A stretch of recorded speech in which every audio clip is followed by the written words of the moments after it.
One, if you are on YouTube or on the Zoom call, we do ask that you put in your first and last name on your Zoom name. You can right-click on your picture there, and you can rename yourself.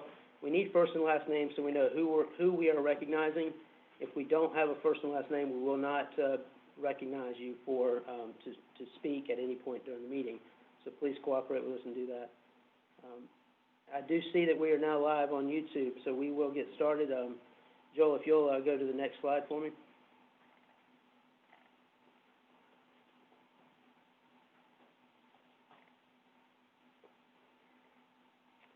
It's not coming up.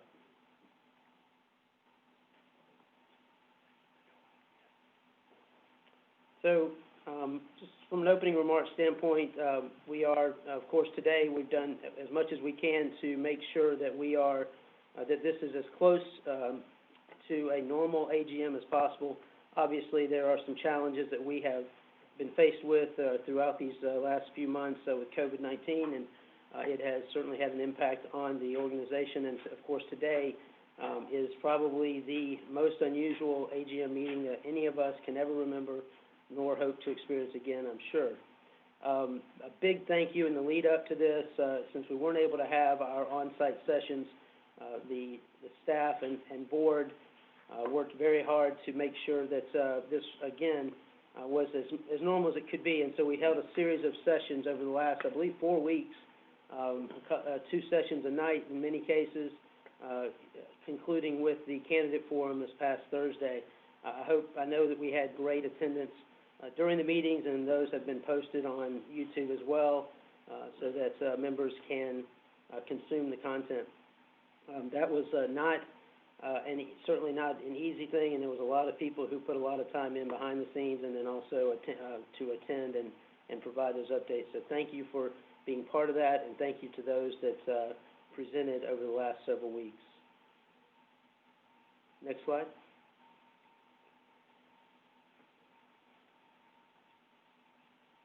So we have here the agenda for today. It's slightly different than is in your book. We've made a couple of tweaks to it in order to address some timing issues.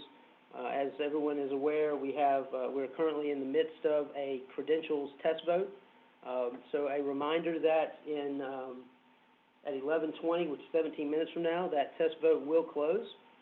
Anyone that has not logged in to eBallot and cast that vote as of 11:20, their opportunity to do so will close, and the credentials report will be compiled based on that information. So if you have not been able to do so, you can reach out to Jared White via his email, communications@fysa.com, or Joel Dragan at jdragan@fysa.com to troubleshoot any issues you may have. The first thing we have today on the agenda, the first thing we need to do today is to adopt the agenda.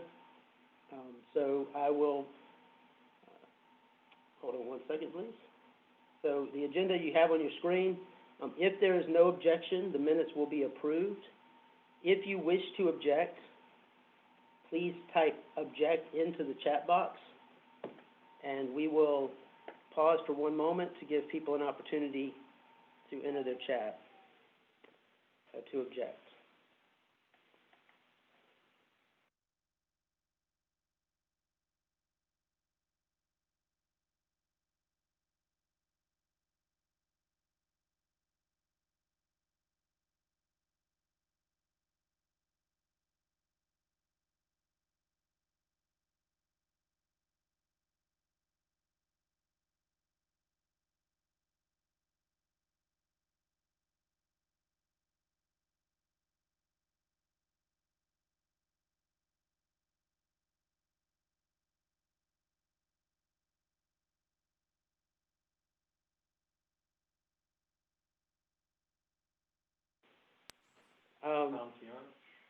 Go ahead. We have a hand raised. Tom Tianich, which you go ahead and you should be unmuted and can speak. Good morning. Thank you, Chair. Chat was disabled when you were asking for objections. That's all I wanted to say. It looks like it's back enabled now. My only question is regarding 1115 Faisal as a credential via test vote. Is that meant to be 1115 or 1120? Point made. So 11:20 is our the idea was that 11:15 would start our countdown to 11:20, but your point is well made. The cutoff will be 11:20. Thank you. Thank you. Okay, seeing no objections in the chat box, the minutes the agenda is hereby adopted. Okay, moving on to the AGM procedures. First up, Joel, next slide, please. Today we do have with us in attendance a parliamentarian. This is something that was certainly evident last year. We felt certainly it was important that we have someone to help us navigate these waters. We actually hired Maurice well before we made the decision to go virtual, and he was going to be in attendance, at the in-person meeting. When we shifted, Maurice has been a tremendous help to us, and here you see on your screen his credentials. He has been involved in the Parliamentary Association at both the state and national level. He's been president of the National Association, president of the state, it looks like. He becomes very well, or very highly recommended, and clearly is very well qualified to provide the organization and to guide the meeting today. So I have asked that Maurice just say a few words by way of introduction. So Maurice, if you're on, please go ahead and speak. Okay. Good morning, everyone. It is indeed a pleasure to be with you virtually, of course. As John said, I was going to be there in person, but obviously things change for all of us. So it's still a pleasure to be working with Florida Youth Soccer in this virtual way. As mentioned, I have been serving as a parliamentarian since 2002, most notably in something that you probably would be most interested in terms of my background is that I have worked with, as it says on the slide, Michigan State Youth Soccer, as well as Ohio North Soccer. I've been with Michigan State for well over a decade, probably going on 15 years now. And then I also helped US Youth Soccer in their bylaw revision back in 2013, 2014. So I'm not a newbie when it comes to the soccer landscape of things. So it is indeed exciting to be with you all. I do want to just, while I have the floor, mention a couple of things as it relates to how business will be transacted here. These things came up to my mind as I was preparing to log on today and even monitoring the chat box before we started. One thing that I want to make sure everyone is aware of is that the role of the parliamentarian is one whereby I'm here to advise the presiding officer, in this case, your president. And typically a parliamentarian, if they're doing their job well, while a meeting is being conducted, is seen and not heard to the membership, meaning that I consult directly with the president. Even when somebody says they want to hear from the parliamentarian, I give the answer, or traditionally would give the answer to the president to answer, and he would repeat that answer. But in light of the fact that we are virtual, things will be a little bit different, and I may have to interject verbally as we go throughout the meeting, or there may be times when I'll say out loud and everyone will hear me request that John and I have a sidebar conversation via telephone. And if that happens, it will have everyone just stand by for a moment while we consult offline in order to be able to expedite things going on. Another way we plan to expedite business, which is something that traditionally happens in many meetings, is that the chair will use unanimous consent whenever possible in order to avoid or to limit the use of e-balloting. If it's something that is easy or something that he thinks would help speed up things a little bit, he'll use that.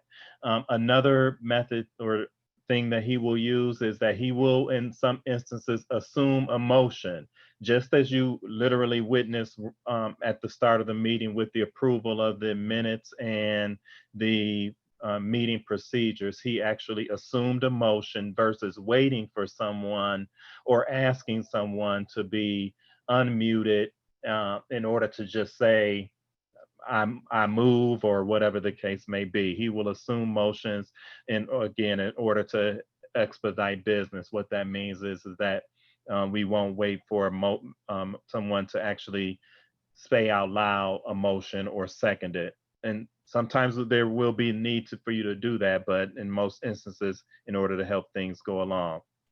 And then lastly, I did see one thing in the chat in terms of volume issues. Want to make sure everyone is aware that obviously people do have to manually increase and decrease your own devices in terms of your volume settings. Everyone projects their voices differently, just like in a meeting, as well as everyone is using different types of microphones. So the number one thing that I think a lot of people may forget is that you may have to increase and decrease your volume repeatedly throughout the meeting based on if someone is speaking more softly than the previous speaker who may have been speaking a little bit louder, and then you turned your device volume down. So just keep that in mind as well. I think that concludes my remarks, unless, Mr. President, unless you or Joel or anyone else has anything that you would like me to cover before I mute. I do, Maurice. There's a question about the assumption of seconds. I think you might have been misunderstood. You mentioned that motions could be, some motions would be assumed, but seconds would not. And we will cover that in the procedures, but would you briefly address that question about seconds? When you assume a motion, it is basically putting that motion in front of the body even without a second. And just like you did, and just as Robert says in terms of handling the minutes, when you assume a motion, it is literally the first two steps, which is making it and seconding it. So again, in order to expedite business, if someone, disagrees, obviously they can type object or, request to be recognized if they don't like the way you stated a motion or and want to have it modified, whatever the case may be. Thank you, Maurice. So I think to summarize, non-assumed motions made by the membership will have to be seconded. Correct. Okay. All right. Thank you, Maurice. I appreciate it, and I'm sure we'll have the opportunity to speak some other times during this call.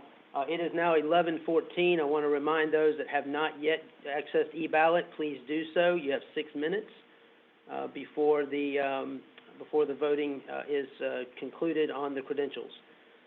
Before you, we have the AGM procedures. You received this via email yesterday. Much of the credentials process was adopted by the Credentials Committee and approved by the Board of Directors. The only thing that really for today, the credentials, is what we're doing now in terms of having the finalization of the e-ballots. We have asked that people be in by 11:15 with a closing of 11:20. So again, we have just under, right at 5 minutes. We've talked about, Maurice touched on the voting by unanimous consent. Also, we will, if there is a vote, if anyone objects to any unanimous consent or on any motions that need it, we will certainly use electronic ballot using e-ballot. That voting will be based on the credentials report that will be presented by Chris Ellison when available. For motions, for all of our motions, we will apply the 2/3 standard for certain motions, depending on if it's a bylaw change or motions to call the question, for example. And we will apply the 50%, the majority the majority based on the raw vote totals compared to the credentials report. It is not enough to simply have a majority of the votes cast. It must be a majority of the votes available for rule changes and amendments, or amendments to the bylaws. Elections will be by a percentage of the votes cast. Debate and recognition, we are encouraging you to use the chat function. The chat function is the best way to be recognized, and we are asking that you only use that chat function to request recognition by the chair, to second a motion, or to seek technical assistance. Identification, we have asked a couple times that if you have, Tom, I will recognize you in one moment on the point of information.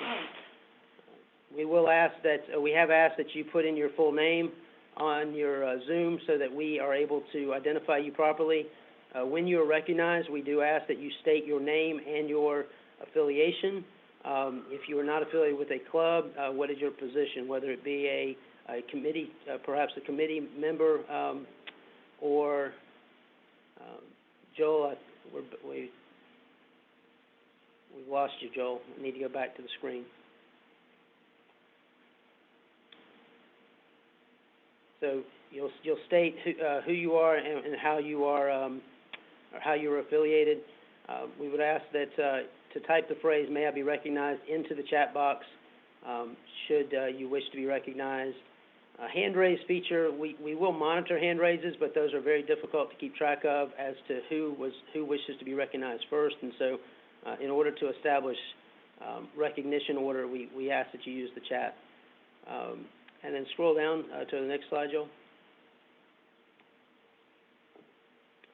Seconds, when a motion is made, you need not ask to be recognized. You simply can type second into the chat box. We will capture the chat for our records. And any member that types second, that will be there. Debate on motions. We will be presenting the bylaw rule amendments on the screen. We will seek motions on the adoption of those bylaw and rule changes from the person that proposed the amendment. The maker of the motion will be unmuted and allowed to speak. Some discussions we will attempt to do for and against as best we can. The order of folks that are, as they're recognized, they will be given the opportunity to state their intention. And then the elections process, we're going to be nominating from the floor as always. Nominations have to be seconded. The nominator will have 1 minute to speak, and each candidate will be given 5 minutes to speak. That will be conducted by Chris Ellison. If there are more than 2 candidates, we will follow the established procedure from 2018.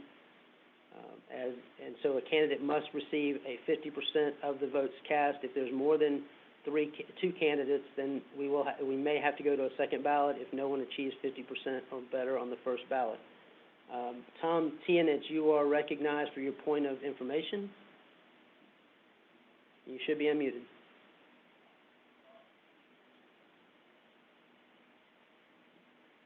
Tom? Is he unmuted? Yeah. Tom Tianich. Thank you, Mr. Chair. A point of information, could we ask our e-ballot representative if it's normal for the ballot for voting for this checking in has no receipt, no time and date submitted, no selection, whether yes or no, it only has a little stamp that says received. Is this a normal procedure or is this a technical glitch?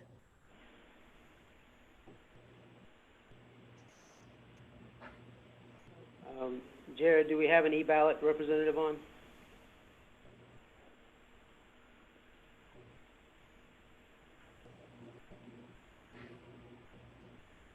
Is Jared muted?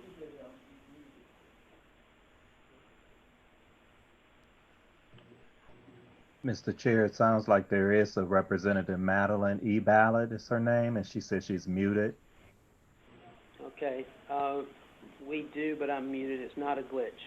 Okay, Tom, the answer is it's not a glitch. We are working to unmute her, but she has given her answer in the chat. Okay. Hi, everyone. I think So I'm. there's no receipt number, no time and date it was submitted, and no answers as to what you answered when you cast. Okay. Depending on which screen you're looking at, that's normal. Can you send a screenshot or do a screen share? I might be able to point you in the direction of like getting more answers, but there is an opportunity to like view your receipt, where it'll have the time and date and all of that. But if you're just looking at the home screen and you're seeing a little blue sort of like arrow box that says receipt and nothing else, that's normal. You're at the home screen. No, Madeline, I apologize. When you click view receipt, sorry, receipt with the arrow, you get a screen that you can print that says receipt number without a number, time and date submitted without time and date, and then question and selection that you answered without selection. There is a red received on it, so I know you have received it, and I cast my very early, like 9:05 or something. If this is not a glitch, it's not a problem. I would hate for this to become a problem later when we vote for important things. Okay. And as far as the screenshot, it's posted on FISAFacts.com. Okay. Yeah. Tom, please refrain from advertising other websites. Yeah, I would have to see that to know. That doesn't sound like the way the receipts normally display. But I would have to see what you're seeing in order to. So it might be a glitch. All right, if I may, Matt, or Tom, you referenced that you did get a confirmation screen with a receipt link, and that you clicked on the receipt. So that shows that your vote was registered. Go ahead and mute. I see other people are commenting they're not seeing time and dates as well, so it's not just me. But a receipt screen, confirmation screen did come up. All right, we are moving on to the adoption of the 2020 FYSA AGM. One moment. Mr. Chair, this is Maurice. Yes. There was a question in chat that I want to bring to everybody's attention because I don't think it was answered. It asked if there were limits to the number of times someone could speak, and that is in there. On one of the slides that you showed, it showed that members will be recognized up to 2 times on each debatable motion, and that they'll have 3 minutes to address the chair during each of those 2 times. Thank you, Maurice. I did fail to mention that. And I also want to remind folks that we also have a court reporter on that is doing their best to capture. It's even more important for you to identify who you are when you speak. Of course, the YouTube video will be retained, but the court reporter is recording. So on the adoption of the 2020 FYSA AGM procedures, if there is no objection, the AGM procedures will be approved. If you wish to object, type object in the chat box, and I will pause to allow for you to do that.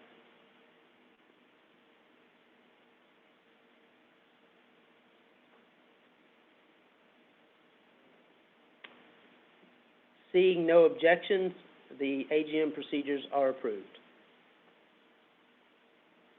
Next slide.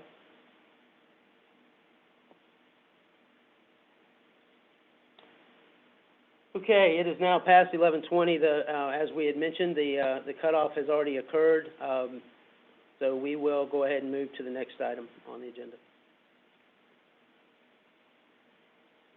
Opening remarks. I've talked a little bit about this, up front. This is certainly an unusual experiment that we are going through today.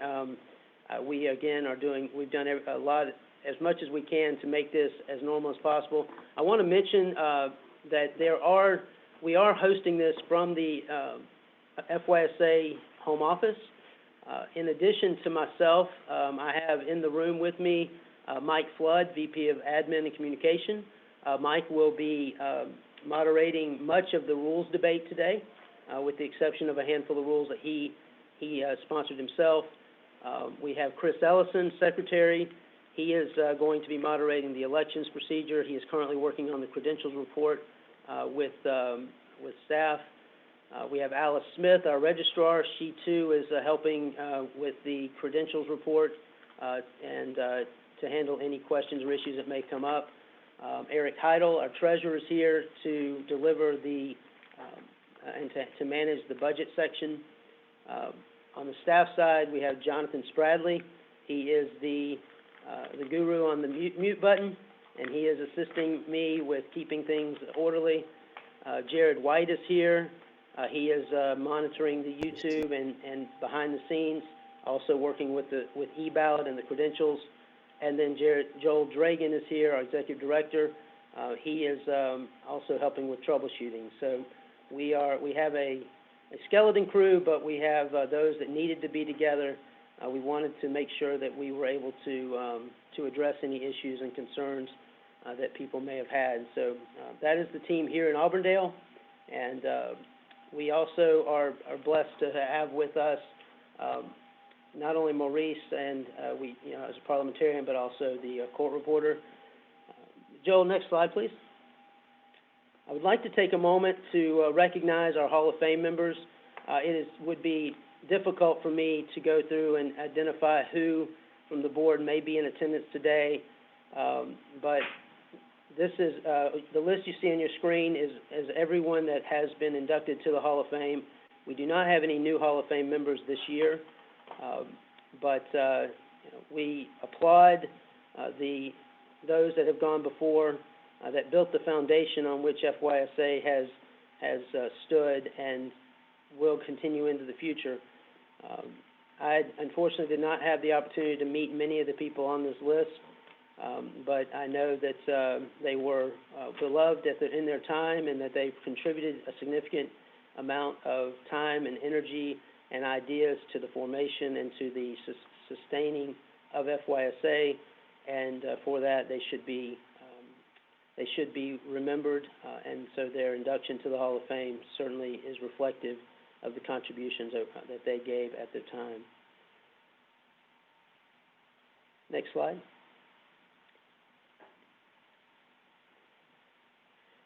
And now I'd like to, highlight and call to memory those that we've lost this past year.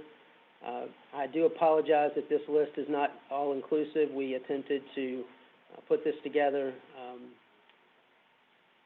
Mike Weber, Gene Rogers, Mike Weber of South Florida United Youth Soccer, referee assigner. Gene Rogers was a South Florida United Association and former FYSA Region A commissioner. Coach Chino with Hollywood Wildcats. Evan Kantorakis, former coach and advisor for Pinecrest and Miami Strike Force. Andre Burasa with Jupiter United. Wolfgang Sunholz, Charles Clark, Steve Mahan out of Panama City, and then Ray Wells, a Hall of Fame member that passed away, I believe, in October. I'd like to take a 1-minute moment of silence to remember these and any others that we've lost from our soccer community. So please join me in a minute of silence.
Thank you.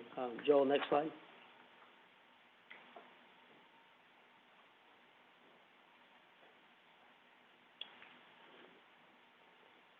We apologize. There's obviously some multitasking going on in the background, so apologize for the delay. We've talked. We have no guests. Usually, we would recognize those attending from USU Soccer, U.S. Soccer Federation. We do not have any guests in attendance today. Next. Okay, approval of 2019 AGM minutes. The transcript from the 2019 AGM has been posted on the website now for a number of months. That serves essentially as the minutes from last year's AGM. That being said, it is a representation of what was actually said. So if there is no objection, the minutes will be approved. If you wish to object, please type object in the chat box, and I will pause and allow. Please unmute Tom Tianich for a point of order. Mr. Chair, it is my understanding we're about to approve the minutes as well as the prior actions of the FISA board without having the credentials report, so we will not know how many people have voted. That is not correct. The approval, this is requesting unanimous consent on the approval of the 2019 AGM minutes. This does not have anything to do with the approval of the prior actions of the board. That is a separate item that is yet to be dealt with. And we will have a credentials report in place before that happens. Thank you. Should there not be unanimous consent. You can mute. So, seeing no objection to the 2019 AGM minutes approval, the minutes are hereby approved. Next slide. Correspondence. Since Chris Ellison, we knew he would be tied up with the credentials, I will be reading for the membership 2 communications that we have received. If I can locate them.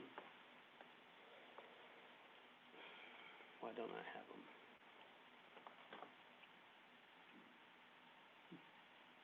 Well, that's lovely. They have disappeared on me, guys.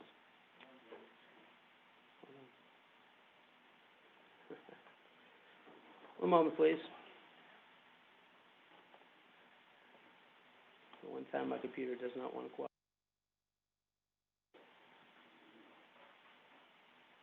Did I get muted? No. Apologize, having some technical issues with computer. One moment. Why is it not working? He does, but I can't read it because it's too small. I'm 50 years old, guys. Okay, from USU Soccer, make sure I'm unmuted. From USU Soccer, dated August 7, 2020, from Dr. Pete Zophi, Chair of the USU Soccer Association, and Skip Gilbert, Chief Executive Officer for the USU Soccer Association, referencing the 15-mile rule. To all, we understand that at your upcoming AGM, there will be discussion and a vote on the 15-mile rule. As you may know, our vision is to bring communities together through the power of soccer, making lifelong fans of the sport. The key to our vision is to bring communities together. This is an inclusive mindset that allows all players an equal opportunity to succeed on and off the field of play. Can you scroll down? It should not be difficult for any player to join a team and to allow that team and or league to be a part of our overall system. As such, and on behalf of USU Soccer, apologies. Okay, scroll down, please, Joel. I know.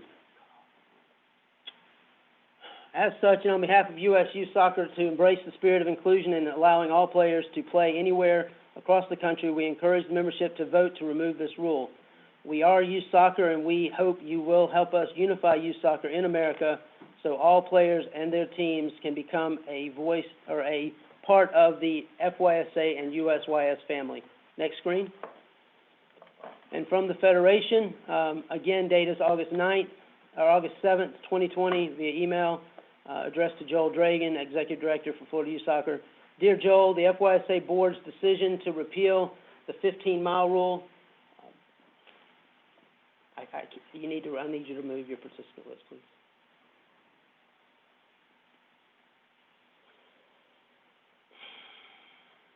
Thank you. to repeal the 15-mile rule regarding membership during these challenging times for all amateur sports organizations is aligned with U.S. Soccer's mission to grow the game of soccer. U.S. Soccer looks forward to continuing to work with FYSA and finding ways to continue to grow the game in Florida. We hope everyone is staying as safe as possible during this pandemic. Thank you for all your hard work. Sincerely, Greg Fike, U.S. Soccer Senior Counsel. That is all of the correspondence that that the organization has received. Let's please go to the next slide. Okay, I will pause for one moment to check on the credentials, the progress of the Credentials Committee, and I will be right back. We'll be just on a very short break. Please stay at your computer.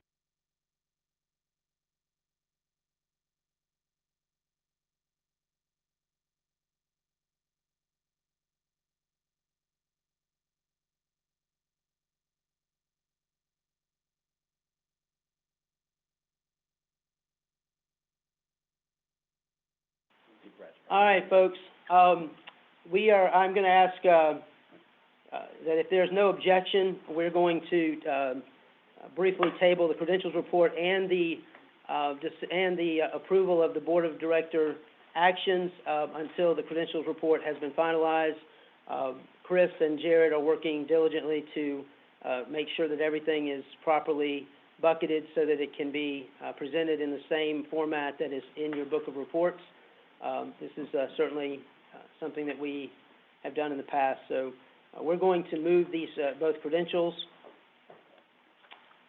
and we're going to move to, and we're also going to table again until a few minutes from now after reports the approval of the actions of the board. So do we have any objection in the chat box to the tabling of those two items? Mr. Moran, there are no active ballots presently. The only one that you should have had would have been the ballot that was available up until from 9 a.m. this morning to 11:20. So there are no current ballots at this time.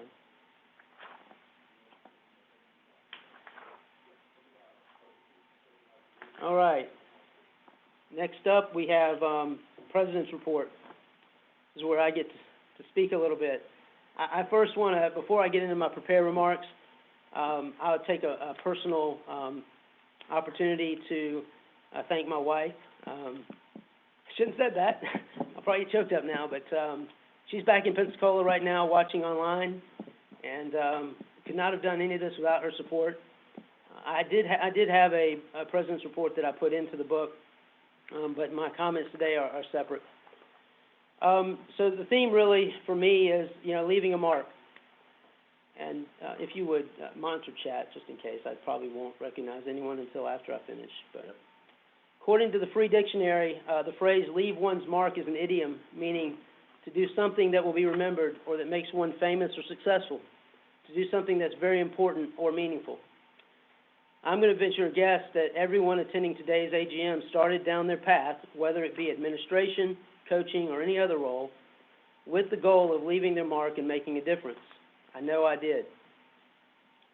Over the years, I've been asked, why did you stay involved after your kids aged out of soccer? My kids stopped playing soccer 5 years ago. My answer was simple. I wanted and still want to make a difference. It's really not for me to say what difference I did or did not make on my time on the FYSA board. My written report lists a number of things that we accomplished during my time. Whether they have a lasting impact remains to be seen. They say hindsight is 20/20, and that rings true as I reflect on my time with FYSA. Of course, as Freddie Mercury put it, and bad mistakes, I've made a few. All that also comes to mind. That said, I can say that I always did what I thought was best for FYSA. Leaving your mark is important, but an alternative phrase should also be considered, and that phrase is, that's going to leave a mark. Often heard when something bad happens, such as you burn yourself on an iron, you ding the car door, you bang your shin, or cutting yourself with a razor, as I did today, and you can, as evidenced by the Band-Aid on my face. That is not from the battles at the Board of Directors meeting. That is indeed a razor cut. But you get the picture, right? We all have the capacity to leave good and bad marks. This applies to our individual members, our clubs, and FYSA in general. As individuals, we impact others through our words and our deeds. It is said that people don't care how much you know until they know how much you care. Members of FYSA ought to care about one another on some level. We ought not to demonize and marginalize each other. It should not be about us versus them. That is not to say we cannot have honest and open discussions and differing opinions. We certainly can. We have the capacity and the duty, frankly, to disagree without being disagreeable. It seems that some have lost the ability to disagree, yet still be friends. Our clubs, they're the front door of FYSA. They impact the lives of kids and families every single day. Clubs should embrace their role to promote the game and develop players. Every single club has a role to play. Some provide that entry point to the game and introduce it to new players through recreational programming. Some offer expanded opportunities to young players interested in the competitive soccer experience. Yet another group of clubs attracts skilled players and that have already been trained and offers yet again additional opportunities to develop and achieve their goals in the game. The point is that very few clubs have the capacity to provide programming to players across the spectrum. That necessitates the movement of players between clubs. How you as a club react to the parent player seeking to leave your club can leave a mark. Whether that mark is good or bad is up to you. And finally, we have the Florida Youth Soccer Association, and it is necessity that it too leave a mark. FYSA has existed for 46 years and is one of 55 state association members of the United States Soccer Federation. We hold a special place in the Federation as the administrative body within a territory determined by the National Council to carry out the Federation's programs for amateur youth or amateur adult players, or both.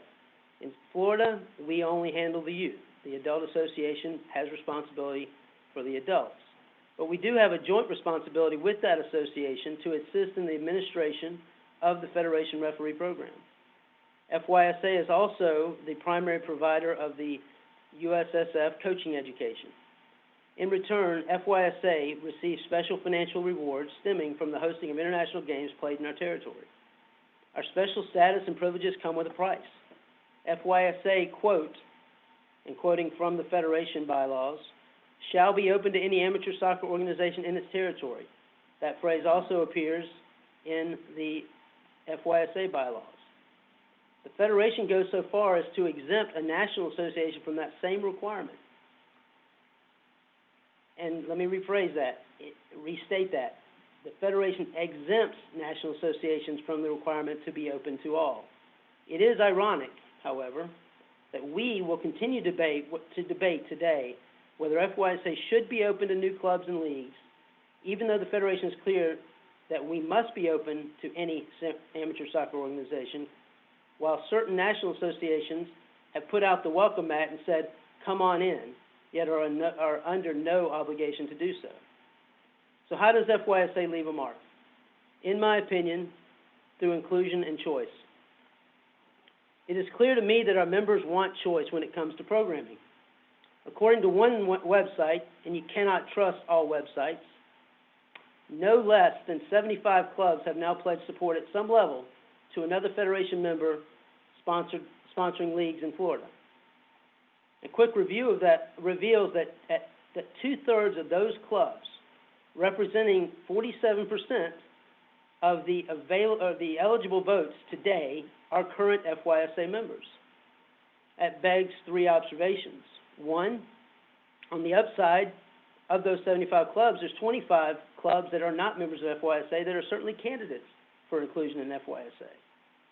To those 50 clubs that are split, that support other organizations, you do have the power to transform FYSA if you choose to do so by using your voice and bringing your teams back into the fold. And to the rest of the members, it should concern you that those 50 clubs could choose to take their players away from FYSA. This organization needs to be inclusive. So you want to fix FYSA? To those that are going to follow me, the new board, engage the clubs, find out what FYSA can do to provide the soccer program that they are getting elsewhere. Here's the thing, FYSA is better funded, better staffed, and better positioned than any other competitor to offer programming to every single player in the state of Florida.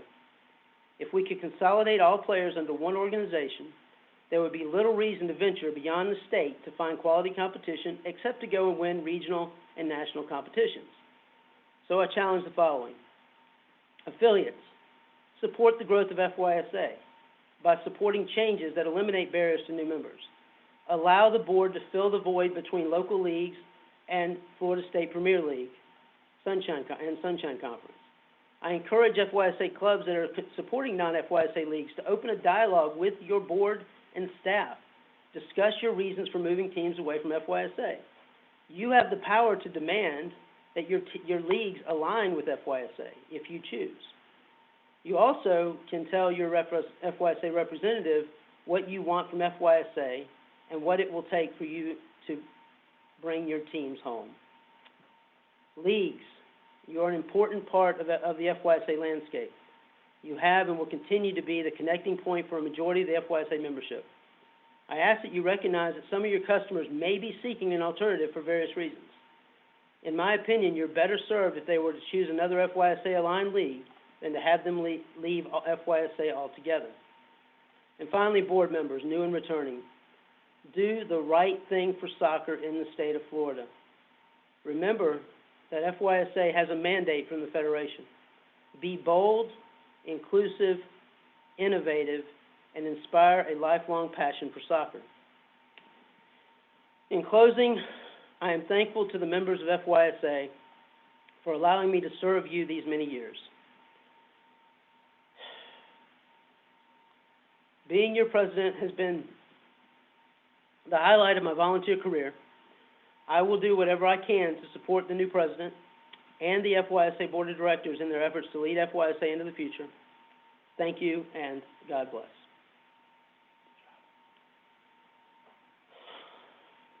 Do we have any chat comments?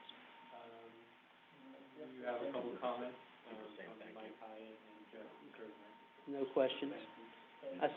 Seeing no additional comments, I'm going to, the next up,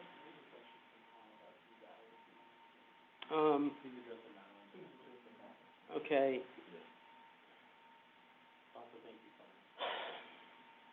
You guys are too kind. Thank you. I'm going to get choked up, so I'm going to go ahead and turn this over to our treasurer, Eric Heidel. I'm going to switch seats so he can be in front of the speakerphone here. So Eric, treasurer report and proposed budget. Thank you. And you might want to use unanimous consent on approval. Yeah. If we need to do a vote, we can. I'm going to check with them. All right, good morning, everyone. I'm the treasurer of FYSA. I'm Eric Heidel. On page 30 of your book of reports is a copy of FYSA's proposed budget for the 2020-2021 seasonal year. This has been posted on our website for about 2 months since the Board of Directors approved it on May 30th, 2020, during their regularly scheduled meeting. I seek unanimous consent to go ahead and approve this budget. If there are any objections to that, please type it into the box now.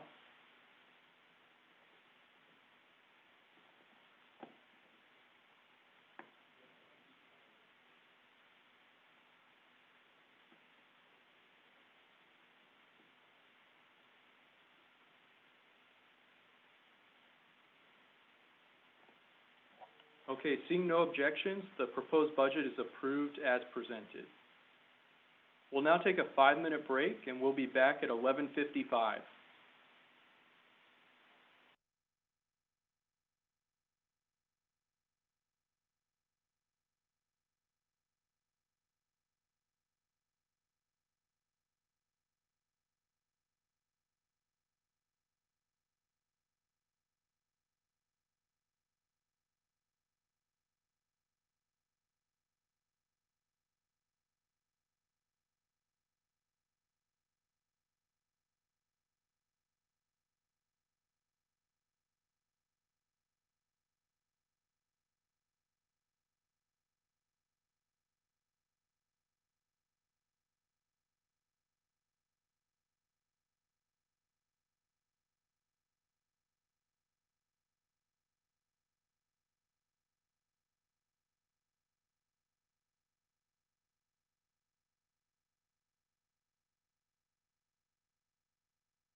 Well, you can do Hey. it right between Alden and.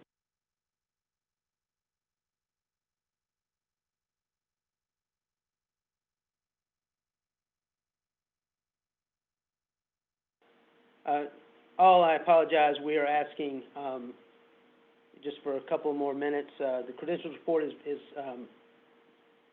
being finalized, but they're having to put it into the right format, for display. So, we're gonna ask, your patience for just a couple more minutes before we get back to starting, or back to the meeting.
All right, bringing the meeting back to order.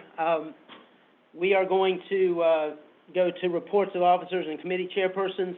I don't believe anyone has asked to speak, but I will open the floor up. If you wish to be recognized, please enter your information into the chat box, and we will recognize you. If you are a officer or committee chairperson, you wish to address the board or address the membership.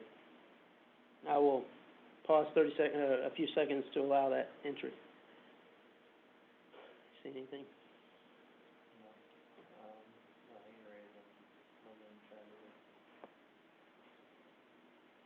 So we do have, the credential numbers are final. They're being entered into the template for display. Seeing no officers or chairpersons that wish to speak, we're going to move to Executive Director Report. Joel Dragan, you are recognized. Thank you, John. Thank you, everybody, for being a part of this call. I've been very fortunate. I feel like in my brief 8 months of being here that I've been able to interact with the membership as much as I have.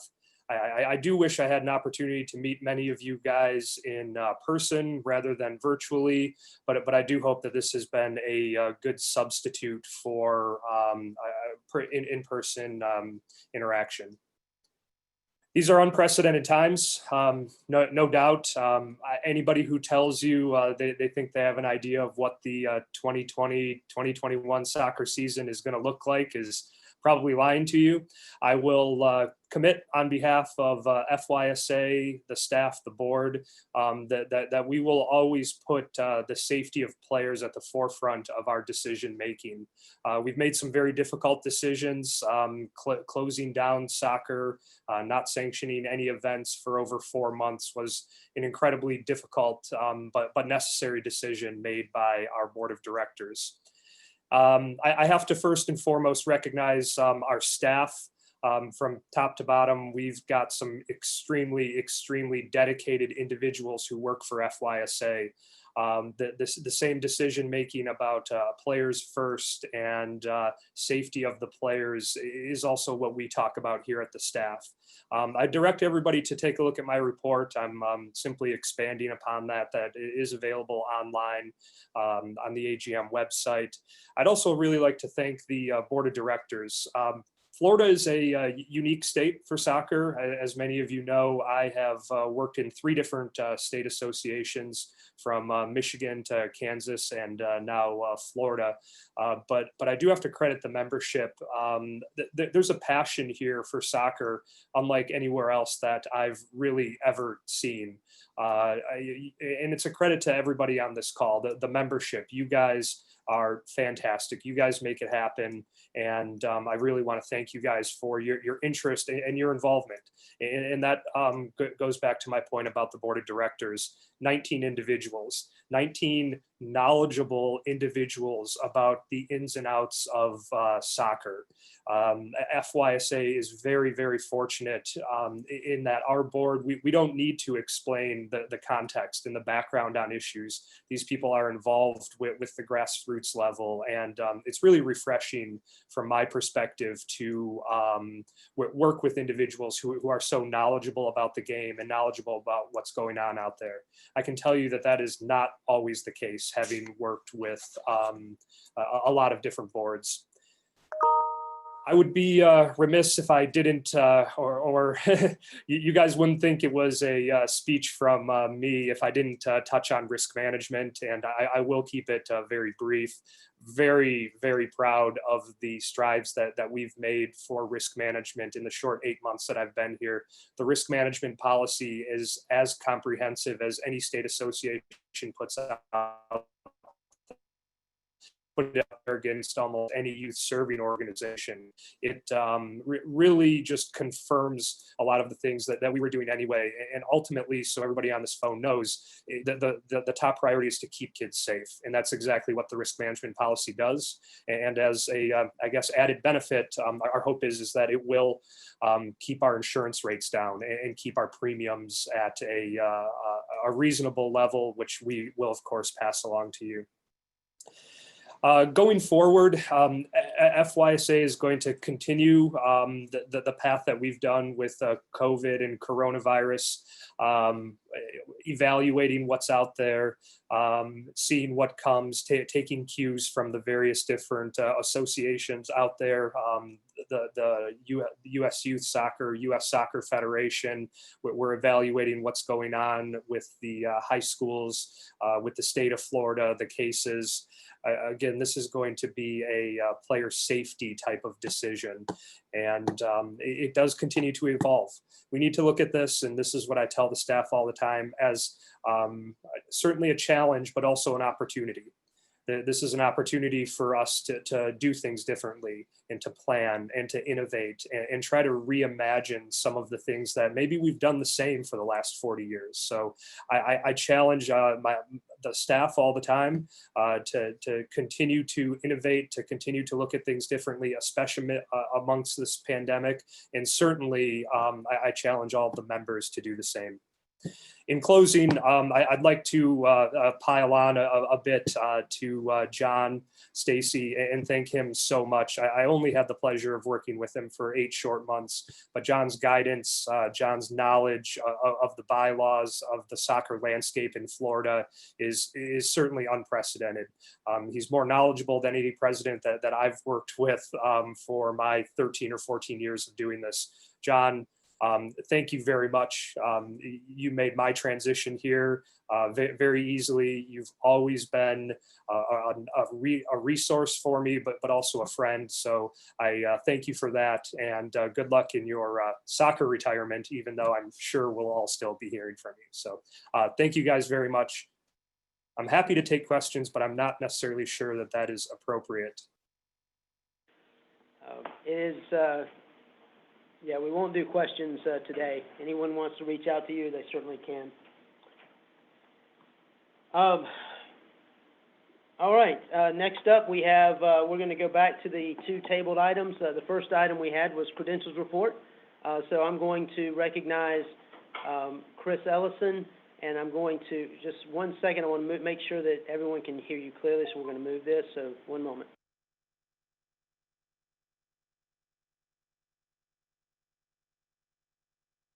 All right, ready? All right, so, we have Chris Ellison, delivering credentials report, and credentials should come up on your screen as well, and he will talk through the numbers. All right, good morning, everybody. The first thing that I'm going to go ahead and do is read through the total available votes. I'll just give the total available and then by region, Board of Director Hall of Fame, and then when I'm done with that, I'll go ahead and read out the actual amount of votes that we received from our test, and during that portion, I'll go ahead and break down the simple majority, 2/3 for everybody. So on the total available votes for the entire organization is 6,331. And just to note, these are actually published in the Book of Reports on page 32, if anybody wanted to look at it. Region A had 1,948 votes. Region B had 1,802 votes available. Region C had 2,281 votes available. Region D had 269 votes available. The Hall of Fame had 11 votes available, and the Board of Directors had 19 votes available.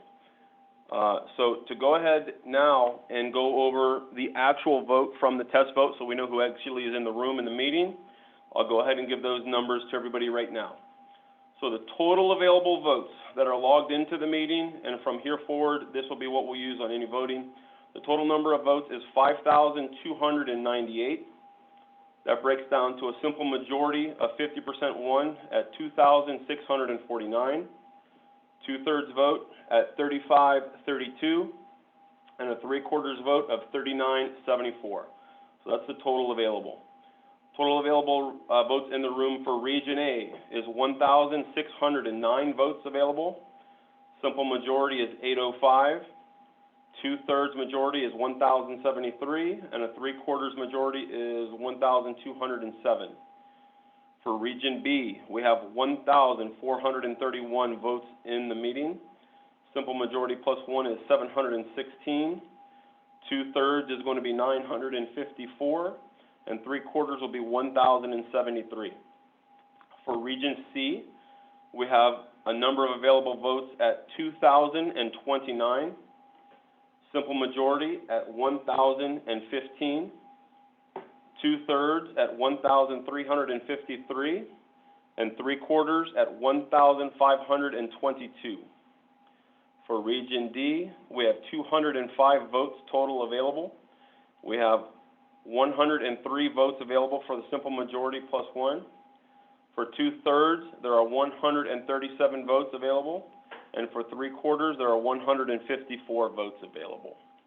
All right, so for the Hall of Fame, there's only 4 votes present in the room, and the simple majority, 2/3, and 3/4 all break down to 3 votes. For Board of Directors and past president votes, there are 19 votes available.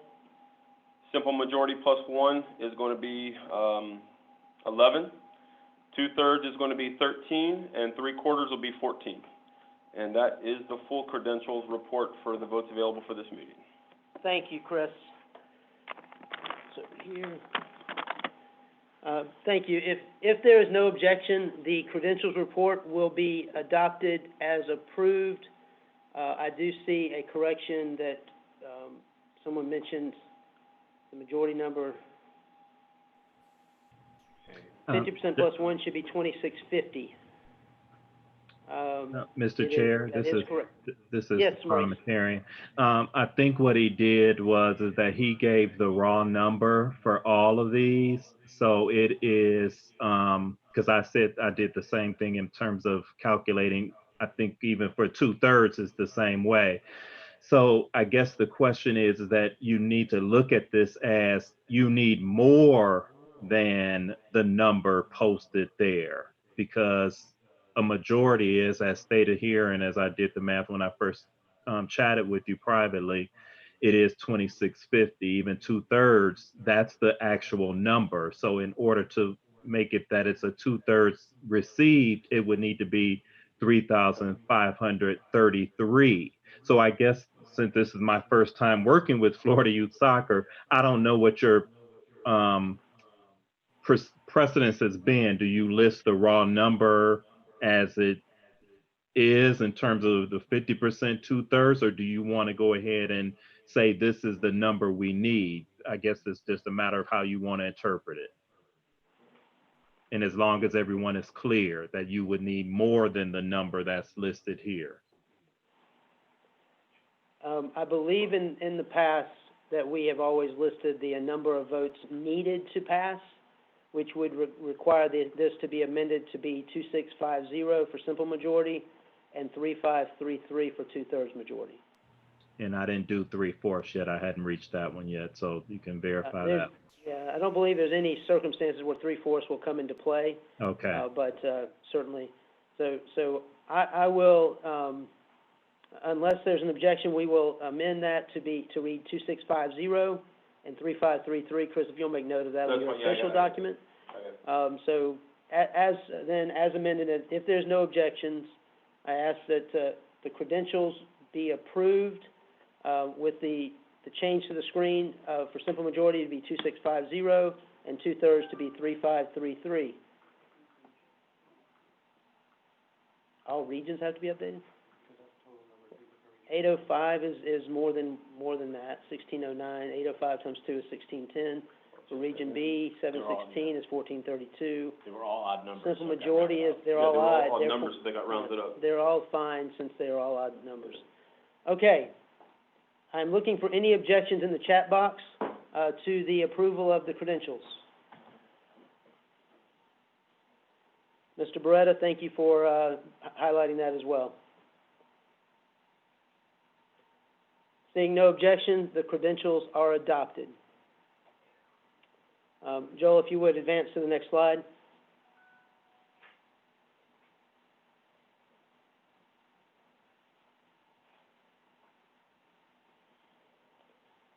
Okay.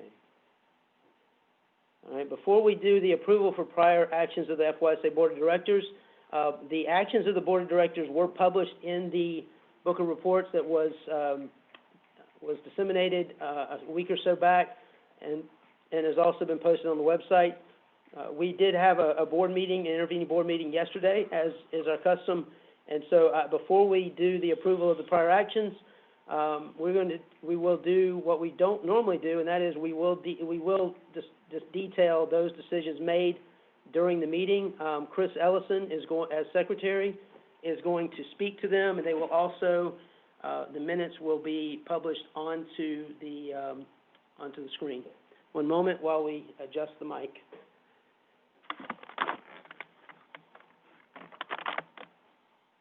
Go ahead, Chris. All right, so from yesterday's meeting, there are several decisions that were made that are not currently posted in the Book of Reports. The first decision made was just simply to adopt the agenda. Motion was made by Stephen Huff and seconded by Terry Tower. The motion passed by a voice vote. Second item on the agenda that was passed was the approval of minutes. So there was a motion to approve previous minutes from the last several meetings. It was made by Terry Towers and seconded by Dara. The motion passed by a voice vote. After reports were given under the treasurer's report, he asked that the investment report that was presented to the board of directors would be approved. We all had an opportunity to see that before, so it was approved by unanimous consent. The rest of the reports were given during the course of the meeting. The next item of business that needed an approval was there was a motion to create an option for non-affiliated coaches to apply for background check through FYSA at a $50 charge, and the applicant must basically pay upfront. Motion passed by a voice vote. Next item that we made a decision on was there was a motion to postpone a secondary field request until 8/18 meeting. So that basically just pushed that motion off, and that was made by Mike Connell, seconded by Terry Towers. The motion failed by unanimous consent, so a new motion was made.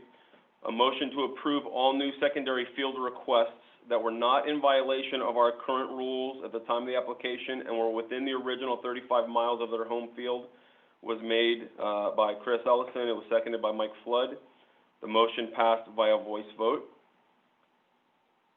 The motion to a motion to postpone a decision on the remaining open secondary field requests was made until 8/18, and that was made by Mike Flood, seconded by Terry Towers. The amendment was made to that motion to deny any applications submitted before July 21st that were not in compliance with the rules. That amendment was made by Eric, seconded by Terry Towers.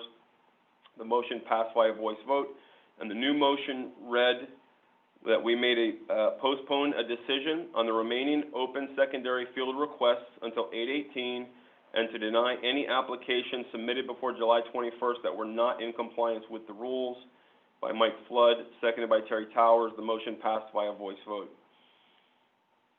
The next subject in the meeting was regarding new member entry policy, and there was a motion to discuss and create a new member entry policy to notify members within 15 miles of a new affiliate request, and to place the primary burden on those members within 15 miles to dispute why a new member request should not be approved. This motion was made by Mike Flood, seconded by Eric, and the motion passed via voice vote. We did make a decision to send to committee a look at the policy and procedure for affiliation process, and we're going to ask that committee to go ahead and look at writing or rewriting the policy on acceptance of new affiliates. Don't worry about school year. Was that? Don't do school year. Oh, yeah, no problem. We had several re-affiliation requests which came up next in the Board of Directors meeting. There was a motion made to approve all re-affiliation requests submitted that are in compliance with our rules for the 2020-2021 season, including requests with administrative issues that will be approved once the issues are resolved. So all affiliates are re-affiliated. Request was made, the motion was made by Alice, seconded by Dara. The motion passed via voice vote. We went ahead after that and reviewed several new affiliation requests. There was a motion to postpone the affiliation request for all three affiliation requests that we received until the 8/9 Board of Directors meeting immediately following the AGM. That motion was made by Greg, it was seconded by Mike, but the amendment, there was an amendment made to remove Liverpool requests from the motion. That was one of the three people seeking affiliation. The amendment was made by Eric, it was seconded by Chris, and that motion passed via voice vote. So the new motion read, postpone the affiliation request from Idea Sport and Golden Goal Sports Soccer Academy until the Board of Director meeting on 8/9, which will basically precede the AGM. That motion was made by Greg, seconded by Mike. The motion passes via voice vote. We made a motion to table the affiliation request for Liverpool until after the executive session of the Board of Directors meeting and before adjournment. That was made by Eric and seconded by Mike. That motion passed and via voice vote, so that motion was put to the end of the meeting. Next thing that we did was we went ahead and looked at several people that were applying for associate members, and there was a motion to accept the Fly Soccer Cup tournament as an associate member from Region A. That was made by Justin, seconded by Russell. The motion passed via voice vote. There was in, I believe, Region C, there was a motion to deny the kickoff soccer tournament as an associate member. It was made by Mike and John, but upon further discussion, the motion was withdrawn via unanimous consent. And the motion was remade to approve the kickoff soccer tournament as an associate member by Mike Flood and Dara, and the motion passed via voice vote. The next thing regarded name changes. There was a motion to reject the name change for North Fort Myers Soccer Club, but the motion was withdrawn via unanimous consent. The motion to approve the name change was put through for North Fort Myers by Dara. It was seconded by Chris. There was debate. There was a motion to call the question by Terry, seconded by Dara, and the motion passed by a voice vote. The main motion was reviewed, and it was approved via voice vote as well. The second name change request was, I believe, Florida Fire, and there was a motion to approve the name change that they requested by Dara, seconded by Sandy. The motion passes by a voice vote. We We entered executive session. When we were in executive session, there was a motion to reconvene from executive session back to normal session made by Sandy, seconded by Dara. That passed by a voice vote, so we re-adjourned to regular session. And we brought up the topic that was tabled prior in the meeting. So a motion to untable the affiliation request for Liverpool was made by Chris, seconded by Dara.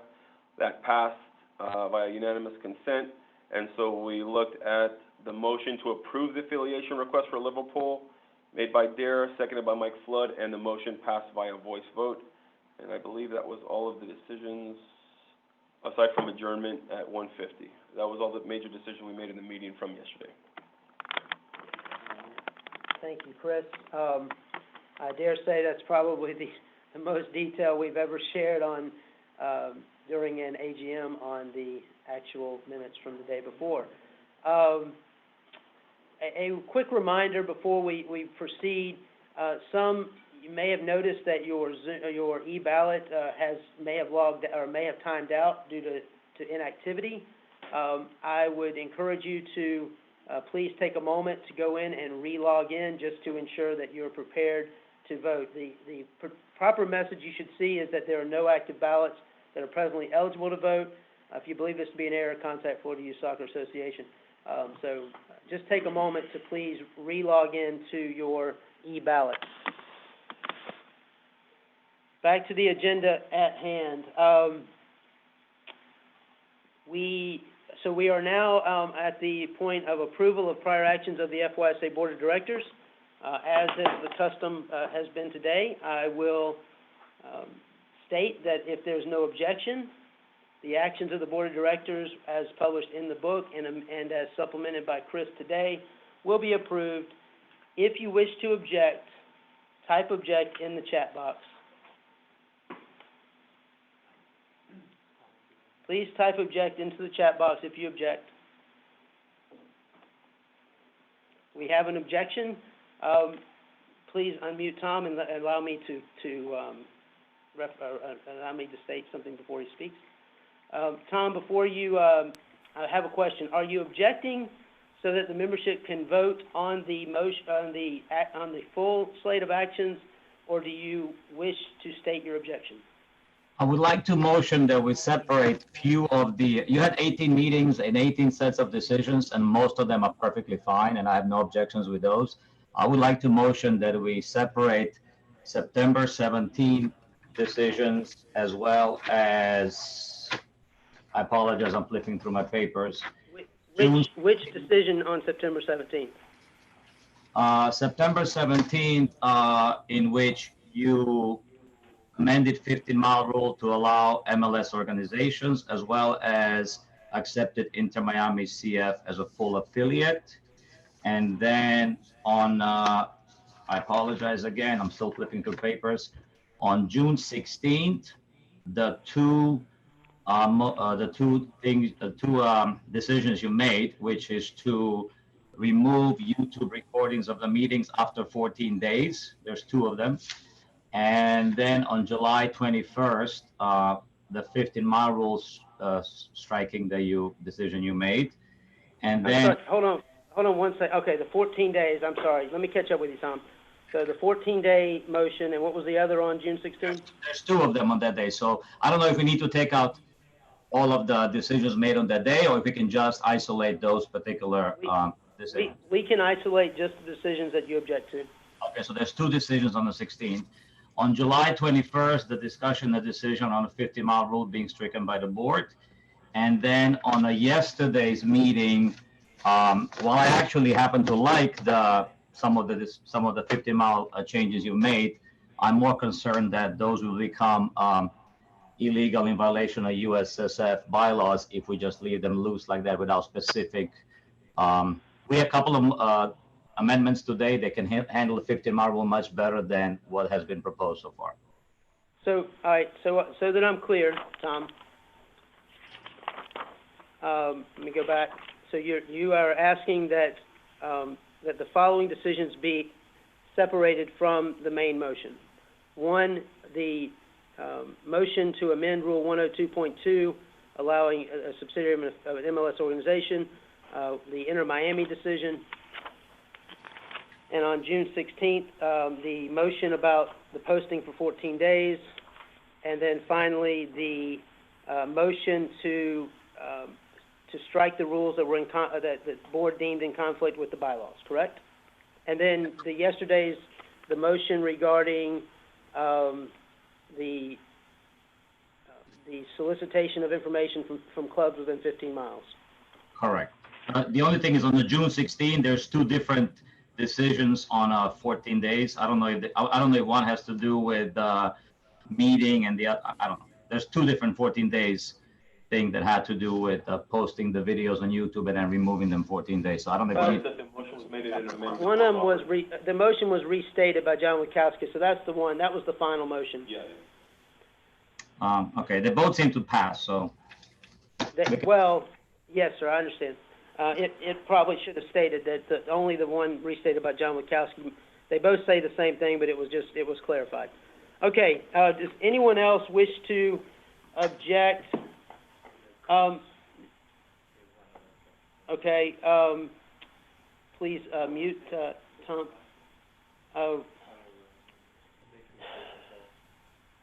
Chris Whitaker, I need you to please update your name to your full name. I happen to know by spelling, and I will.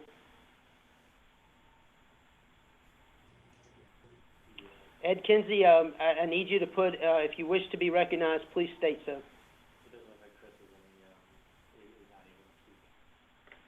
Did you unmute him?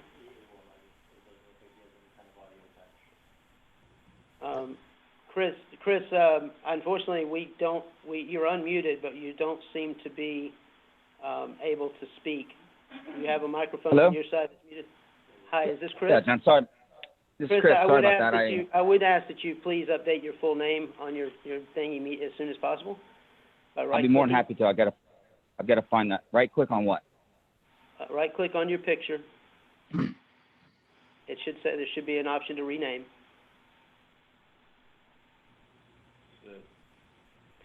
Chris, go ahead and please state your intention for objecting. Yeah, my intention for objection is to object for Liverpool being approved yesterday. What I'd ask is to object that I know there's going to be 15-mile discussion today. I know there's other criteria that's going to go into discussion. And if they continue, if their affiliation application meets all of that new criteria, I would remove my objection. But if they do not meet the new criteria it's agreed to, if any is agreed to, then I object to them being approved on the precipice that we know that there's going to be other decisions and discussions made around that on being new affiliates.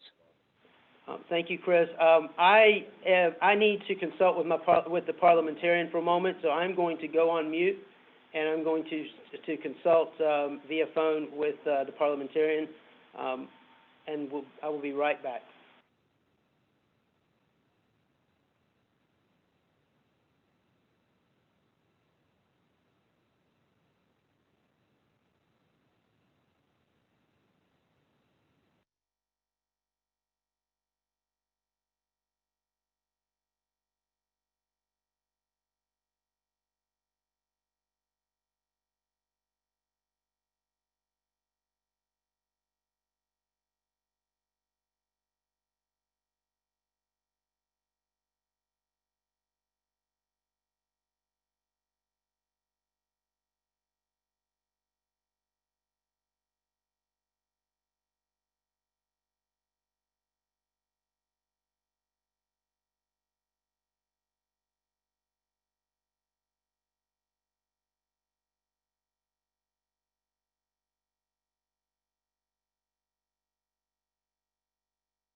A quick update, we will be back with you momentarily.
I do apologize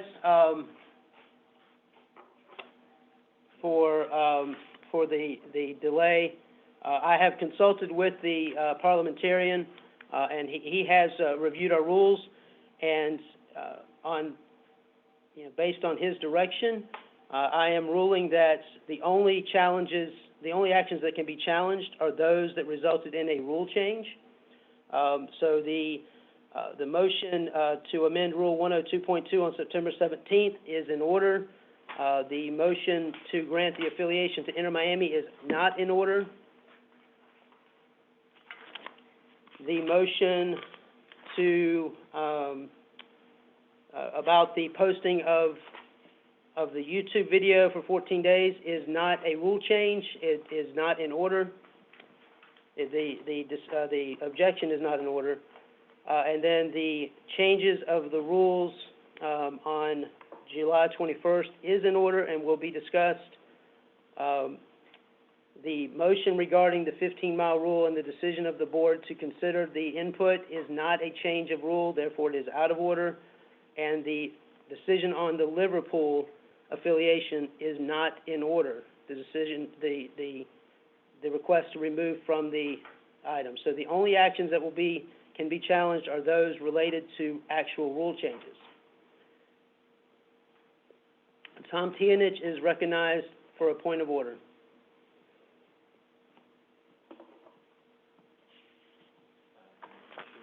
Tom, you should be unmuted. Thank you, Mr. Chairman. Just to clarify, the Inter Miami decision is made based on a decision right before it, which is in order. So if the MLS organization amendment or decision is not approved, then the Inter-Miami one will also be problematic. And the other issue is, which I apologize I did not bring up before, we have later in 1 o'clock, we have proposed fee changes to vote on. And since the fee changes are also in this, on the, I apologize, on April 21st as well as May 1st, if we were to approve those now, would we still have proposed fee changes later, or would we just be basically forfeiting our proposed fee change agenda item later on?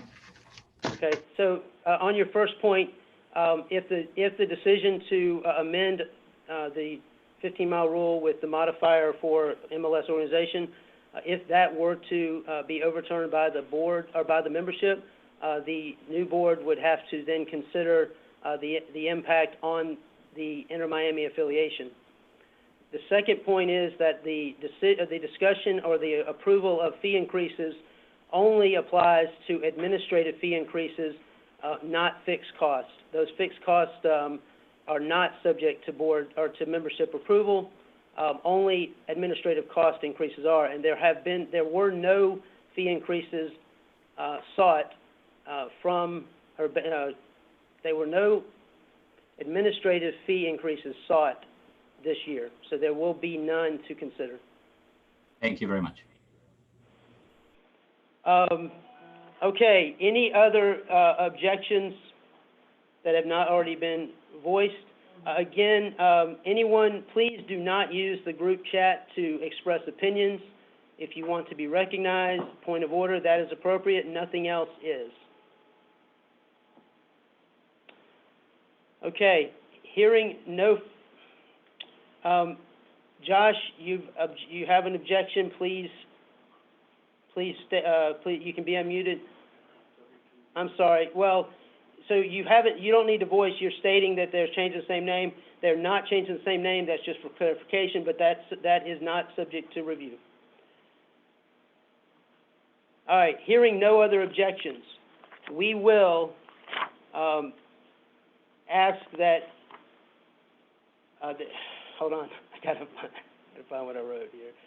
I want to make sure I get this right. If there's no objection, then, and please hear me out, the AGM, the actions of the Board of Directors will be approved with the exception, and there'll be further discussion on this, with the exception of the September 17th decision regarding the rule change and the July 21st decision regarding the rule change. Any objection to the approval of all actions excepting those two? I will pause for anyone to object. And if so, please do so in the chat box.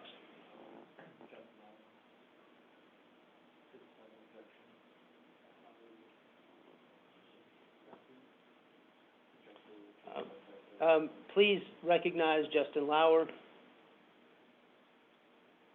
Or unmute. Justin Lauer, you're unmuted. Please explain which page or which date are you on?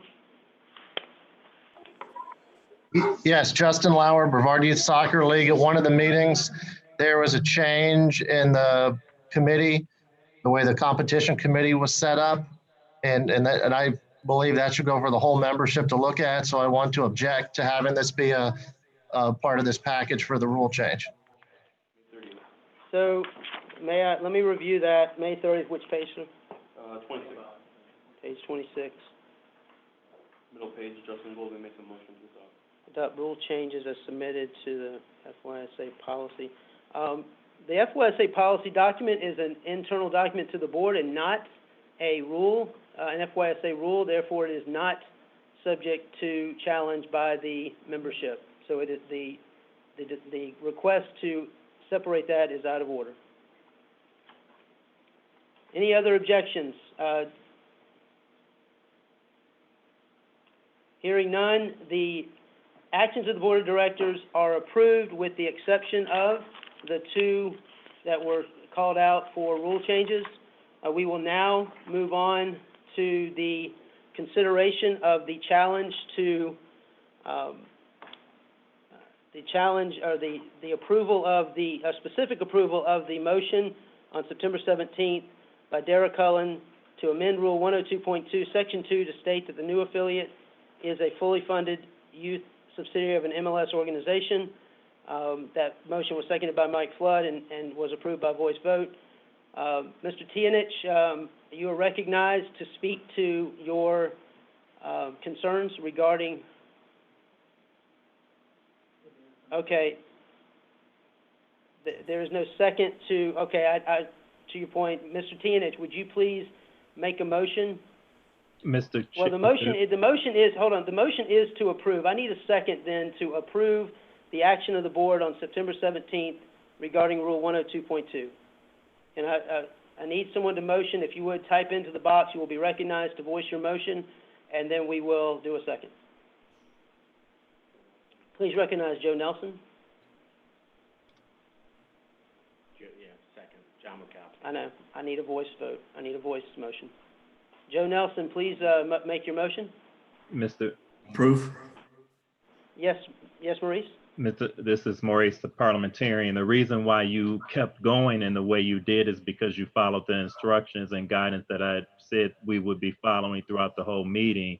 And that is that you assumed the motion, which you were doing correctly. You were doing everything correctly in terms of once we adopted all the things except the ones you pulled out, you immediately went back to the assumed motion to automatically approve the rule, and thus you recognize Mr. I'm sorry, I can't pronounce his last name, so forgive me, Tom.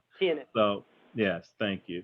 So either way is fine. If you want to stop and ask for a motion and get a second, that's fine. But the general assumption is that because it was pending the way in which it was with the original overarching amendment, we still need to complete that original motion and handle the ones that were separated.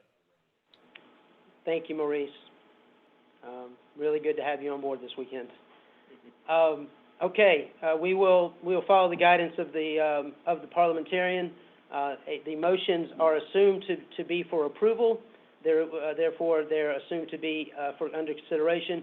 Does anyone wish to speak for or against the motion to approve the amendment of 102.2? If so, please put into the chat box your request to be recognized, and state whether you're for or against. If that would help us to moderate this.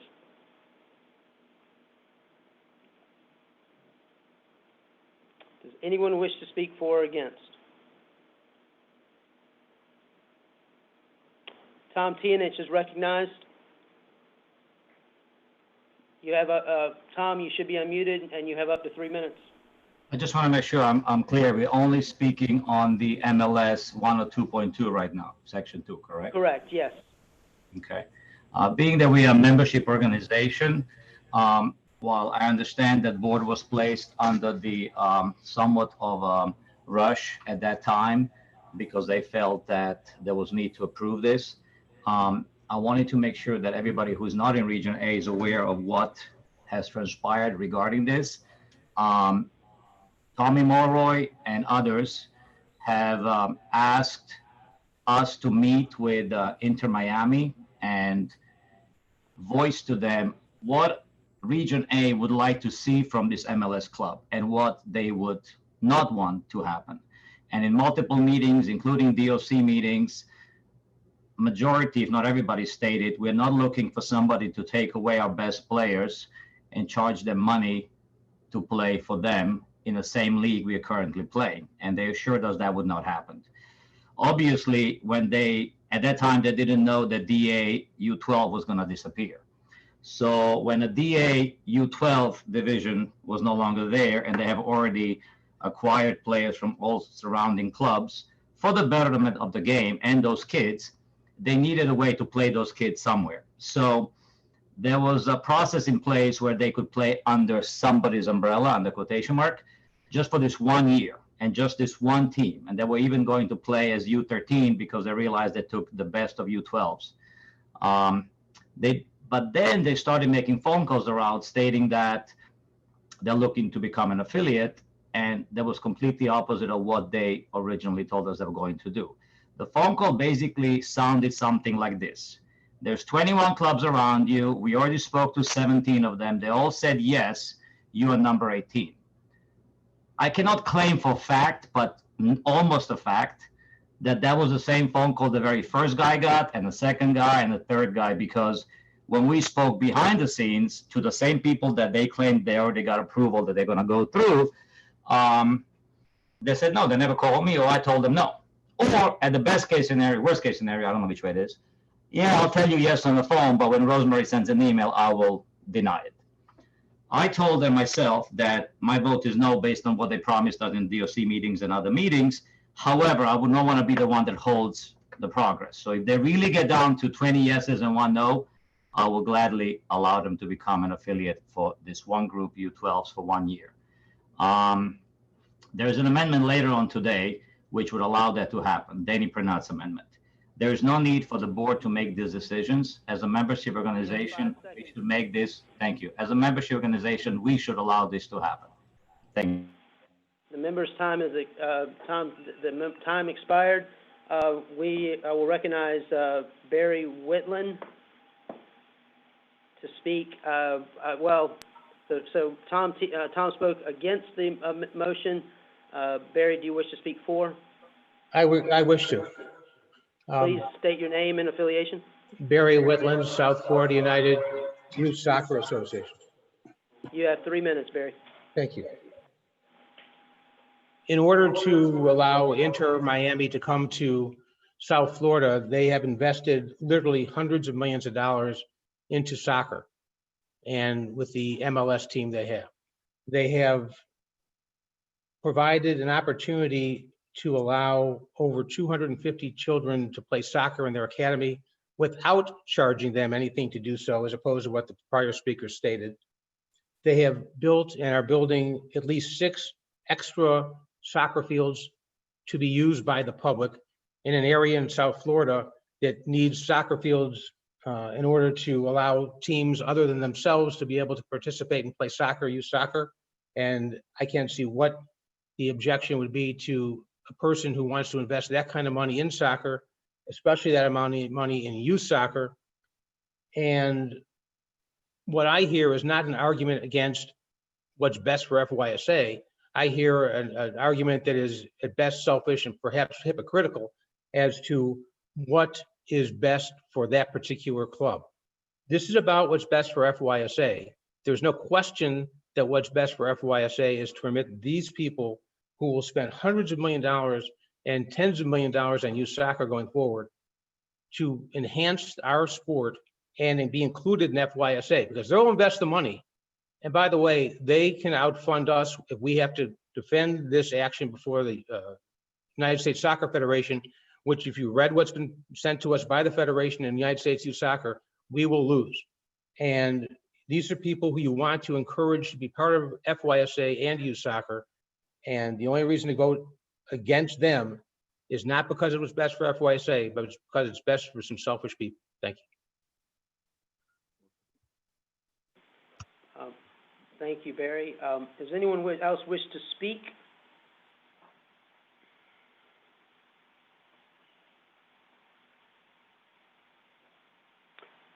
Tom,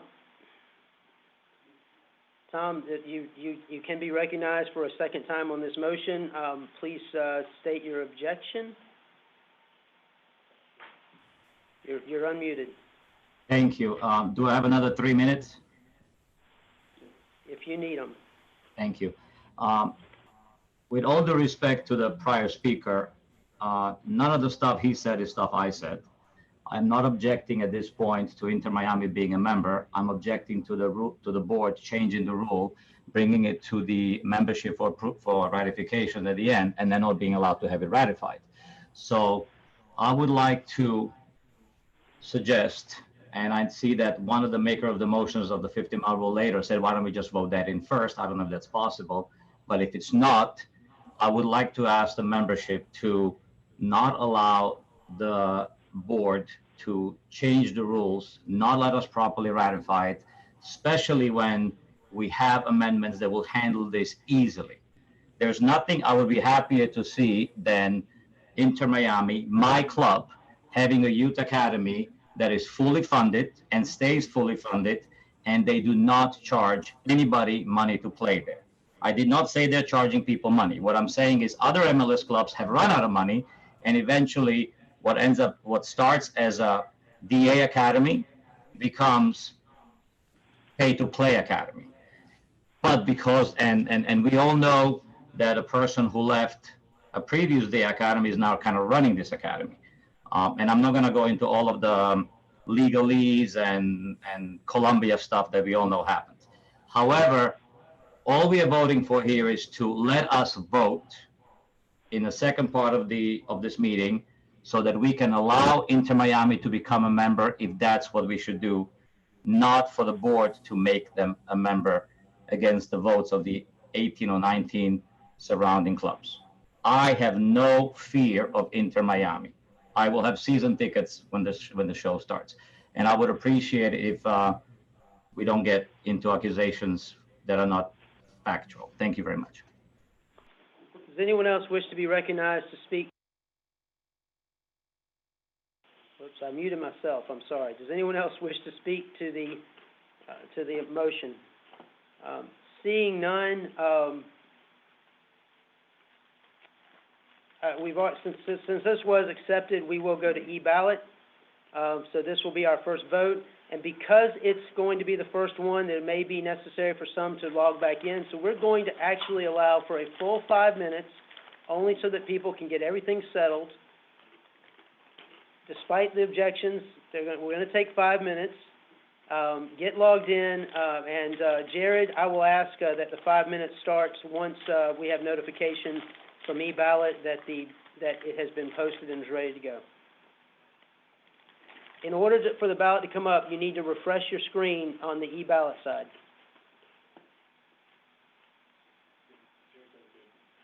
Yeah, well, mine's not good. Mine is not. Yeah, see, I got logged out as well, so I'm gonna go on mute for 1 moment.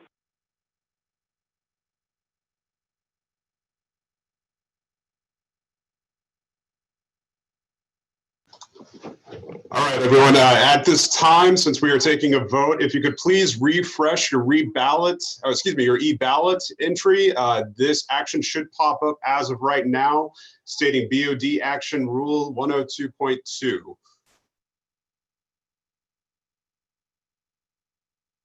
If you're already logged in, you might need to refresh at this time.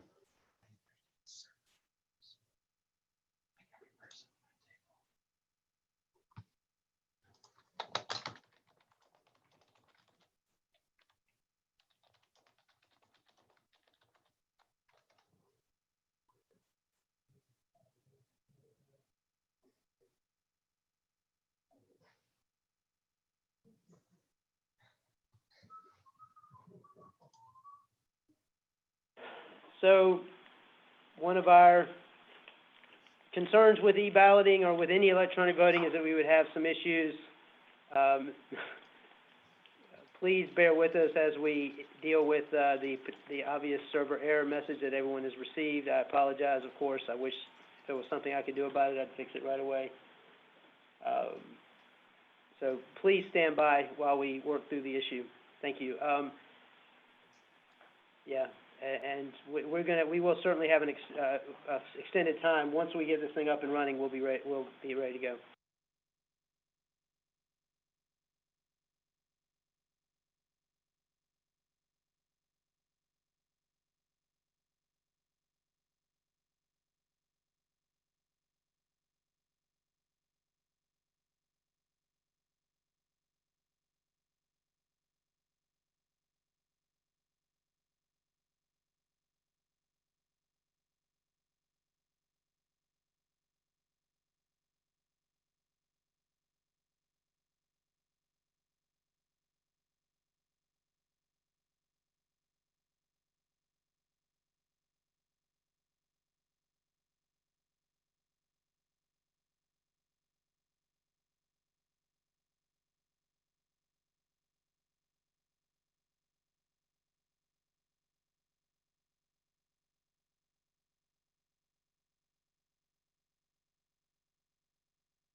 Okay, everybody, it looks like that the system is back up.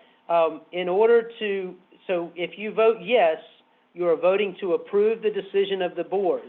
If you vote no, you are voting to overturn the decision of the board. So vote yes if you approve, vote no if you disapprove.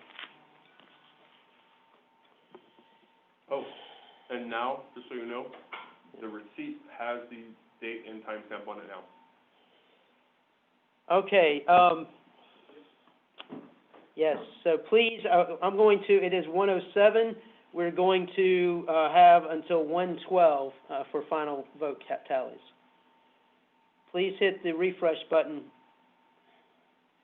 All right.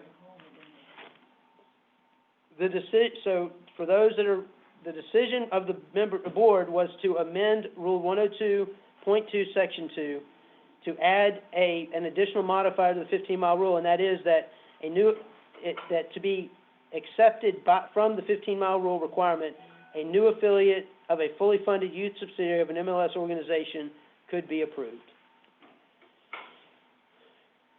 And I too have to go and cast my ballot, so one moment.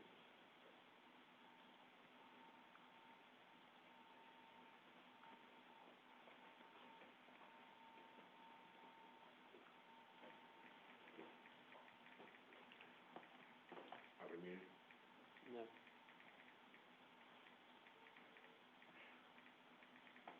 Okay, I was successfully able to do my ballot.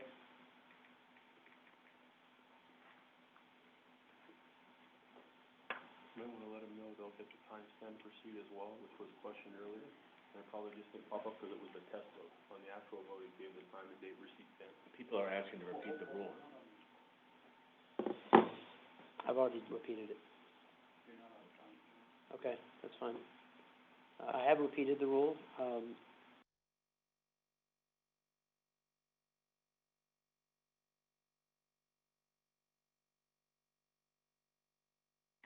I am informed, given this is the first one, the e-ballot is going to leave it open until 1:15, so we are going to have a short recess here while people vote.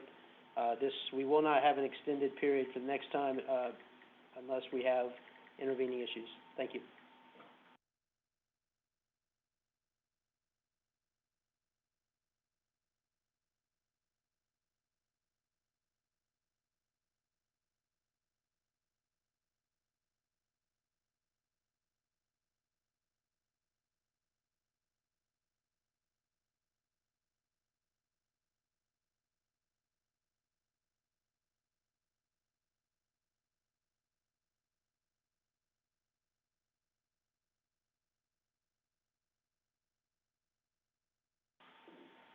Tom Tianich, you're recognized. You'll be unmuted in one moment for a point of information only. This should not be about debate.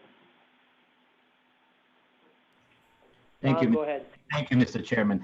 Without disclosing people's usernames and passwords, is there a screen available to us to see the final votes? When we asked for that during the test run, we were not able to see the actual charts or whatever. Is that going to be available with this e-ballot system today?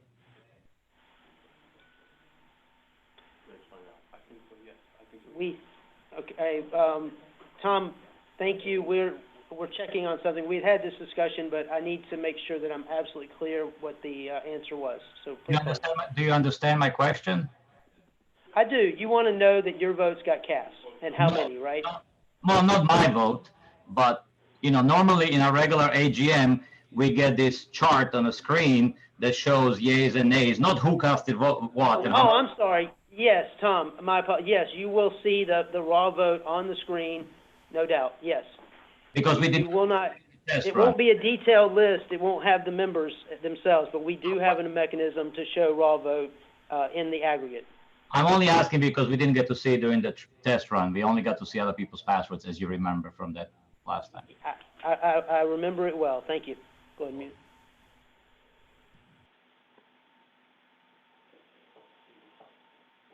Okay, we still do have 4 minutes remaining, and again, this is an unusual amount of time. 1:15 is our time. Yeah, this is an unusual amount of time. We will not have we will do. I think we did 2 minutes We agreed upon 2 minutes to do, so, one moment.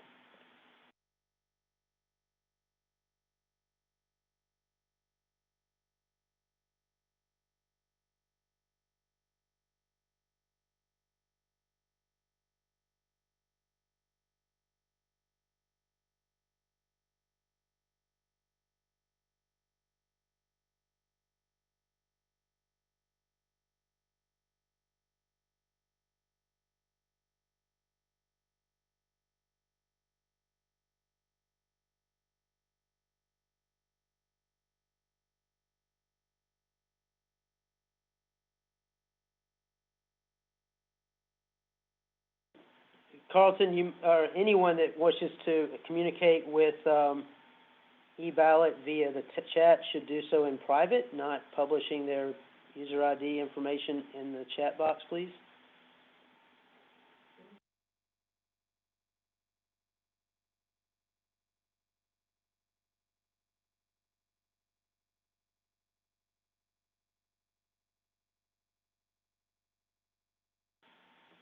Mr. Kersner, I apologize that that is the case, so I retract my comment.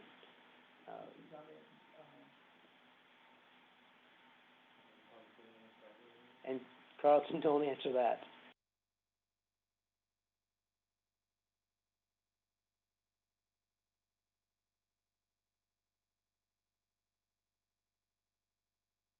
Okay, to facilitate it, please, we've just enabled private chat, just as you would be able to whisper to your neighbor in the public forum. You could certainly do so in this case. And so if you can use that behind the scenes with the e-ballot representative, that might help.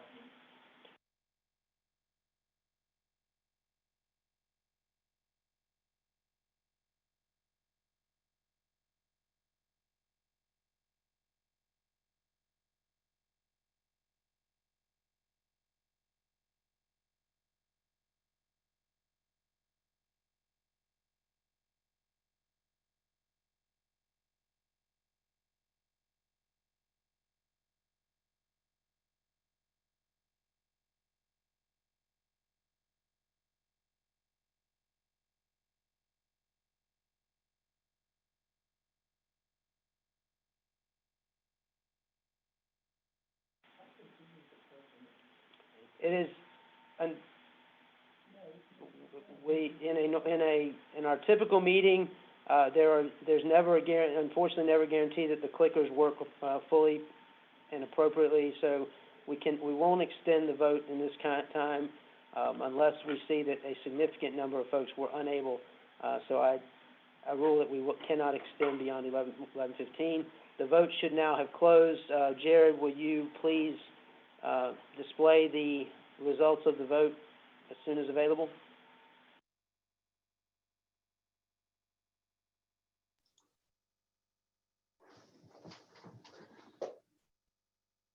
All right.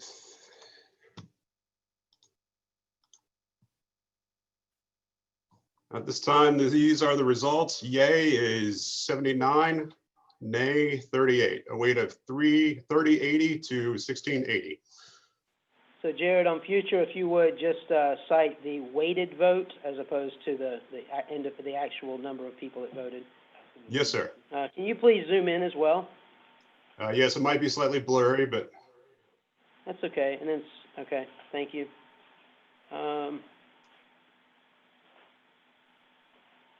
Okay, so the motion to approve passes, to approve the September 17th decision passes.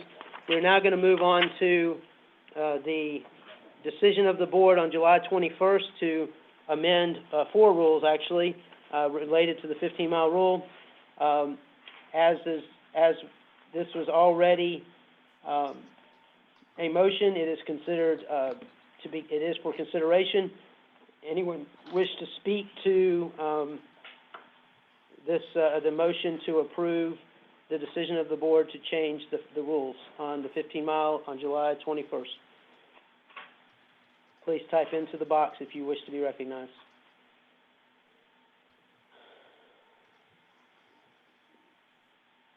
All right, do you see anything? Nope. All right. Seeing, Mr.,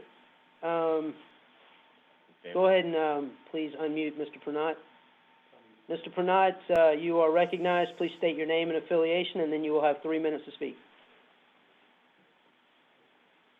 Hello, everybody. How you doing? Danny Prina here from Miami Strike Force and the Miami-Dade Soccer League. I just want to speak in favor of the board's action here. As you guys, they already read to us letters from USY as well as US Soccer. I think all of us need to look at what our missions are for youth sports, because what the 15-mile rule doesn't do is it doesn't stop new clubs from forming.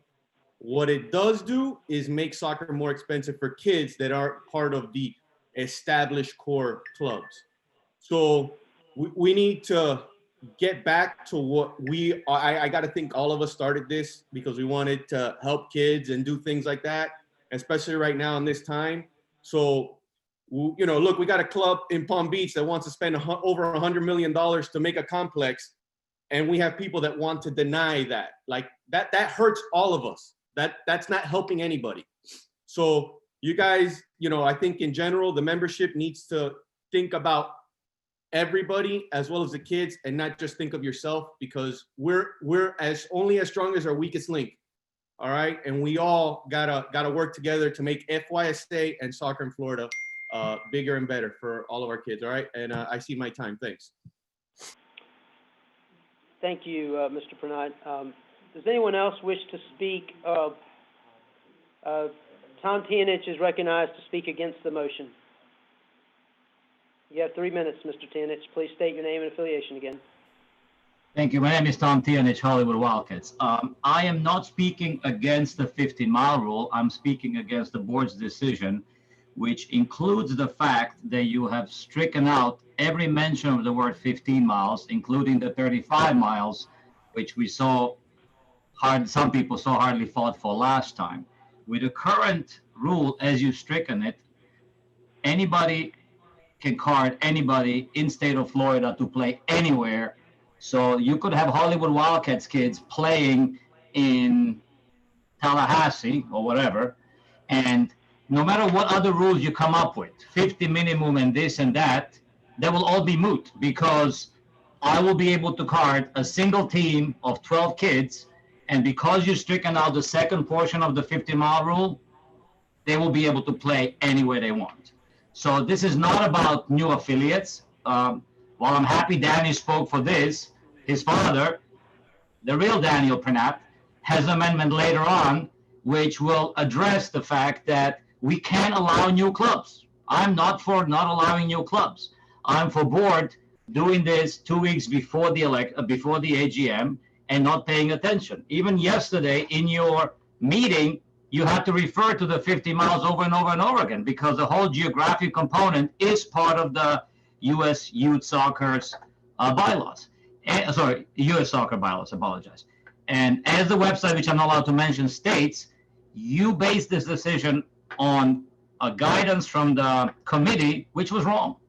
So rather than adopting it this way and then in the future never being able to deny anybody because we have flawed rules, let's implement proper rules. If we approve that amendment, we will allow anybody who gets majority or super majority of the clubs around them to join. If we want to work on additional rules, we can do so, but we can do so as members, not as 19 people in the room on a Tuesday night without any input. Thank you. All right, thank you, Tom. Next up, Jeff Kersner wishes to speak in favor of the approval of this action. Please state your name and your affiliation, Jeff. Jeff Kersner, South Florida United Youth Soccer Association. I want to commend the board on their actions in changing this rule. It's been a long time coming. FYSA has been hurt tremendously by having this rule in place. And the only thing that's clear is that the Federation and U.S. Youth are both against the 15-mile rule. In as strong a terms as I've ever seen the Federation come out against anything, it's clear that they don't believe that the rule has a place in soccer. Those players that are already out there are going to continue to play with whatever organization is going to register them.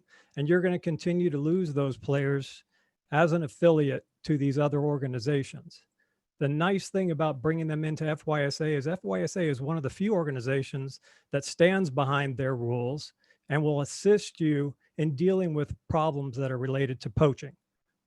You're still going to have those players that are going to register with other clubs, with other affiliates, but at least if they register with FYSA, you're going to have an option to be able to do something about it. As a league, we've already gotten 8 new club affiliations as a result of the board of directors action. And I got to believe that that's a good thing for soccer. Thank you.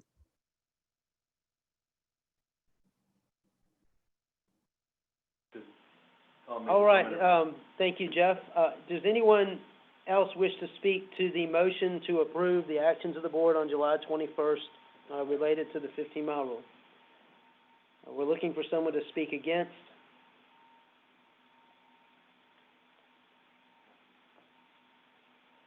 Yes, Tom, you may be recognized for your second, for the second time on this same motion, on this motion. Thank you very much. Thank you very much, Mr. Chairman. Please state your name again. Tom Tian, Hollywood Wildcats again, as well as. Thank you, Tom. In your speech earlier today, Mr. Chairman, you said that out of the 75 clubs on some list, 50 were already dual affiliated and 25 were not. I do not believe there's that many kids out there. Even the 8 clubs that Jeff just referred to already played in a league. They're not clubs that didn't play. They're not kids that didn't play in a league. We want the kids. Again, we want to amend the 15-mile rule. We want to allow new clubs to get in. We just want to do it the right way. Earlier in the month, an email was circulated with 2 decisions which were overturned by courts or whatever, arbitration. If you look at those decisions, they were very old, 2015, 2012, and they were basically, even within them, they say the geographic component is properly legitimate, but we force you to accept this club because you, the board, made the decisions in Iowa, wherever it was, when you made your decision. And in one of those instances, I did not check the other one, the club that was having issues and the club that came in was supposed to both survive. The club that made a complaint and not allow the other club to join is gone. They're nowhere to be seen in the state of Iowa. So I won't be able to speak on this anymore, and I am not even against the 15-mile rule. I'm against the board making these kind of decisions. So unless the rest of the membership speaks and votes so that we can actually amend our own bylaws later on in the day, that's it. You're going to have, I'm not saying the name, but CTC bandits playing all over the state in a little increments of 5 kids here and 5 kids there, because the way this rule was amended. Both of them were amended. The 15-mile rule for accepting new affiliates, which is fine, and the 15-mile rule for playing your games anywhere you want, your home games. This is not about not allowing new clubs in. You can speak against that portion 100 times from now until the end of this meeting. That's not what it's about. Let's speak what this is really about. We need to come up with the guidelines how we allow new clubs. Everybody agrees there's no need for 100 clubs in the same city.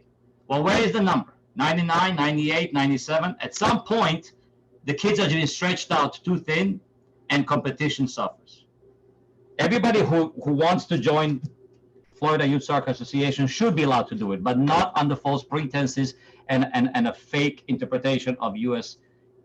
soccer as well as FISA bylaws. Thank you very much.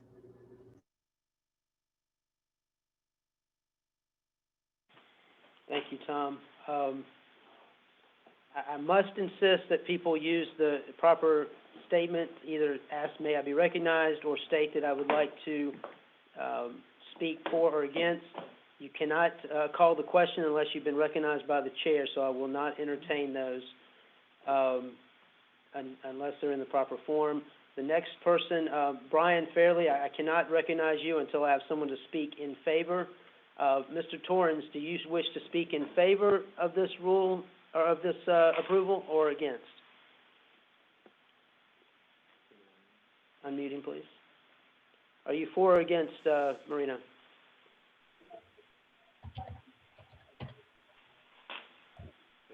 Marino, you're unmuted. I actually would like to call the question, please. Okay, Marino Torrance has requested to call the question. Do I have please someone type in second. We have a second from Jeff Kersner. This needs to be a vote, so we're going to go to our ballots. We're going to allow 2 minutes for a vote. We need a 2/3 majority of the votes available in order to call the question and to end debate on this motion. Please refresh your page, and Jared, please let me know when the ballot is available, and we will have 3 minutes at that point. Jonathan, if you would start a clock for me as soon as Jared has given us the green light. At this time, it is currently live, so please refresh your e-ballot entry, and it should pop up as for the 15-mile BOD action. Well, okay. It states, do you approve the removal of the 15-mile rule, which is the actions of the board? We removed all those 15-mile rules. Oh, I'm sorry. This is calling the question. Okay, for purposes, despite what it says, please understand. Okay. All right, you're right. Hold on. We need to, Jared, we need to end this one, and we need to actually call the question. This is not on final passage. So I apologize, but we do need to create a calling the question ballot. Thank you for catching that. So any votes that have been cast will have to be recast if we do call the question and we go to final approval. So once the ballot, Jared will inform us when there are eligible ballots, and again, calling the question. If you wish to end debate, you will say yes to call the question. If you wish to continue debate, you will vote no to calling the question. And again, we will allow 3 minutes once the ballot is available.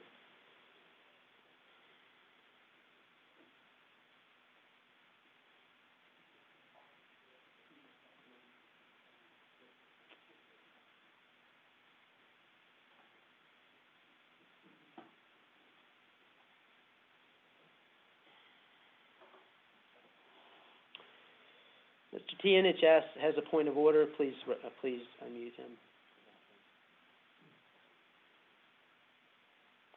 Mr. Tianich, you should be unmuted and you're recognized for your point of order. I'm slightly concerned about the order in which this came in. So I was speaking against it, and then Brian Fairley wanted to be against, same as me, or he wanted to be against me. I'm concerned about what Brian Fairley wanted to do, because he did raise his hand before Justin, and I think Marino wants to speak for. So did we just cut Marino out of the loop? All right, hold on, guys, I got it, please. Mr. Fairley wished to speak against the motion. You had already spoken against the motion.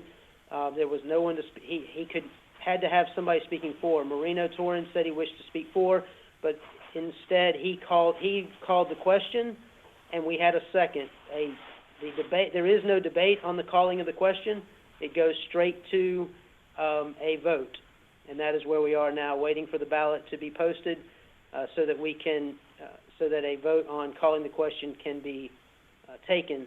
There must be a 2/3 majority to approve calling the question in order to move on. Now, the ballot has been posted. It is 1:31. We're going to start a clock, and we have a 3-minute clock on the vote. Please vote now. Yes means to end debate. No means to continue debate.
I do want to remind, we have 1 minute left, but there may be some that are attempting to vote that did not vote in the credentials vote. If that's the case, your ability to cast ballots has been suspended. So you had to have voted earlier in order for it to allow you to vote now.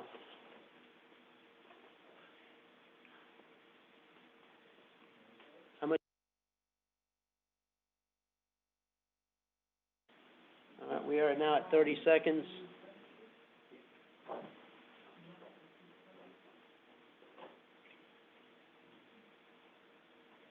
Mike, you want a minute? Yeah, take a minute. You can toss it over there.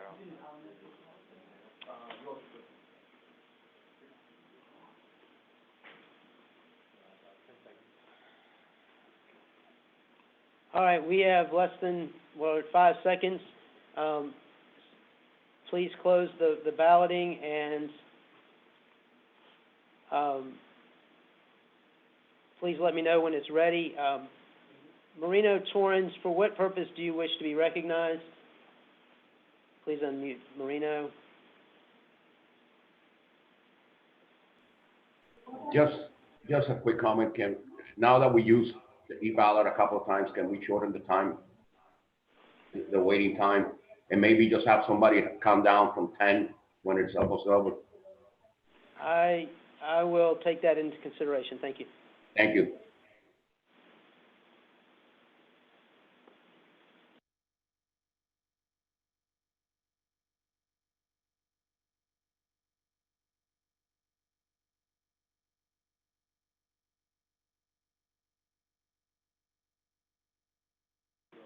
All right, Jared, as soon as you have the results, please post them. Again, thank you to everybody for your patience.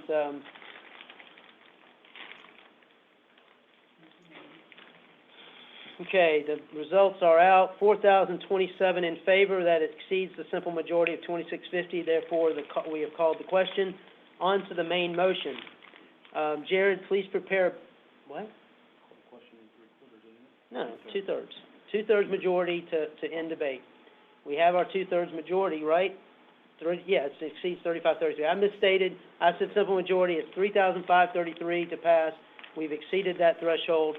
The motion to call the question passes. We're on to the main motion. Jared, please inform us when the ballot has been posted on the approval of the decision, on the July 21st decision of the board to amend the rules related to the 15-mile rule. Please access your ballot. We will go with a 2-minute time limit this time.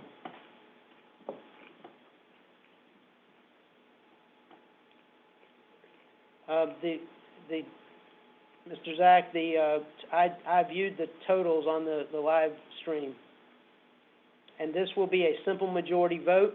If you vote yes, you approve of the decisions of the board, of the decision of the board. If you vote no, you do not approve the decision of the board. And I need to go in and vote before the 2 minutes is elapsed. It's not live. Oh, it's not live yet? No. Okay. It has not been posted. We are not yet, we're not yet on the timer.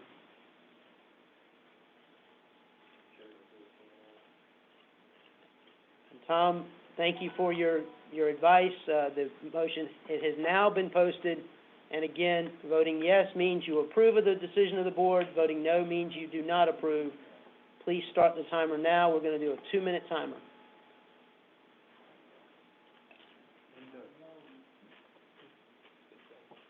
Mine's not working.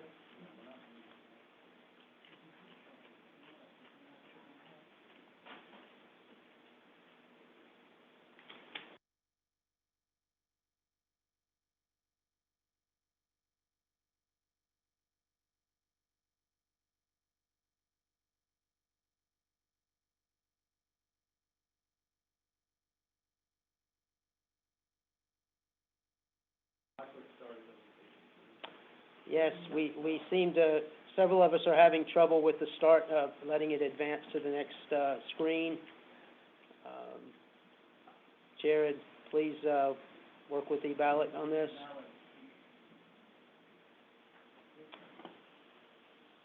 We will get through. all, we understand that you're having trouble. It is happening for most of the voters. Please wait. We will extend the time.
Okay, some seem to have had an opportunity to make it to work. Please refresh your screen. If necessary, please log back in. I did log back in just to be sure, and it allowed me to have cast my ballot, and I was able to get a confirmation. We will again extend. I apologize for the hiccups.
Guys, we will give it looks like most people are having success logging out, logging back in. I will give a 30-second warning before we're going to end. So right now it's open-ended. So please cast your ballot as quick as possible. If you're having trouble, please put it in the chat box.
So we are, for the group, just know, we are monitoring behind the scenes. They can see not who voted, or not how people voted, but that they actually cast a ballot.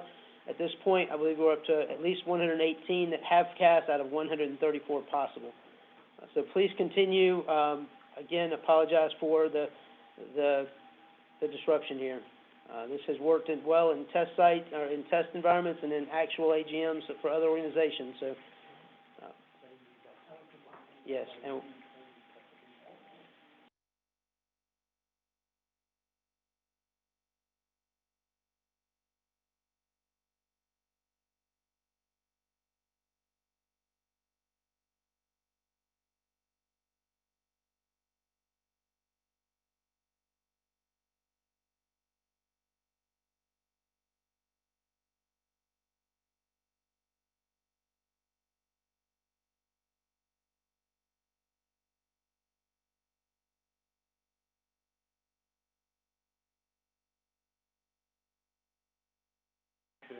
okay, we're gonna go ahead and have a 30-second countdown, 30-second time, limit, give me a 10-second notice. Yep. You got it.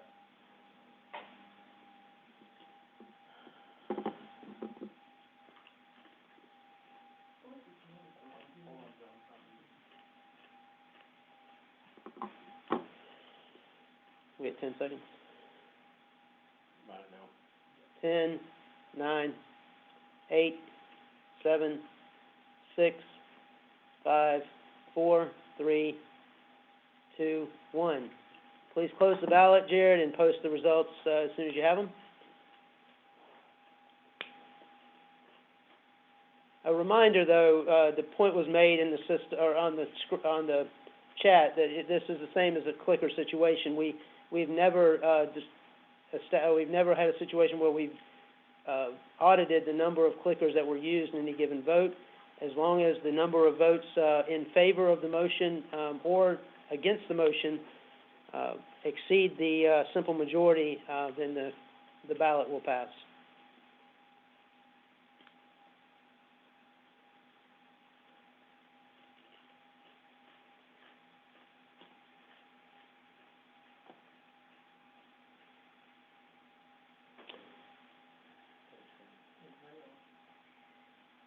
Okay. Decision of the board was failed to achieve the support necessary. We did get 134 votes. That's good. I believe that's all the ones that were eligible. Therefore, the 2001, so it did not pass.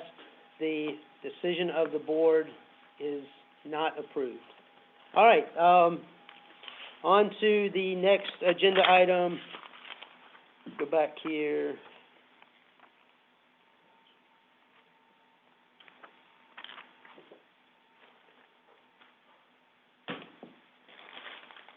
All right, what's next, Joel?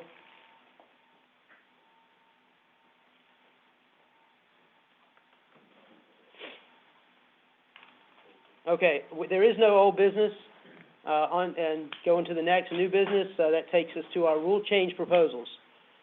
So I'm going to, you want me to switch places with you and allow you to talk from here? I can talk here, but. I know, but they may not be able to hear you so well. Okay, the first couple ones you're doing. Oh, that's right. I am doing the first couple ones. All right, so we're going to go on to rule changes.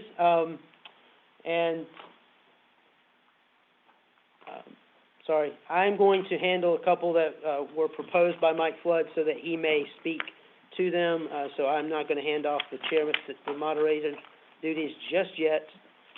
I'm going to go into my book and find the actual section. Sorry.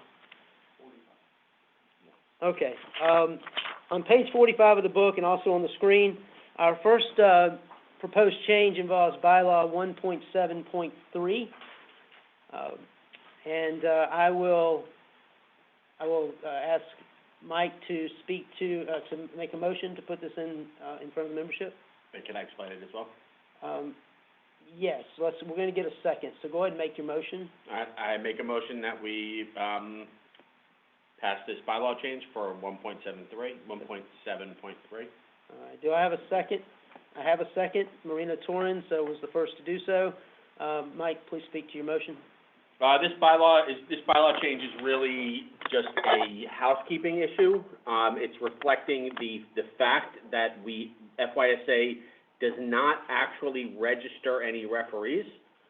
The main reason for tightening up this language is so that there's clarity about who we are liable for, and we do not want to be liable for individuals that we do not register, and we do not, in fact, register referees. So really, this is asking to change the bylaws to reflect the reality of what FYSA does. Thank you, Mike. Does anyone wish to speak, since Mike's clearly in favor of his own motion, does anyone wish to speak against the motion?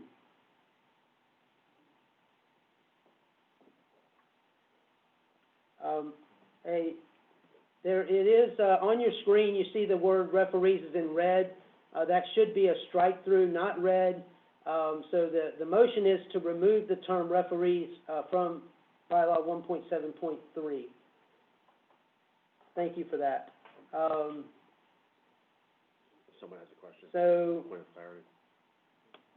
where is he? Daniel Purnett. Oh, Mr. Purnett, if you have concerns, we'll frame that as an against. We'll recognize you to be able to speak. If you would say your name and your affiliation, and then you'll have 3 minutes. Hi, thanks. Yeah, so Daniel Pernat here, Strike Force and Miami-Dade Soccer League. So what this is doing is that so we are no longer registering referees, right? Is that what this is doing? We're no longer actually never registered referees. We provided them the opportunity for background check, and we do require them to be background checked, but they don't actually register with us. Okay, so now they're going to register. So my concern is this: like a few years back, when we did add the background checks, we lost a lot of referees. And I'm just worried: are we going to lose more referees when we do this? I mean, we already have a hard time getting referees in Region A for certain things, and I'm just like, I feel like every time we keep adding these obstacles for refs a lot of times. I mean, I don't know about upstate, but I know down here it hurts us. Daniel, or Danny, this changes nothing in terms of how you register with the Federation as a referee. We will continue to require background checks of all referees through FYSA, as we've done in the past. This changes absolutely nothing for them. It just makes it clear that they're not registered with us, and this really, if I'm not mistaken, Mike, goes more to risk management issues in terms of how someone is, quote, registered. They register with the Federation. Adding any more layers, then great. Then I have no concerns or anything. Perfect. Thank you. Great, thank you. Justin Lauer, you're recognized to speak for 3 minutes. Please state your name and affiliation. Justin Lauer, Brevard Youth Soccer League and referee assigner, and I recognize this is just a wording only change and has absolutely zero impact to any changes with the referee community, so I'm in favor of this. Thank you. Does anyone wish to speak for or against the motion? Or to potentially call the question, you have to ask to be recognized.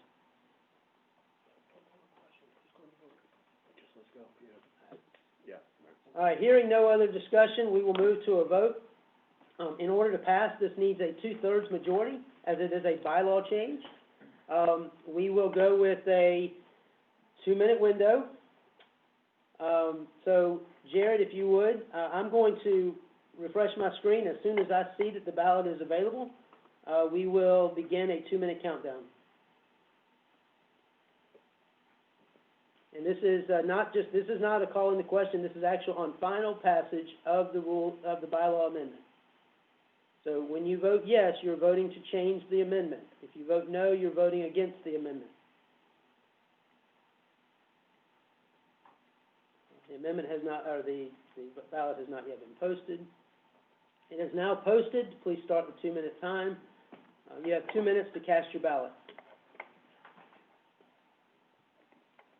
Again, yes means that you're in favor of the amendment.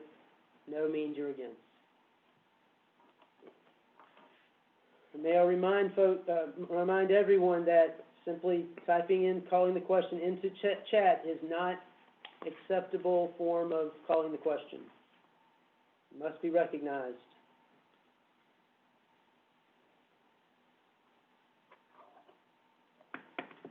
All right, I'm two in, guys, I need a third. I know I'm not on mute, it's okay. Get a third. As far as there's your hand up, only one of the Cokes is showing. Oh, that's two Cokes, two Coca-Colas.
Okay, understanding we're very close to the end of the 2 minutes, I'm going to check with Jared to get an update on how many votes have been cast to ensure. I'll do it. We're not muted.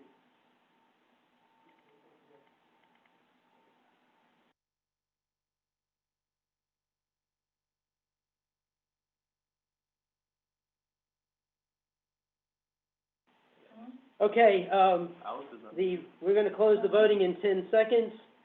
10, 9, 8, 7, 6, 5, 4, 3, 2, and 1. Jared, please close the ballot, or have e-ballot closed, and report the results as soon as possible. We are looking for at least 3,533 votes in favor, in order, or 3,533 or more to pass, for passage.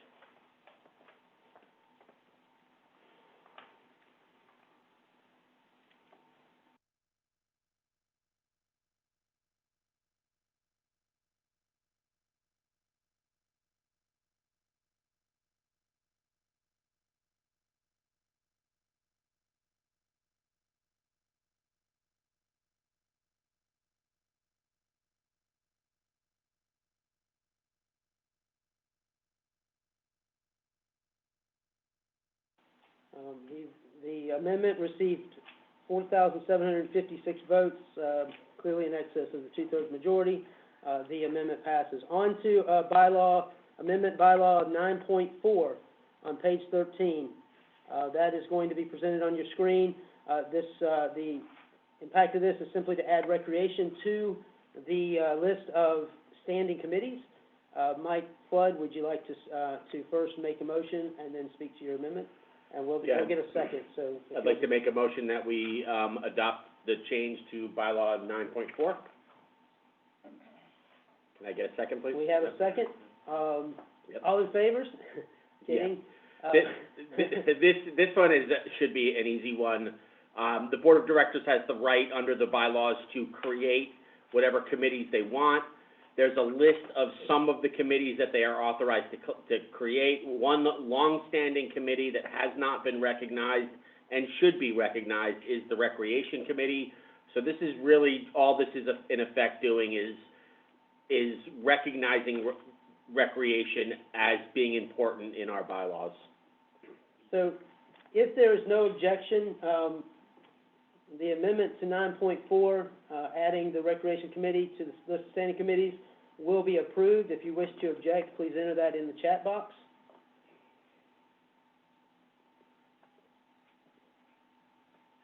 Seeing no objections, the amendment to 9.4 is approved unanimously. All right, next one is another Mike Flood. Yep. Mike wants me to keep talking all day long today. Just kidding. Okay, this involves Rule 101.6. And Mike, would you like to make a motion on the amended rule change, or the amended? Yeah, so I'll start by making a motion to adopt the rule change to Rule 101.6. Can I have a second, please? We have multiple seconds. The first one in was Marino Torrens.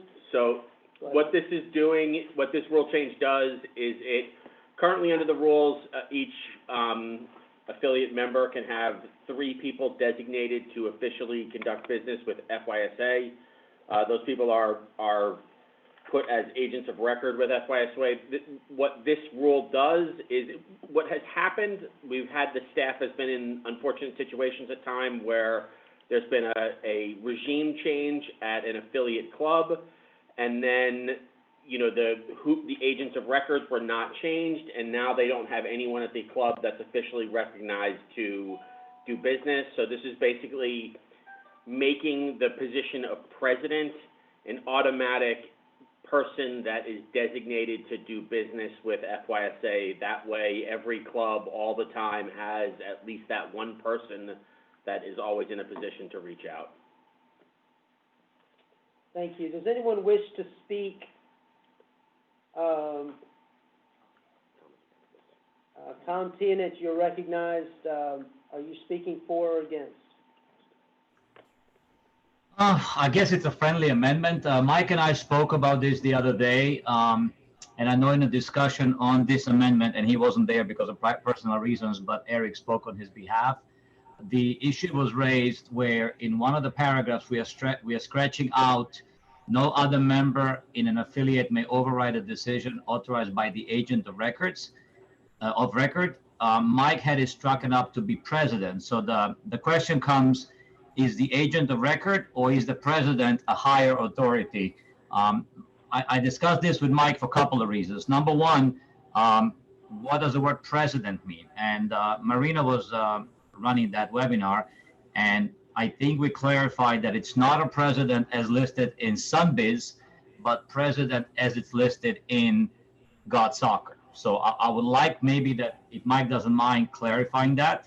And then the other thing is, should really the president be overriding factor, or should it be agent of record? Before I joined FISA, I've never heard of the word agent of record. So I'm assuming over 40 years, prior boards and prior members had a reason to come up with a title called agent of record. Not the other two. The other two were recently added. I'm fine with them being gone. But I think at some point, for purposes of clarification, and if it ever comes to the point where president says, I win, and agent of record says, I win, and they're fighting for the votes on Friday night in front of Rosemary in Orlando in a hotel, who gets it? I think we need to be straight about. So if Mike is willing to amend it, I would say I'm for it. So there are no friendly amendments. If you wish to make an amendment, please state your amendment, and we will proceed with a discussion of the amendment. All right, so I'd like to amend it where the sentence, no other member in the affiliate may override the decision authorized by the agent of record, stays as it currently stated. I have no other issues with the rest of the amendment as Mike proposed. I'm sorry, which part of that amendment is it? Third paragraph. Third paragraph.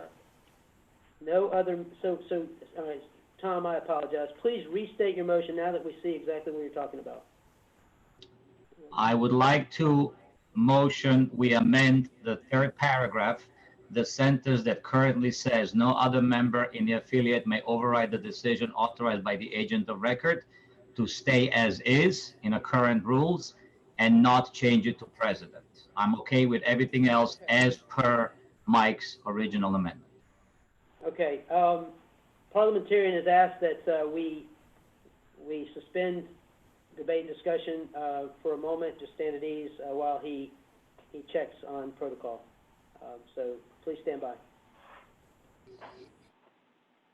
I think we absolutely know what we're trying to say. Instead of changing it to president, he wants it to be left as agent of record. In that one sentence. Yes, in that one sentence. Okay. Huh? I know. It's okay. Yeah, I was just conferring with Mike. Yep. Okay, we're going to give Mr. Henderson a moment to get back to us.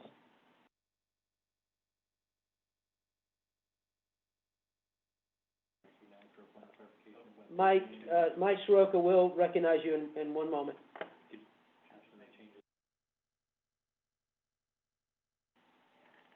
And Mike, under the agreed upon rules, we did ask that everyone put their full name, so while I certainly know who M. Soroka is, I would ask that you go ahead and update your Zoom name to be your full name, please.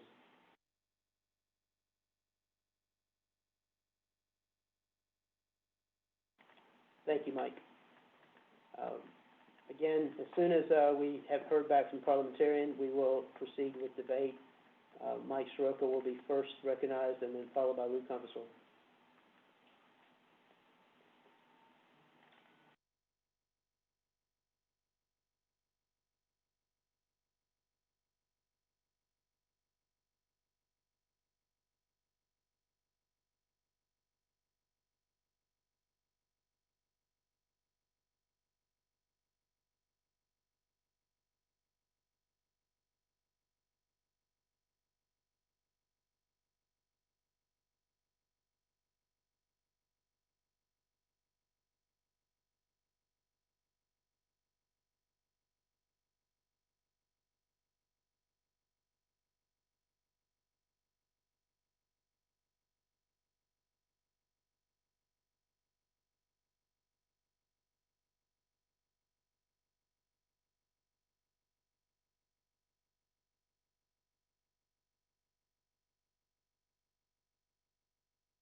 Jared, if you could perhaps address Kathleen Shelton.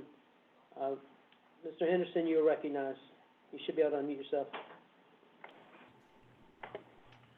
So this is Maurice Henderson, parliamentarian, and obviously, I think this is the first time you may have had a professional registered parliamentarian at your group. I'm not sure, but there are certain types of amendments that cannot be amended. And so I needed to make sure that what was being offered here, such as a strikeout amendment, can only be amended by striking it out again, which keeps the original text in play.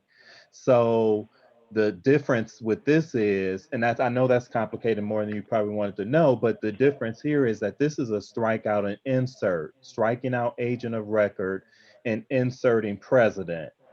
I am not 100% convinced that that amendment would be in order, unless, but I'm not going to sit here and try to delay the meeting either.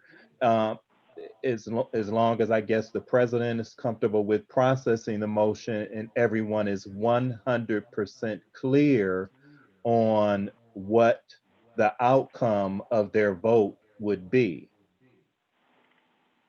So I've just consulted with Roberts, and I'm not 100% convinced that that motion is in order, is what I'm getting at.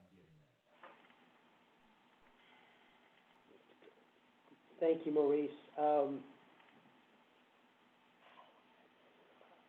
So the amendment, or the motion, the original motion was to change from agent of record to president in that one section. There were other pieces to this. It sounds like I have the,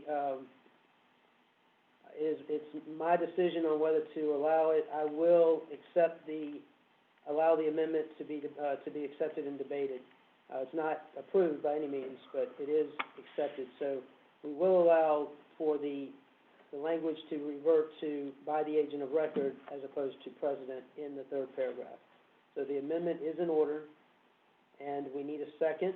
I believe we had a second. We have a second. So on the amendment, we're going to discuss on the amendment. Mike Soroka, I believe you had a point of clarification.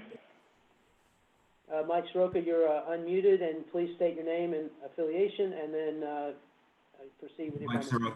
Soroka, be Commissioner North. So I'm, as I read the proposed amendment, I think there may be like some contradiction in here, because if you look at this paragraph 1, line 3, it says affiliates may appoint up to 3 persons to act as their official representative. But then as you read further down, right up to above the Hey, Mike, is it a point? So are you speaking? I need you to speak to Tom's amendment first. Oh, Not on well, the main okay, agenda. well, I had put that in before Tom had made had made the You amendment, had, so right. I'd like to You can relinquish my reserve your time and time, wait and I'll bring, until after this I'll bring you, is discussed. yes, sir, I'll bring you back on the main motion and allow Thank you you. the full complement of time. Thank you. Luke Confessor, I believe you also asked to be recognized. Do you wish to speak to the amendment proposed by? Who proposed I want a point of information about, tell you where the term agent of record came from. Is it on point with the discussion? Yes? Okay, I will allow it. Okay. Go ahead.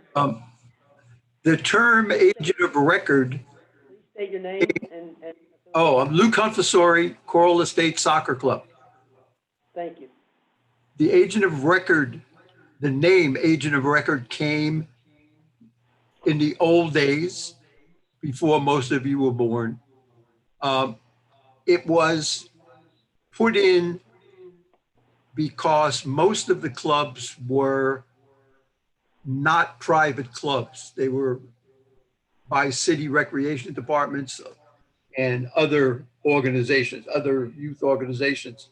And the agent of record was the not the mayor, but the recreation department people, or the those people who were in control of the all sports kind of things that were going on. And they did not want the soccer people signing off on something that they were not on with. So that's why the agent of record was given. The agent of record is the one who was registering the club, and he was the last word on everything. Okay, thank you. Anything else? I appreciate the clarification. I recognize Mike Flood to speak against the amendments. Yes. Proposed amendment.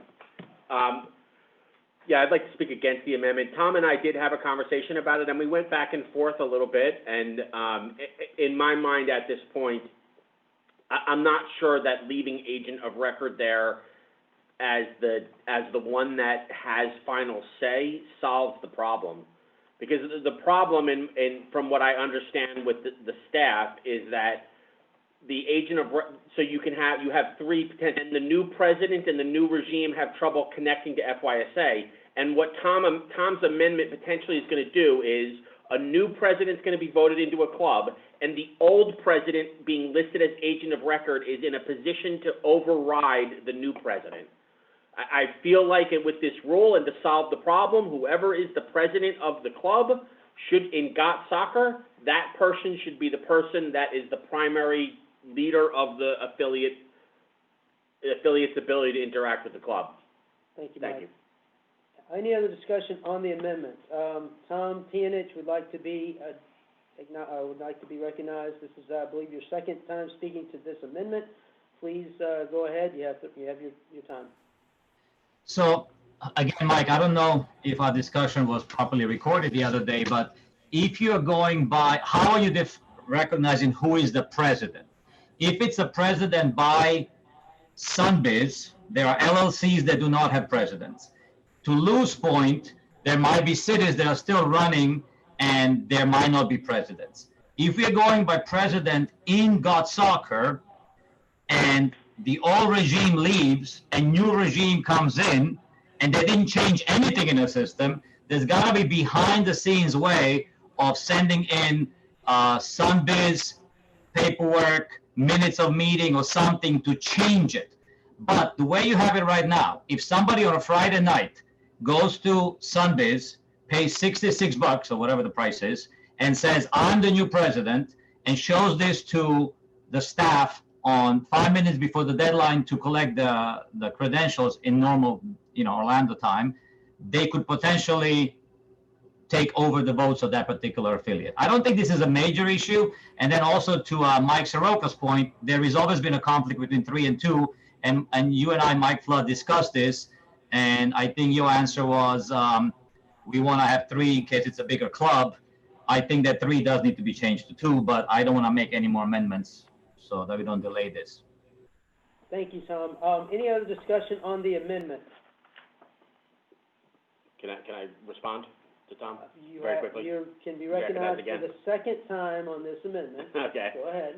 It's, Tom, so, again, it's not the agent of record in Sunbiz, it is it's the president in Sunbiz. And in order to conduct business like registering players and doing other registration aspects, the new president would have to identify himself in GOT Soccer. We're not talking about doing this based on corporate records, talking about the president as listed in GOT Soccer for soccer purposes, with FYSA. That's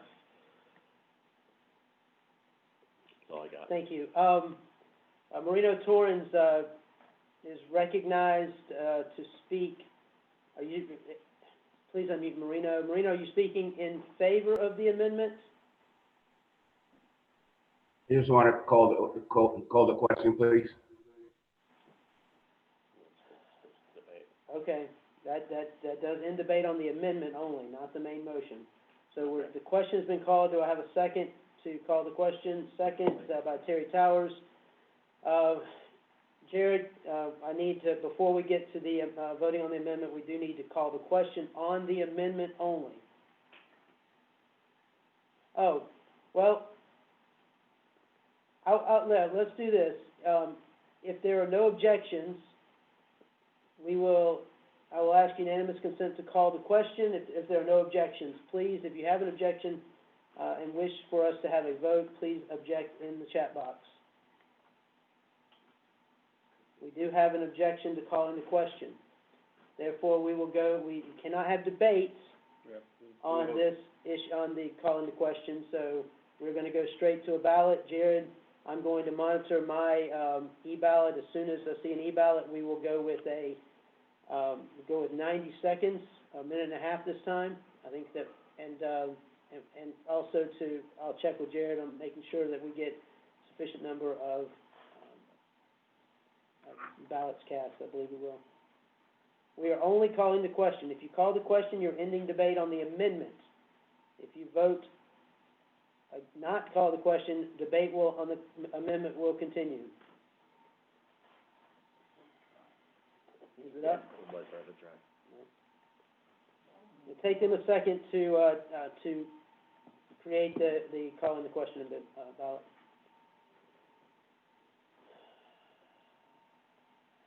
We're only voting on the amendments we're only voting to call the question on the amendment. We're not voting on the amendment itself.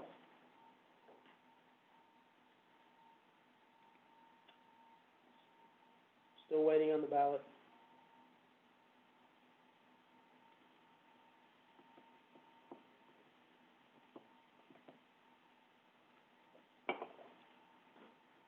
Mr. Pranat, there can be no further discussion. The use of the chat box to provide opinion is not acceptable. Please do not do that.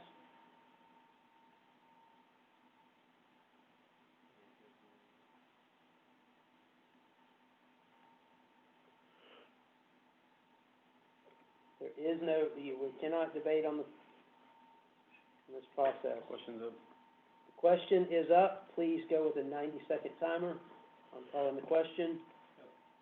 We need a 2/3 majority of the available votes in order for the question for us to end debate.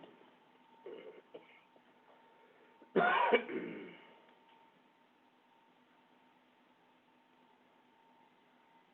my receipt this time. You did? Yeah, some people were saying last time that you couldn't, and when I logged in, I got a 505 error, so on the last question, I don't know why we couldn't get a receipt, but on this one, we got it.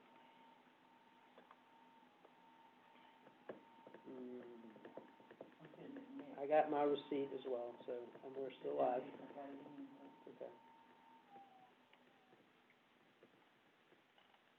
Going on mute for 1 moment.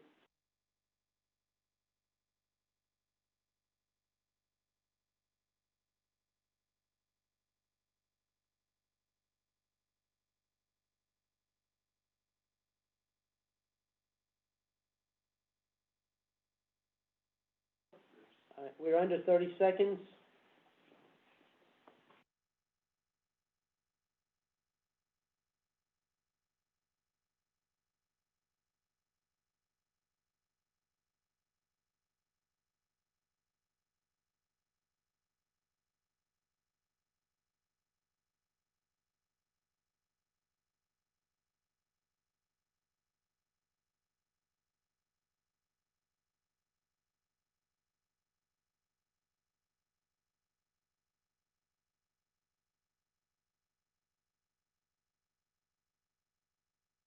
All right, 10-second countdown. 10, 9, 8, 7, 6, 5, 4, 3, 2, 1. Close the ballot and please report out, Jared.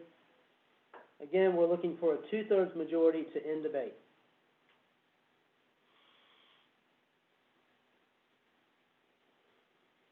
That 2/3 majority is 3,533.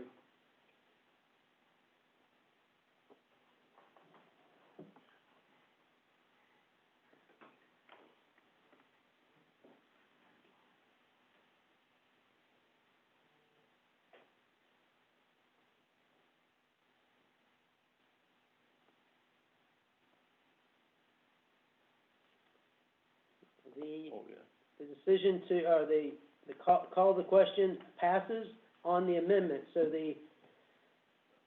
now we need to vote on the amendments. No further debate on the amendment is allowed.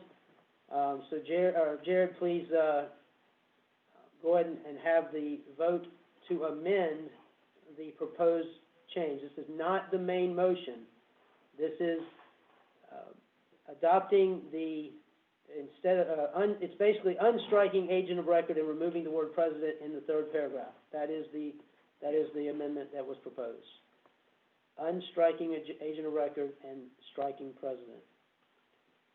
So Jared, again, we will look for this and we will go with a 90-second window as soon as the ballot is live. Clarification, was the amendment to remove just the word president or the and or the president or and? In paragraph 3. Last sentence. Right. That's the paragraph 3. Right. No, further down, further down. It is. Right here? Right, yeah, Unstrike that, strike that. Yeah, okay, yeah. That's what we're amending. Sorry, I was looking on the screen. Right, Yeah. Confusing myself. Waiting for the ballot still.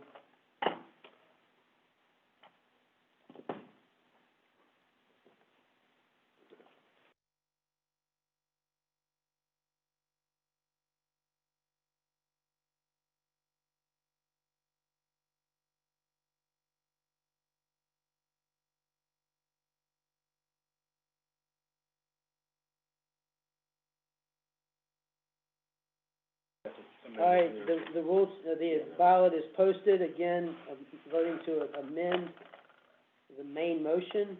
So amending the main motion, please vote. We have 90 seconds.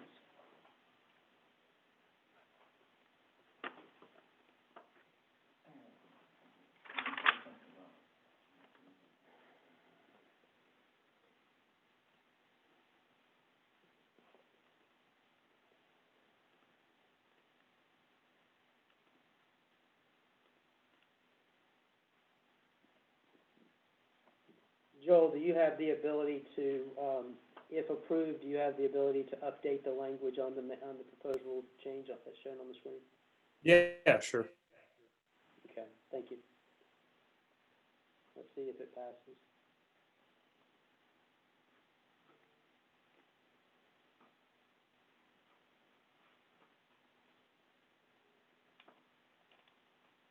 If approved, agent of record in the third paragraph will be unstricken, and the word president that is highlighted in the third paragraph will be stricken at the end of that first sentence of the third paragraph. That is on your screen. Thank you.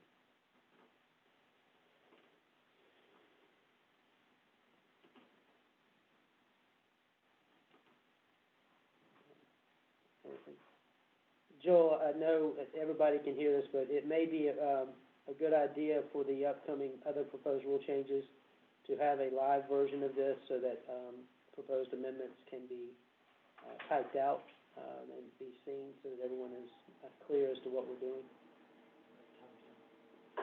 Time is up. We're gonna have 10 seconds though. 10, 9, 8, 7, 6, 5, 4, 3, 2, 1. Jared, please post the results. We're looking for, this is a simple majority vote to amend the main motion.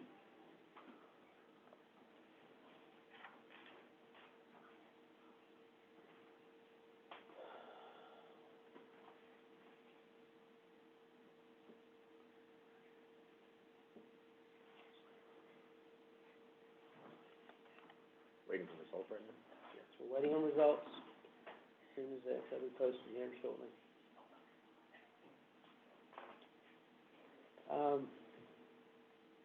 Okay, the amendment passes.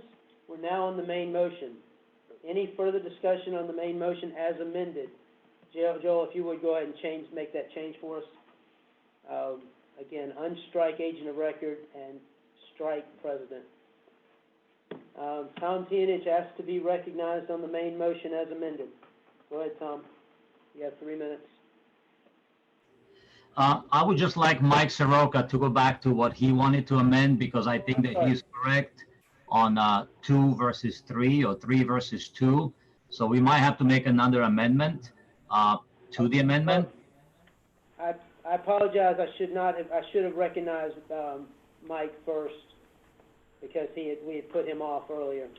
Well, if you want, I can say something negative about it so that he can get before. I really don't, I'm gonna recognize Mike Soroka to speak to the main motion. Mike? Yeah, it's more of a point of clarification, I guess, than for or against. But if you look at the paragraph 1, line 3, it says affiliates may appoint up to 3 persons to act as their official representative with FYSA. But then you look at all the responsibilities that these agents and the presidents and whatever are allowed to do, and there's only 2. You're striking out that third person. What's the point of the third person if they're not actually allowed to do anything?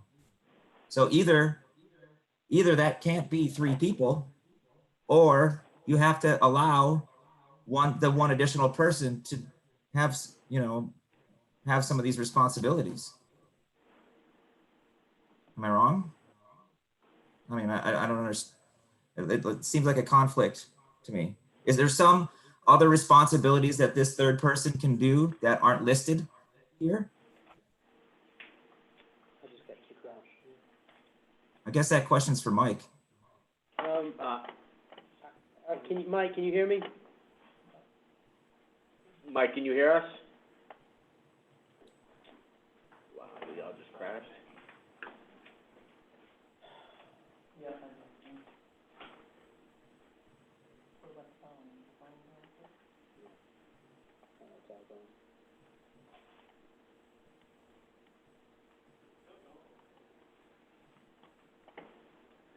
So Tom, if I make an amendment, I'm not sure it's one that you're gonna actually approve, because you only want 2. It says there's no internet. If they can speak, we need to let somebody know.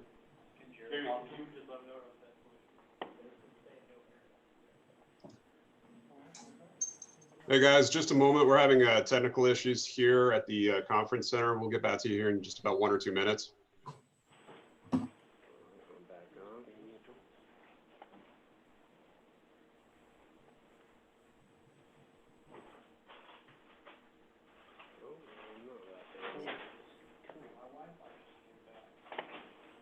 Did it?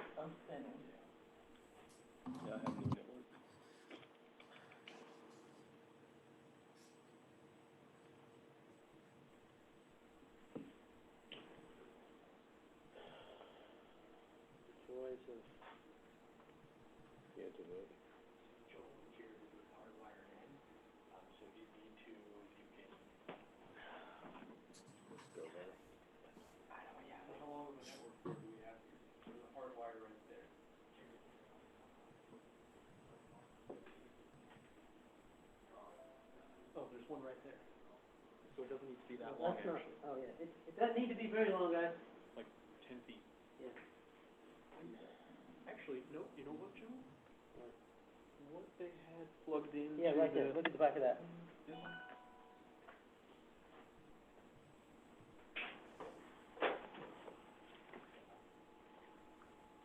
that in your. Oh, yeah. Oh, well, it's powered All in. right, let's do it. Yep.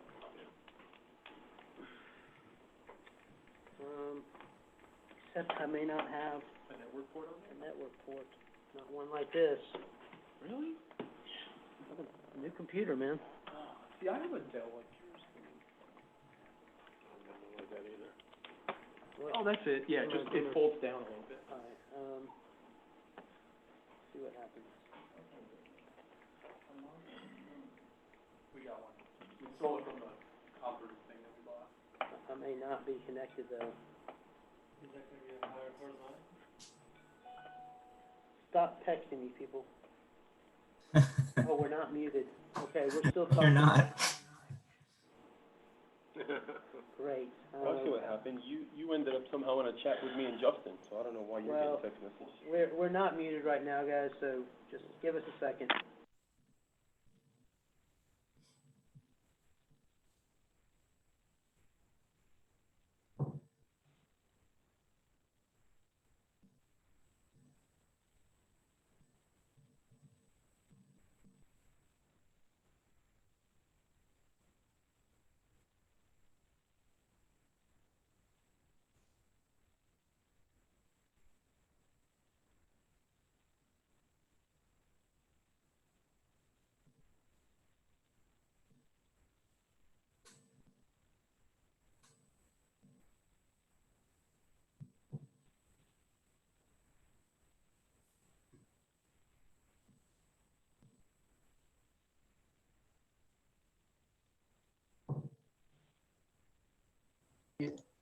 Okay, can anyone, I apologize, we've lost Wi-Fi internet, but I'm hardwired in, so are you able to see or hear? Can anyone confirm in the chat that they can hear me?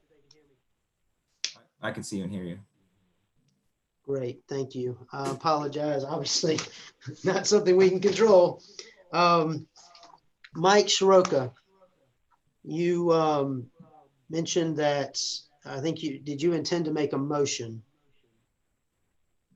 Well, I was asking for a point of clarification. If is this third person, are they allowed any responsibilities? So, and if not, then I would make a motion. But there's no reason for a third person if they're not allowed to do anything. So that's, I'm asking the question. So my question, let me read for 1 second, hold on. So the current rule states that that's the language that's in the current rule now, right? So they appoint 3 people, but then they mention in the current rule that the agent of record is the primary official representative. So may appoint. Those 2 other folks are allowed to conduct some of this business, but the agent of record, is allowed in the president. Well, in the new thing, the president would be allowed just these 2 responsibilities. So the representatives, if you look in the section at the very bottom where it says any change of representatives requested, that contemplates that the agent of record can make a change in who can represent them, but that does not make them agents of record. So for that purposes, and certainly for purposes of this AGM, they could have, in any AGM, an agent can be appointed by the club to pick up their proxies or to pick up their votes and not be considered a proxy. So it's my opinion that the agent of record is an individual, but there are other agents that can do limited things.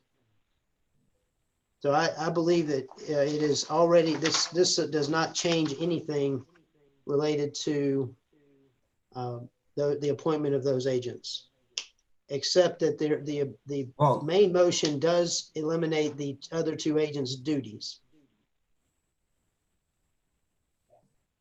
Okay, so that's my question. Hold on. What? Mike Flood, you're muted.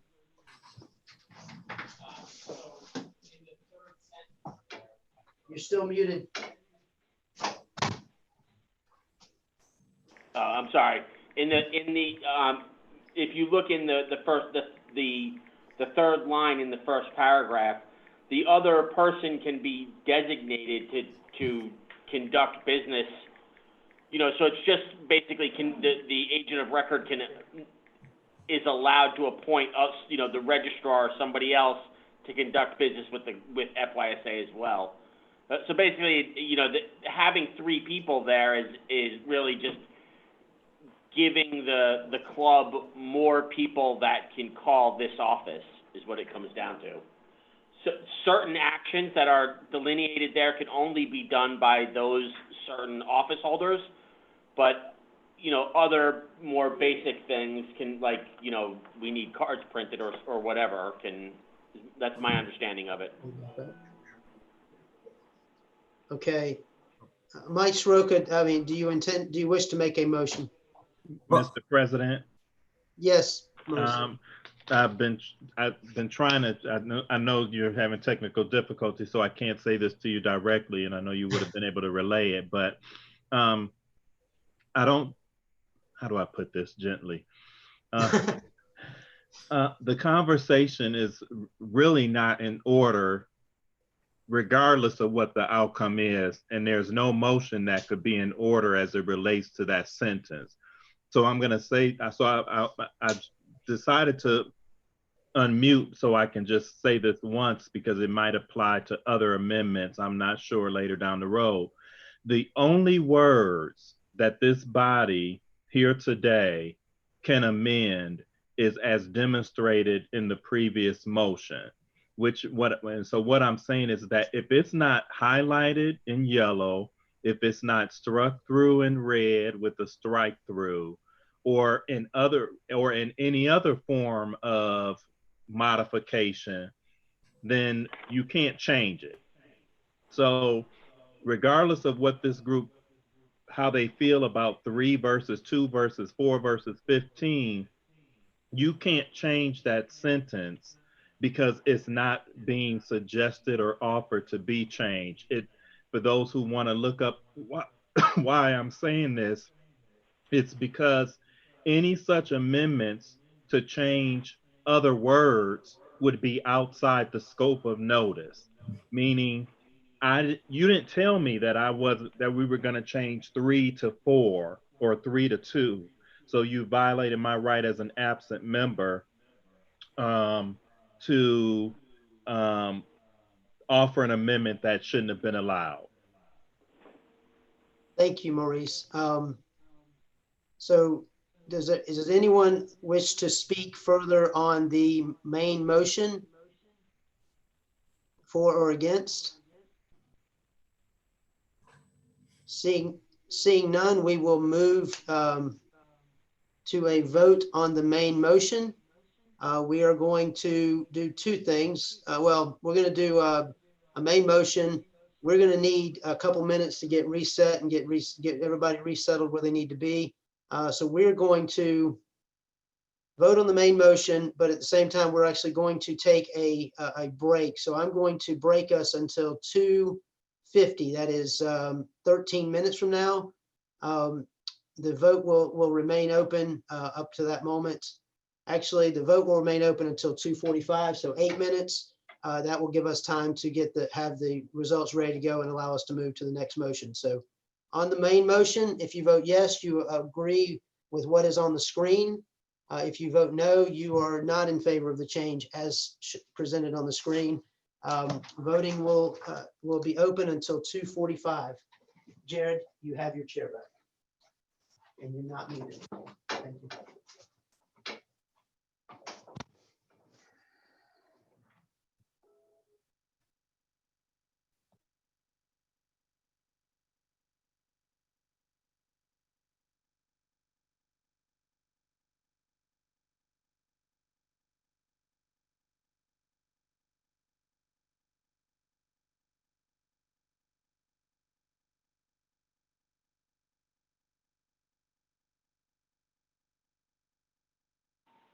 All right, can I get anyone to confirm that they can actually hear me?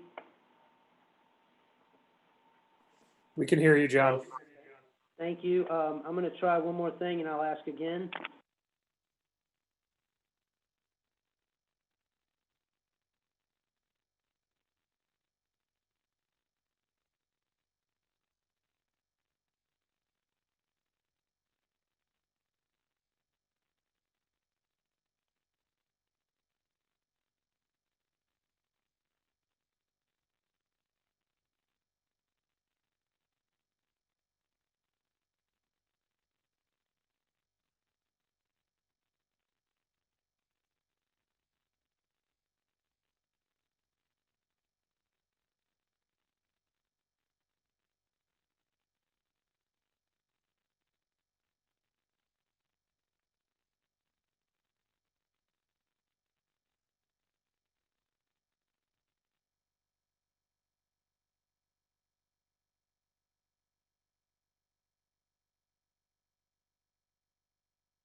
Okay, all right. Can you hear me now, Jared?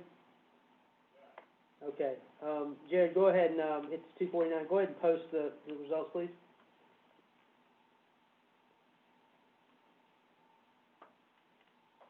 I believe that says 3,686, which is greater than 2,650. Therefore, the motion, or the rule change passes. It's not yet 2:50, so give me 1 second to get there. Joel, you're on camera. All right, 2:50. Let's get back to it. Next rule change we have is involving 102.2. It's the first of, I believe, 3 rule changes involving the 15-mile rule. There's no way for unanimous consent. I need Mr. Centurion, if you're on, could you please identify yourself via chat so that we can unmute you?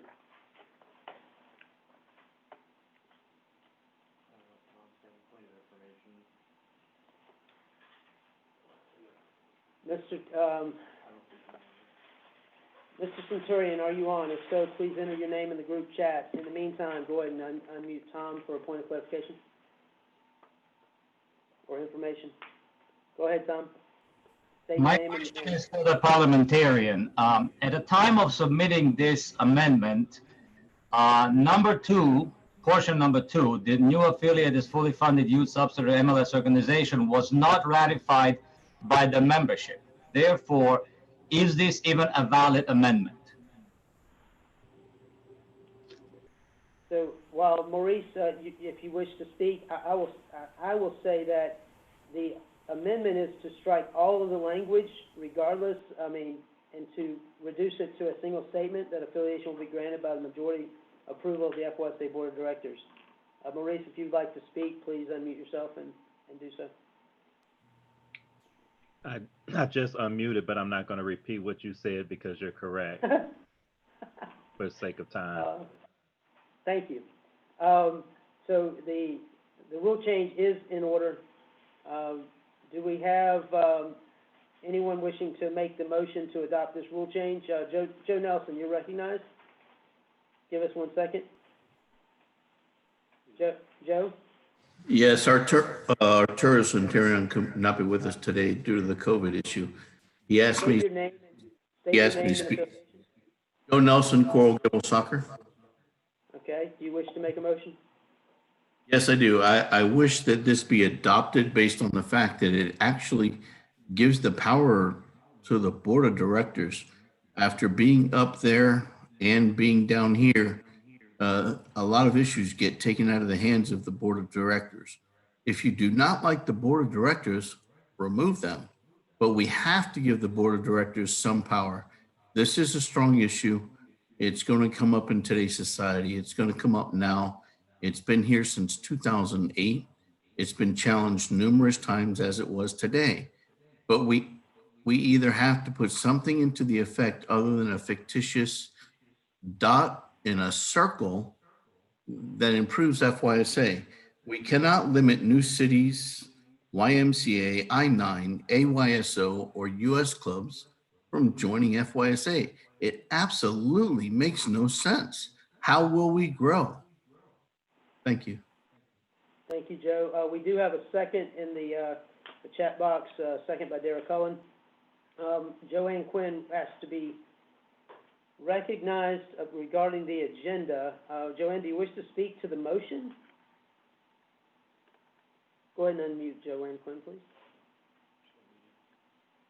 Language, by the way, from iPhone, I need you to put your real name out there so we know who you are. We have to answer your questions. Joanne Quinn, you are recognized. Hey, thank you. No, I don't want to speak to this rule. I just wanted to ask a question regarding the agenda. So if that needs to happen after we recognize and take care of this rule, then that is fine too.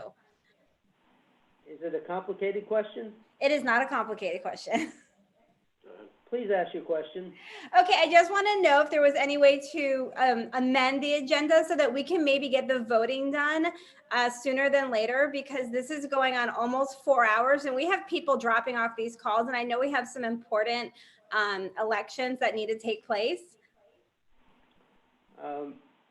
I will ask, while debate continues on this motion, I'll ask the parliamentarian to privately message me on the appropriateness of a motion to amend the agenda at this point.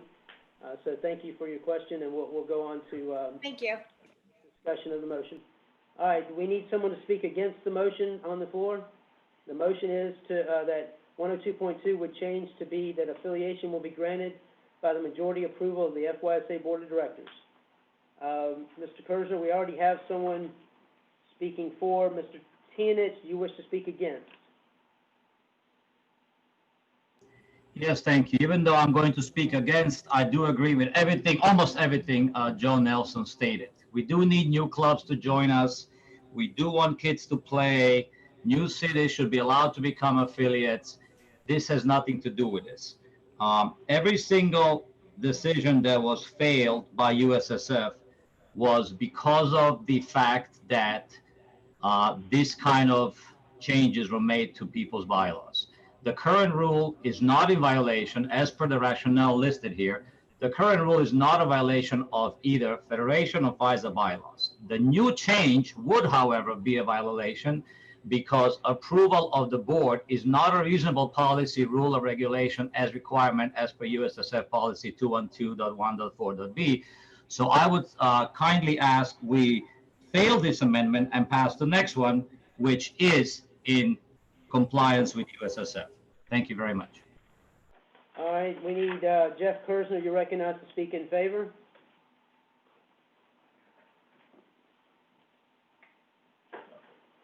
Go ahead, Jeff. Yes, thanks. I had hoped that the previous vote was just one to recommend letting the membership decide and not a negative on removing this clearly destructive rule. But clearly from Tom, he seems to think that is not the case from his prior comments.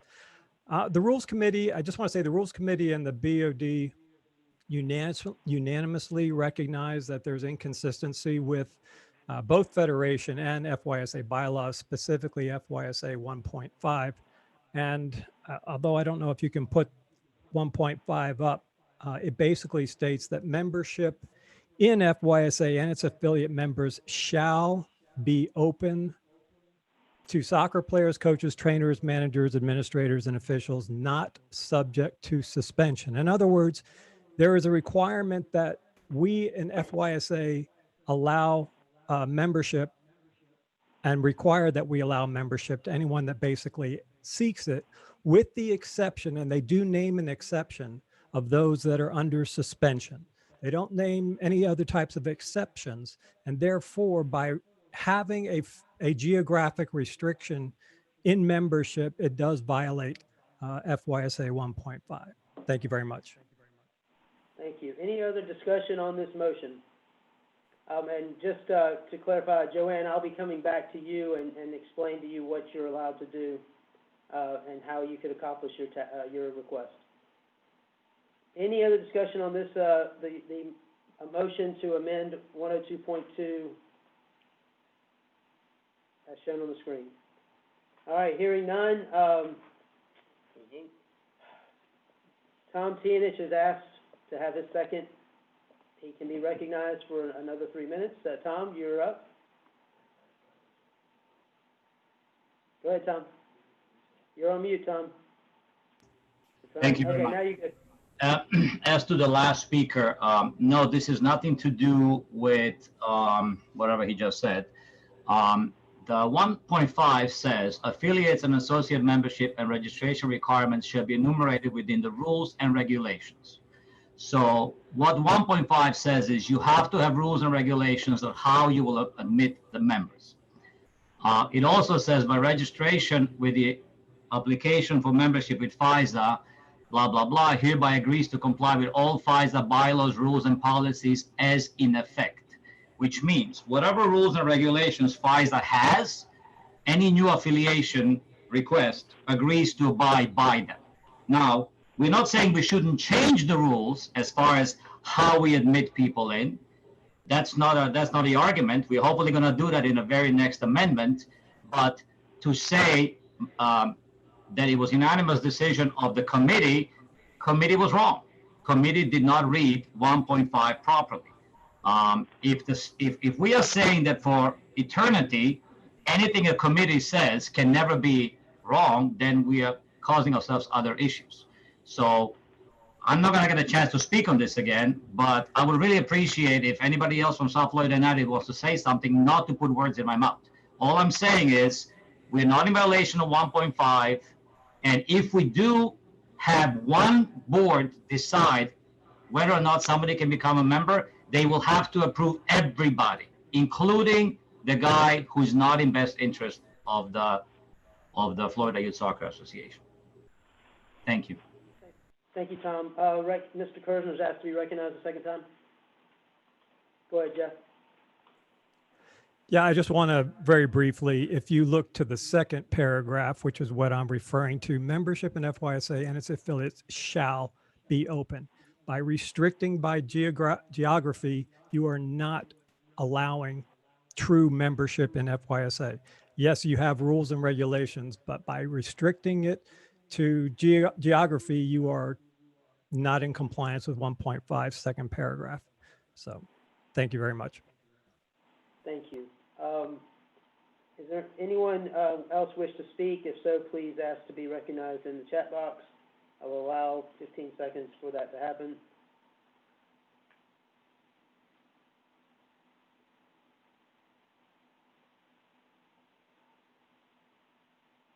Has it been 15 seconds? Yep. Here, seeing none. Jennifer DeTilio, you're recognized. Do you speak, let's see, Jeff spoke in favor of the rule change proposal. Do you speak against? She's for? Oh, sorry, we need someone to speak against in order to have another voice in favor.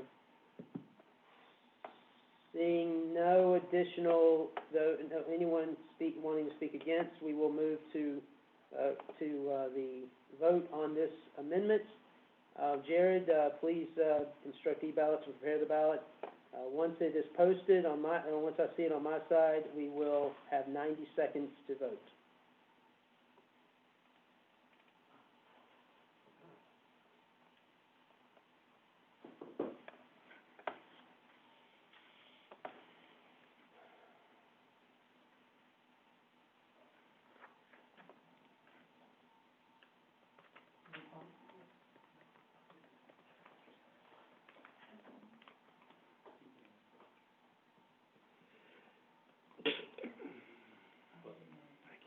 Okay, right now we're voting. If you vote yes, and I apologize, guys, if you vote yes, you are voting to change what's on the screen, the initial affiliation, to affiliation will be granted by the majority approval by the FYC Board of Directors. You're removing all the language under initial affiliation and changing it to that one line.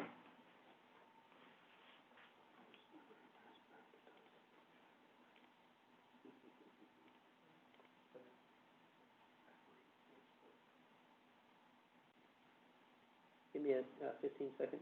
How we at? Where we at? And then how we on now? Oh, is it not open yet? Oh, I apologize, yeah, all right, yeah, sorry. I forgot to vote myself, guys. We're only 30 seconds in. Okay, we're only 30 seconds in, we have 1 minute left.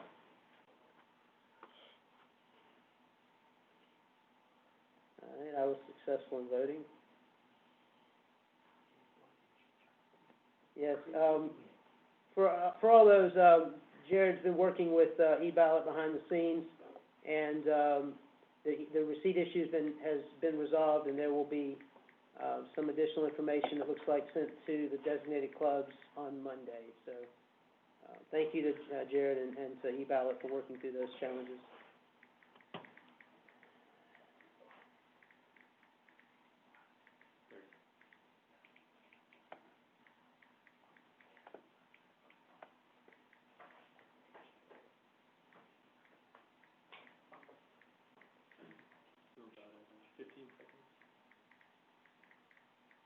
Okay, 10, 9, 8, 7, 6, 5, 4, 3, 2, 1. Close the ballot. Please present the results as soon as you can.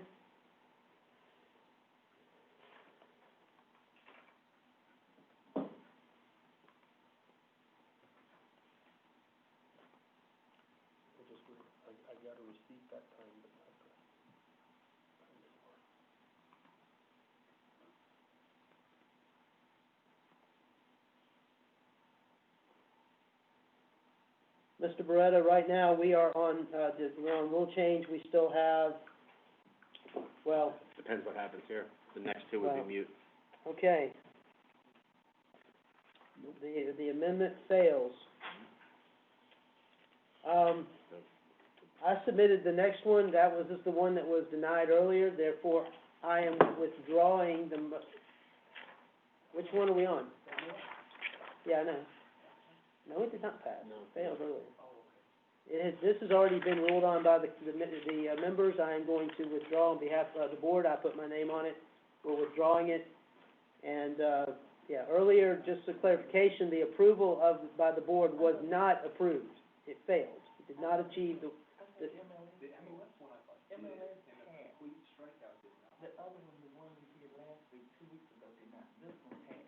Yeah, the MLS passed. And the 15-mile failed. Guys, we're going on mute for a second.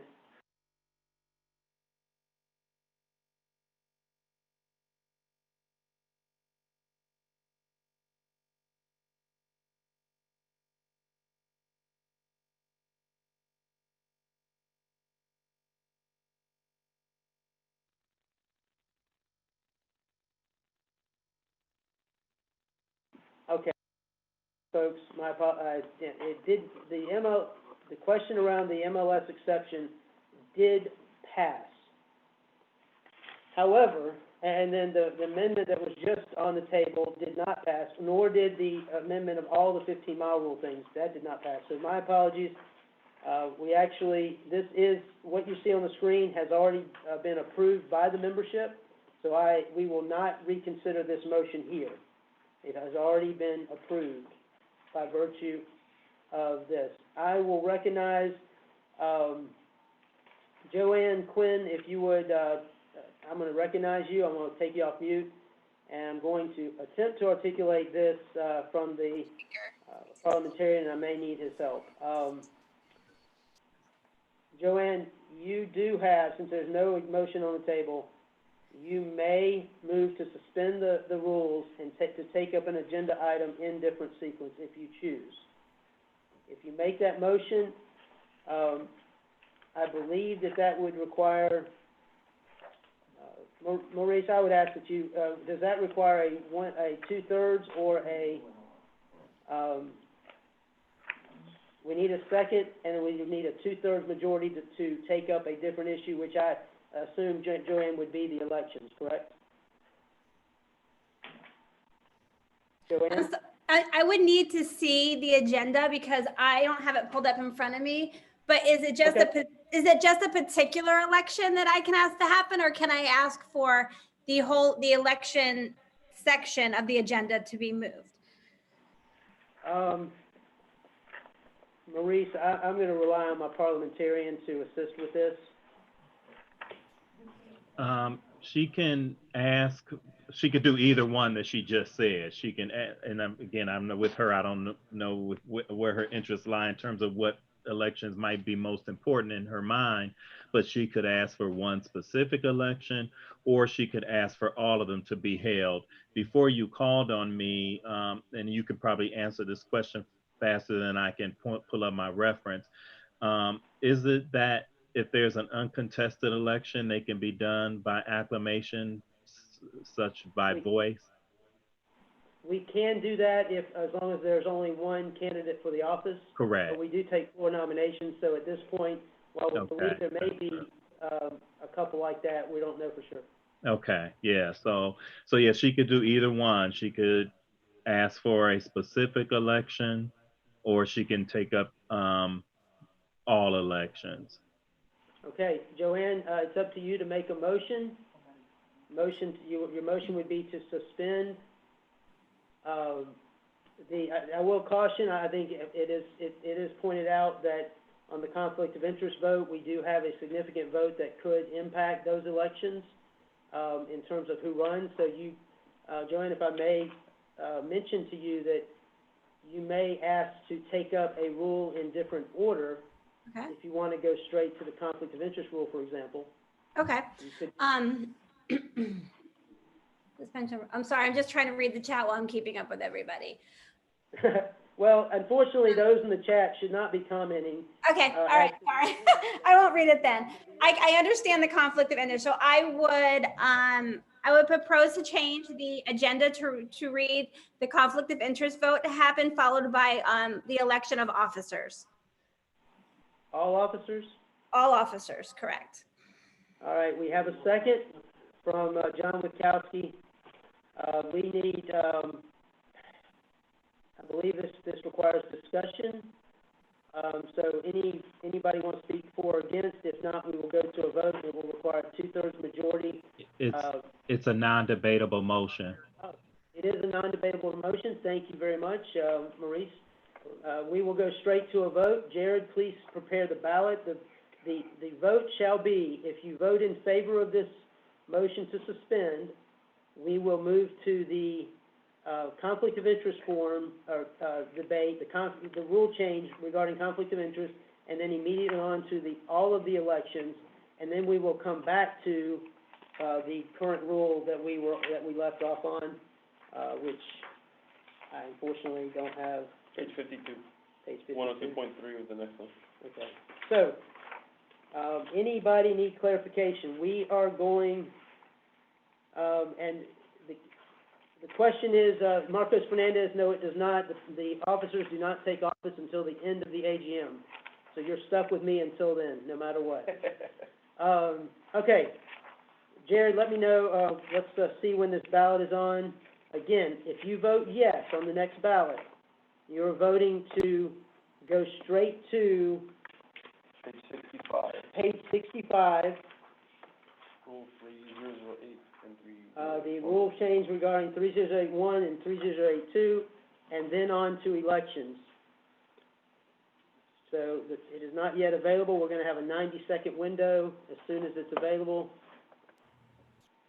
This is a motion to suspend the rules and amend the agenda.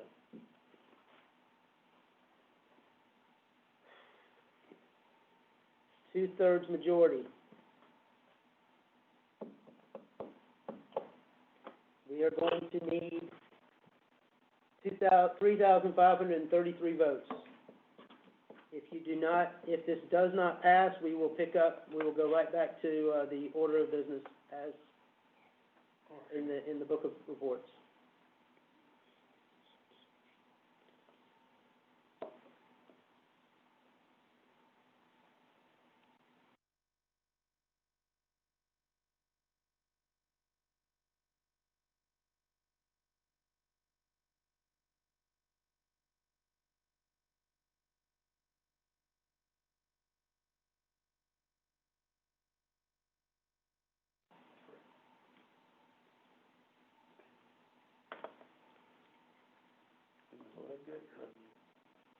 Still hasn't come up, right?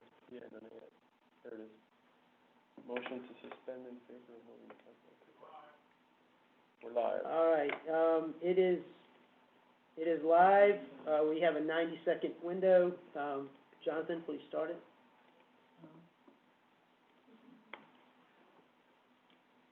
All right, I have my receipt. I also have my receipt.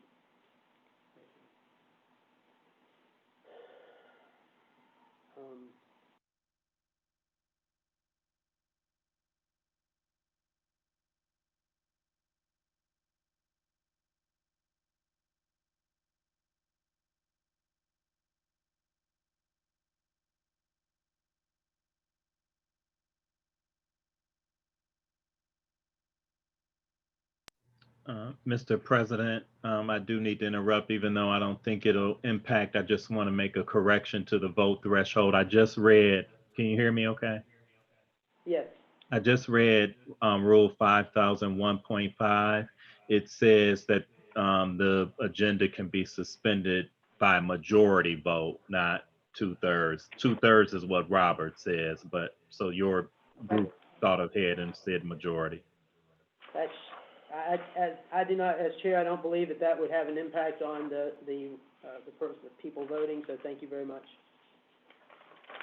So it is going to be a 50% vote. While we're, how much time we got left? Under 10 seconds. So 10, 9, no, we're good. 10, 9, 8, 7, 6, 5, 4, 3, 2, and 1. Jared, please show the results. While we're waiting on those, Chris Whitaker. The question was posed, and again, not a fan of us using this, but okay, questions are being asked. The referee amendment passed. The recreation committee thing passed.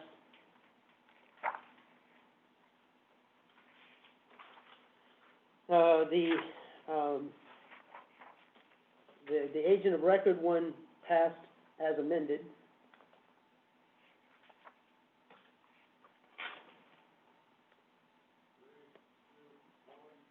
All right, Jared says it's coming up on the screen.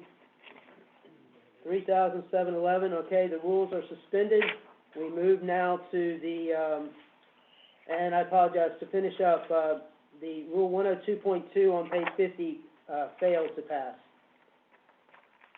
So the 15-mile rule actually, as amended by the Board of Directors in September-October timeframe, is still in effect at the moment.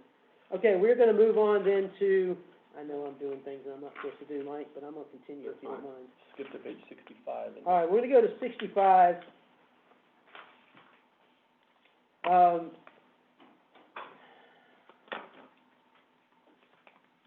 One moment, guys. Tom Tianich has a point of information. Please recognize Tom. You're unmuted, Tom. Ladies, but I want to ask the parliamentarian. I was told earlier by you that friendly amendments are not allowed. Is that still the case? And the second thing is, if there was a word in the amendment, in this one, 30083, that needed to be changed, is there a chance of changing the word may request to must request? Is that an option to do that? I don't know what the procedure is because I'm a little confused about not having any friendly amendment. The Roberts Rules does not allow for friendly amendments. You can have unanimous consent to have an amendment accepted, but I will defer. Maurice, is it the last sentence in 308.3, Tom, that you're asking about?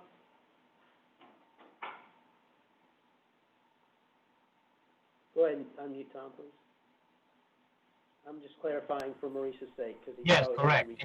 The last sentence says, any BOD member who is uncertain of whether a conflict of interest may exist in any matter may request rather than must request. I would assume if somebody is not sure if there is a conflict, they should be forced to ask if there's a conflict rather than say, well, I wasn't required to request, so I just kept my mouth shut and served with conflict. So, all right, so that's just the question being posed to the parliamentarian. Maurice, if you want to unmute, you're happy to have you do so, or you can chat, you can direct message me. Okay, so I guess my struggle here is that I cannot see all of the substantial, well, let me, wait a minute, I think I just found my answer, just 1 second. I gotta cut and paste and.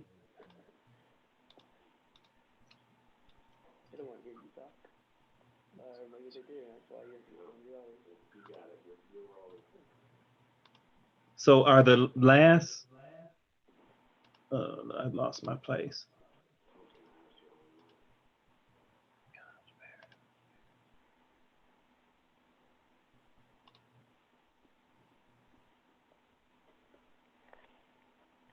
I do not see, so there's no difference between that last sentence as it currently exists and the current proposed change, correct? There's no difference, right?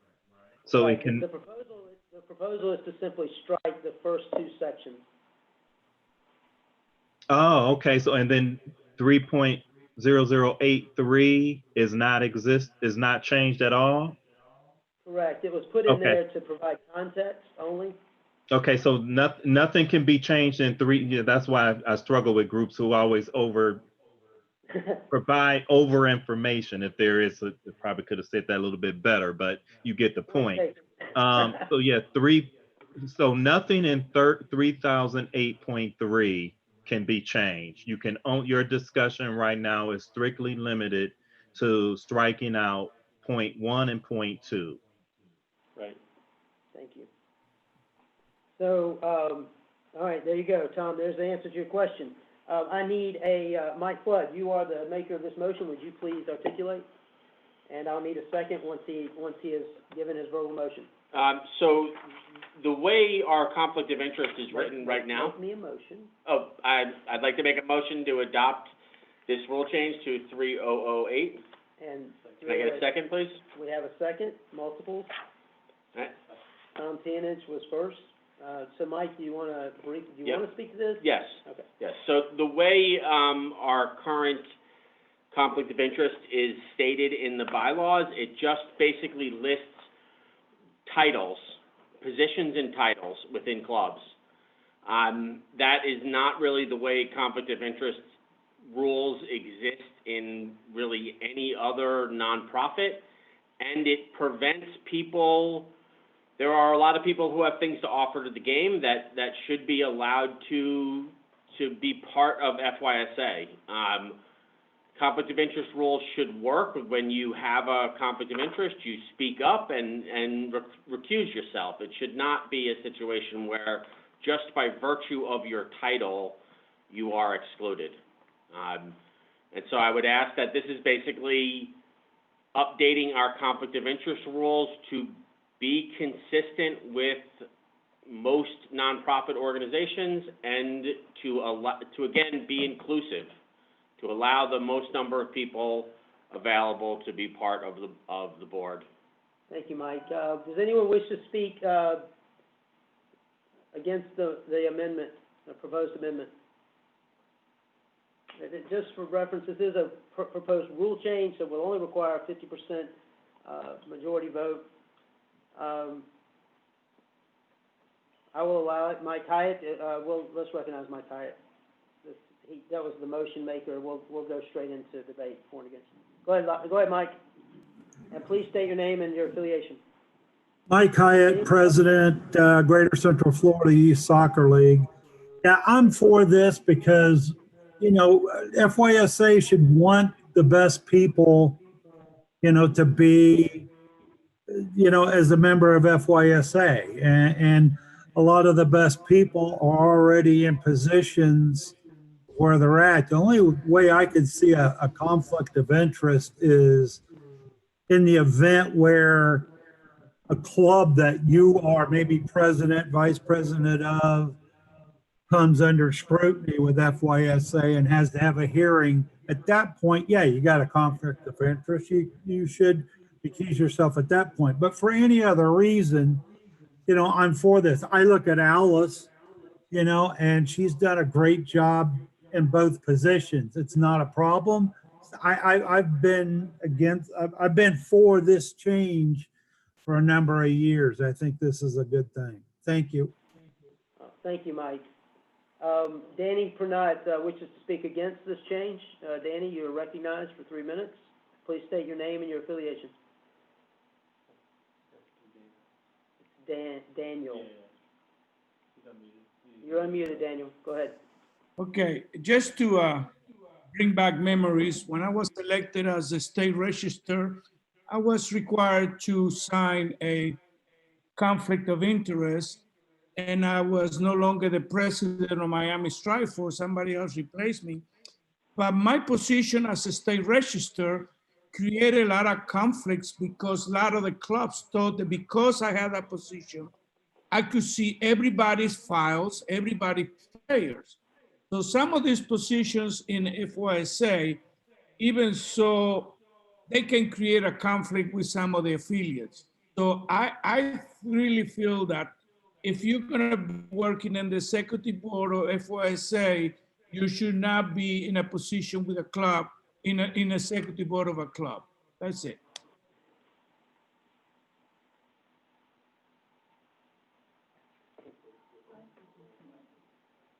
All right, give us 1 second, guys. I'm sorry, Danny, finish talking. Danny, I apologize. Tom Tianich is recognized to speak in favor of the amendment. Thank you very much, Mr. Chair. I don't disagree with Danny, but on the big elephant in the room, let's just be honest. This was always happening anyway. People served on the board who possibly hid their conflicts of interest. It is much better to leave this open. If I was to have right to change this or have a friendly amendment, I would say, let's make the conflict of interest forms public, viewable on the FISA website to anybody all year round, so we can see what's going on. And like I said, I would also change that one line if I could to say must. But at the end of the day, we do need people who know the game and who know the issues that are happening to be on the board. With all due respect to all the board members who currently serve, and some of them are doing an excellent job, there are people there who are put there by certain entities, and they're almost like their little, vote on the board. And I think that this is much more open and transparent way of doing business. Thank you. Thank you, Tom. Thank you. Anyone else speak, if that was in favor of the motion? Anyone against? 15 seconds. If I see no more debate, we will move to a vote.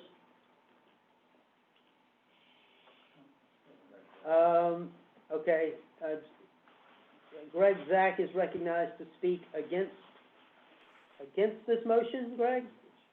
Yeah, well, the way it's worded, yes, we want soccer people involved on the board, people that have been there and have, Greg, hold on a second.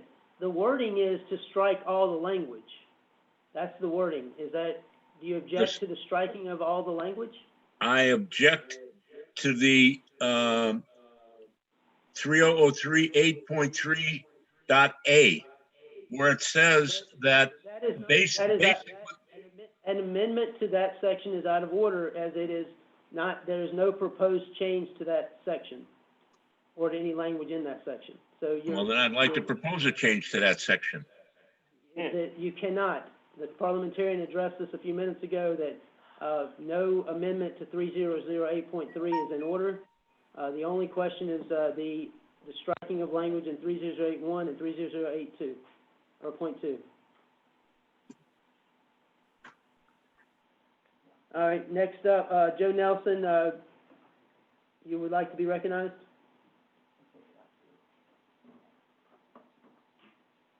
Go ahead and recognize Joe. Thank you. Yes, thank you, Mr. President. Just a point of clarification on this. Would this allow a office staff member to also run as a board member? Meaning Rosemary could run as treasurer, as an example? So it's the opinion of the chair that there's nothing, there is no limitation currently that says that in the rules that says a staff person could not run for office of FYSA with or without this change. So I see that there's no change. That is certainly subject to the Rules Committee advising the board and the board making a determination on that. But at least that is my opinion is this would not change that either way, whether you strike it or not. So next up, we have point of order from Tom Tianich. Tom, you're going to be recognized for the second time on this motion. All I wanted to say is what you just said. I'm not sure what Joe was talking about, but you're good. Everything, let's just call the vote. Thank you. Awesome, thank you. Any other discussion? 10 seconds. We have a second. Not yet, Christie. We're already done there. All right, we're going to move to a vote. Jared, please have them prepare the ballot. If you vote yes, you are voting to strike the language in 3008.1 and 3008.2 in the entirety. That would remove the language regarding that members cannot serve as an officer director in a local affiliate. If you vote no, you're voting to keep the language. So yes, to kill it, vote no to keep it. And by the way, housekeeping, 3008.3 would actually just become either 3008 or 3008.1, either one. It's probably just gonna be 3008. Yep. That's a housekeeping deal because of numbering. So, as soon as it's up, is it up? All right, we have the vote ballot is up. Please go and cast your ballot. We will give 90 seconds to this as well. We've just started the clock.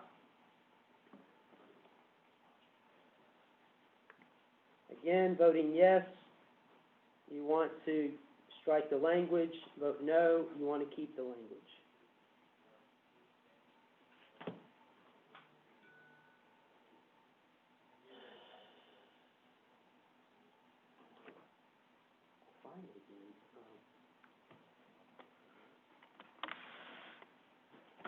Trying to speak loudly. Someone has said that I'm not as loud as I could be. Sorry. I'm such a soft-spoken person though, right?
Sorry, I was muted. All right, 10, 9, 8, 7, 6, 5, 4, 3, 2, 1.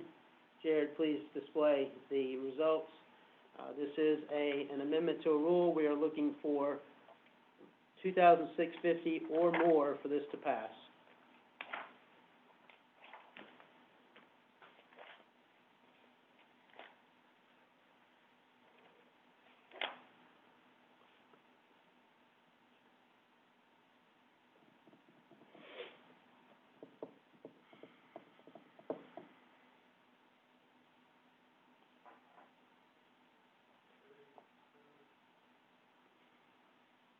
What does that say? 3,064 yes, 1,837 no. The rule change passes. The sections are thereby stricken. All right, we're going to go on to elections, and I'm going to hand this to Chris Ellison, and I get to stop talking for a bit, and then we will go on to go back to the rule changes proposals that had not been. Oh, I'm sorry. Well, no, we're going to elections. There are no proposed fee things. We're going to flip this around. All right, no problem. All right. All right, everybody, I'm taking over as chair to run the elections here. First up is going to be the election for president. We have had 3 nominations submitted to us online. However, we do need to take nominations from the floor. So can I have people be recognized to make nominations for the office of president, please?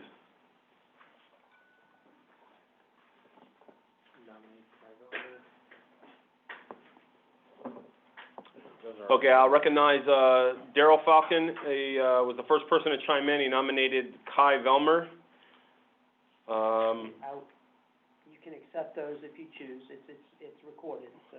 Right, yeah, You so, don't have to have them verbally. yeah, it's recorded. So, Lori French would like to be recognized. yeah, that's fine. Yeah, unmute Lori French, please, so I can recognize her. Lori, go ahead. You're recognized.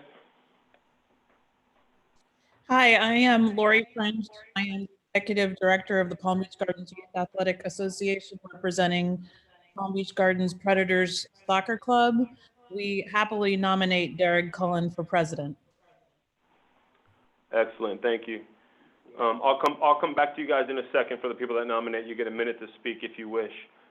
Do we have anybody else that would like to be recognized to make a nomination?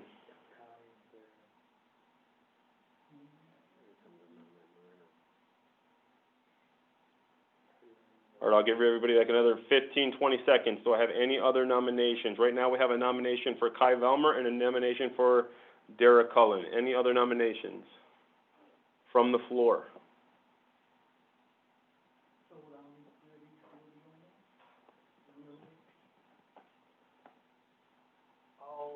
All right, seeing no other nominations, I'm going to go ahead and recognize, who made the first nomination for Kai? I'm going to go ahead and recognize Daryl Falcon. Can you guys unmute Daryl? Daryl, you'll be given 1 minute to speak towards the nomination of Kai Velmer. All right, you're unmuted, sir.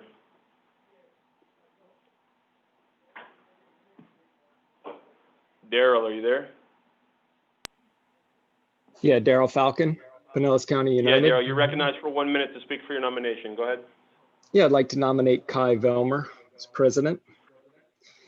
I don't have a lot to say that you guys probably don't already know, but I've worked with Kai for the past few years, and I can tell you that definitely a guy that knows what he's doing and would be a great asset to FYSA and the entire state. Thanks. All right, thank you, Daryl. And if I could recognize Lori again for just a second. Lori, you can be unmuted here, and we'll give you 1 minute to speak towards your nomination of Dara. As I stated, we are nominating Derek. He has been actively involved in soccer in Florida, and we look forward to him being elected president.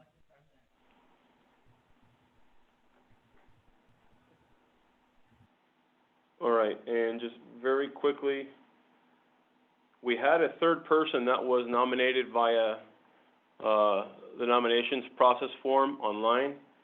But anybody that has to be considered for the election has to be nominated from the floor. So are there anybody else that would like to make a nomination at this time? I see that Mike Connell is being asked to be recognized. Let's recognize Mike Connell for 1 minute. For what purpose? Oh, yeah, actually, Mike, what purpose do you need to be recognized for? To nominate Kai. Oh, yeah, we already have a nomination for Kai. Thank you, sir. Okay, so seeing no, seeing no other nominations, we'll close the nominations at this point, and we'll give each of the candidates that have been nominated 5 minutes to speak in order of last name. So, Dara, if you're ready, I will recognize Dara for 5 minutes to go ahead and give his speech, okay? Dara, are you ready? Yep. Can everybody hear me okay? Sir, you're on. 5 minutes, starting now. Great, thank you. Good afternoon, FYSA. I hope that everyone is safe during this time. I wish that we could all be together in person. However, I know that sunny days are ahead.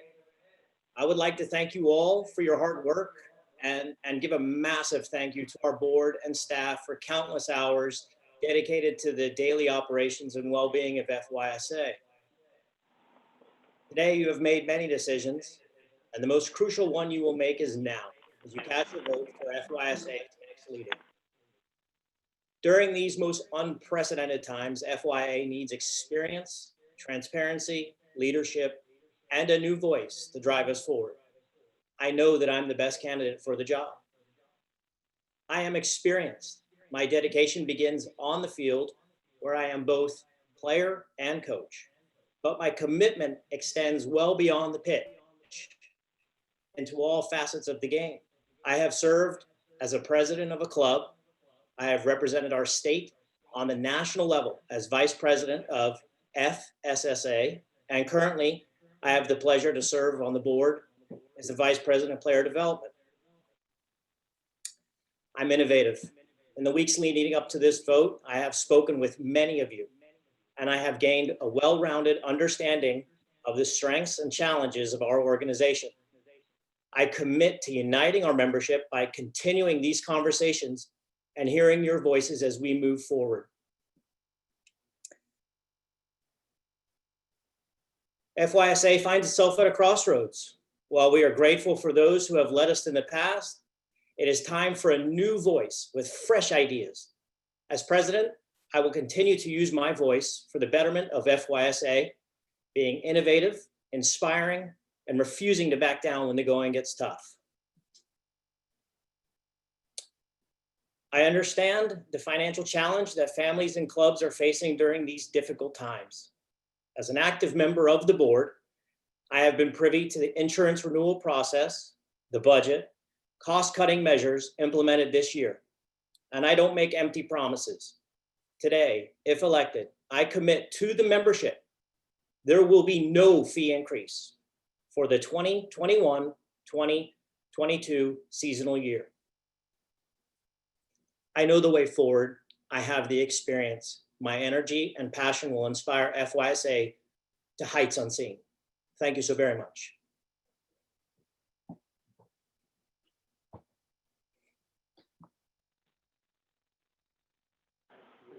All right, there, you done?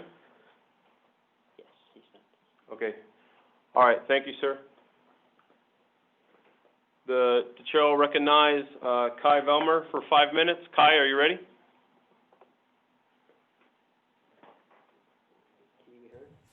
Can you hear me? Kai unmuted?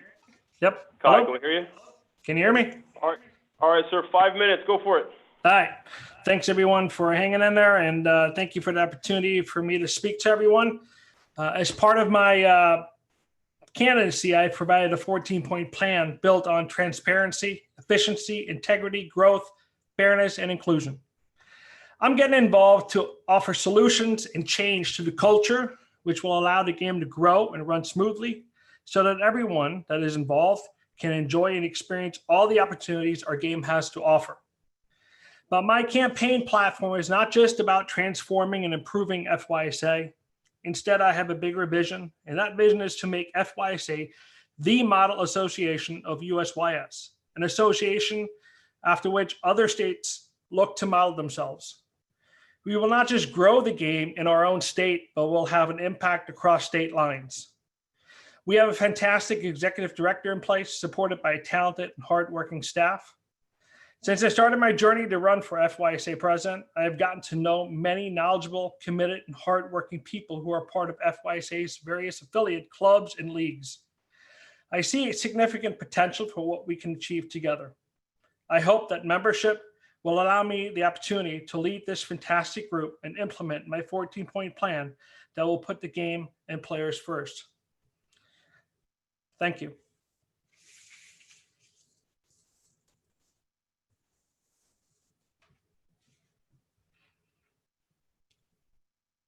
To running for this. So let's go ahead and get ready to vote, everybody. Jared, are you guys ready on the e-ballot? All right, so we'll give everybody 2 minutes. Oh, wait, hold on. Yeah, as soon as it's posted.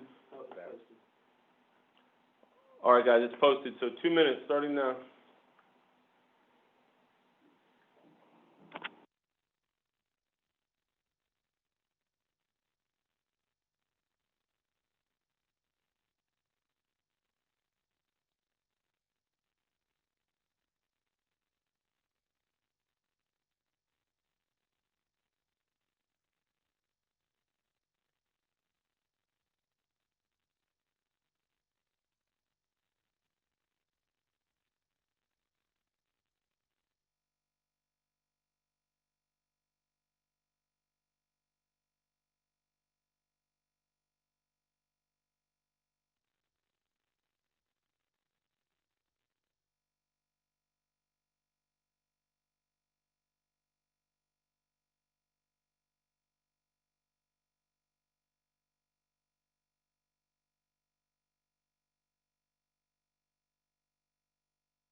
countdown again, Chris, I'm sorry. All right, guys, just real quick, Double muted.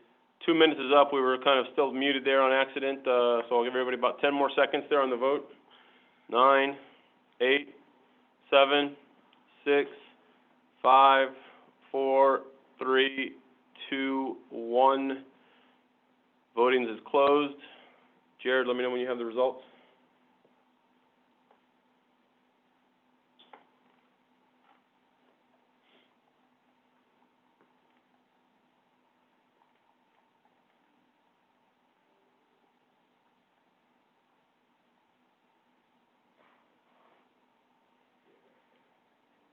And the suspense is killing us. Are we on mute? Are you on mute? On your mic? I'm The not, phone muted? the phone is not muted. You're, We're not muted then, that's fine. I just wanted to make sure, because when I mute on mine, I think it double mutes it somehow. oh, okay. So I just want to make sure. While we wait.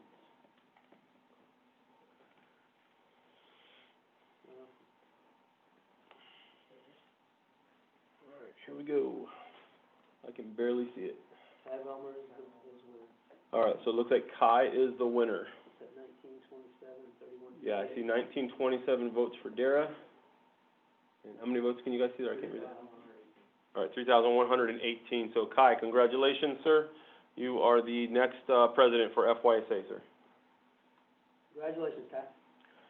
All right, to move on, guys, next position up for vote would be the VP of Administration and Communication. We received an online nomination from Mike Flood. I'll open the floor for nominations from the floor now for either Mike or any other candidates that somebody would like to propose. Floor is open. All right.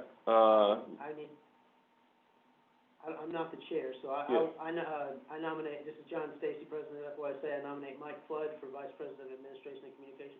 Okay, thank you. John's recognized. We have a nomination for Mike, and I recognize Lee Levenberg. Unmute Lee. Lee, can you hear? I hear you. There you go. There you go. Nominate Tom Tianich. He's one of the most knowledgeable soccer people I know. I've known him for. Oh, he accidentally You muted. have to ask him if he will accept.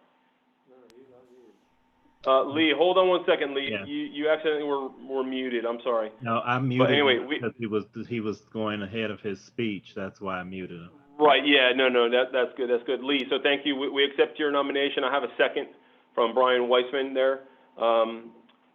Excuse me, just to backtrack for 1 second, Mr. John Stacy nominated Mike Flood. Did we have a second for Mike Flood from anybody?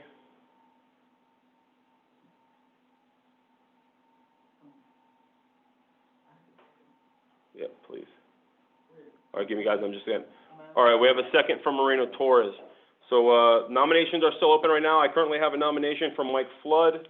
I have a nomination for Tom Tianich. Do I have any other nominations from the floor at this time?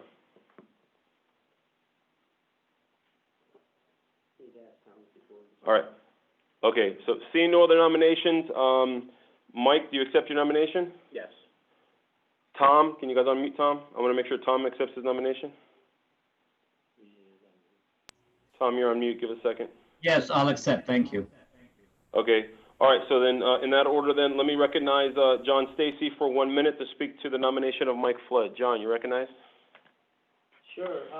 Mike's been on this board for 1 year. He has brought a different perspective. His background in both the law, the business world, and the education world makes him very well qualified to be the Vice President of Administration. He understands the nuance of rules. He certainly understands the business aspects of Florida Youth Soccer, and he has the ability to communicate the message to different constituents, and so I very much support his re-election to Vice President of Administration and Communication. All right, John, thank you. Can you unmute Lee so Lee can be recognized there?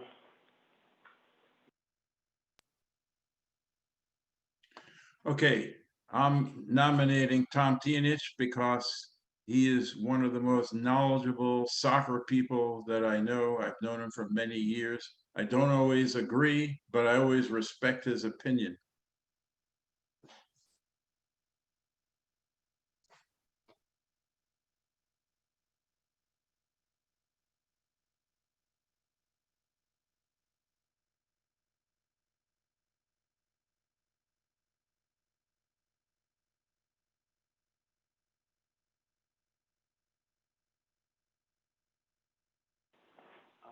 I'm sorry, can you guys hear me now? You guys, and I apologize, I'm gonna step away, so I.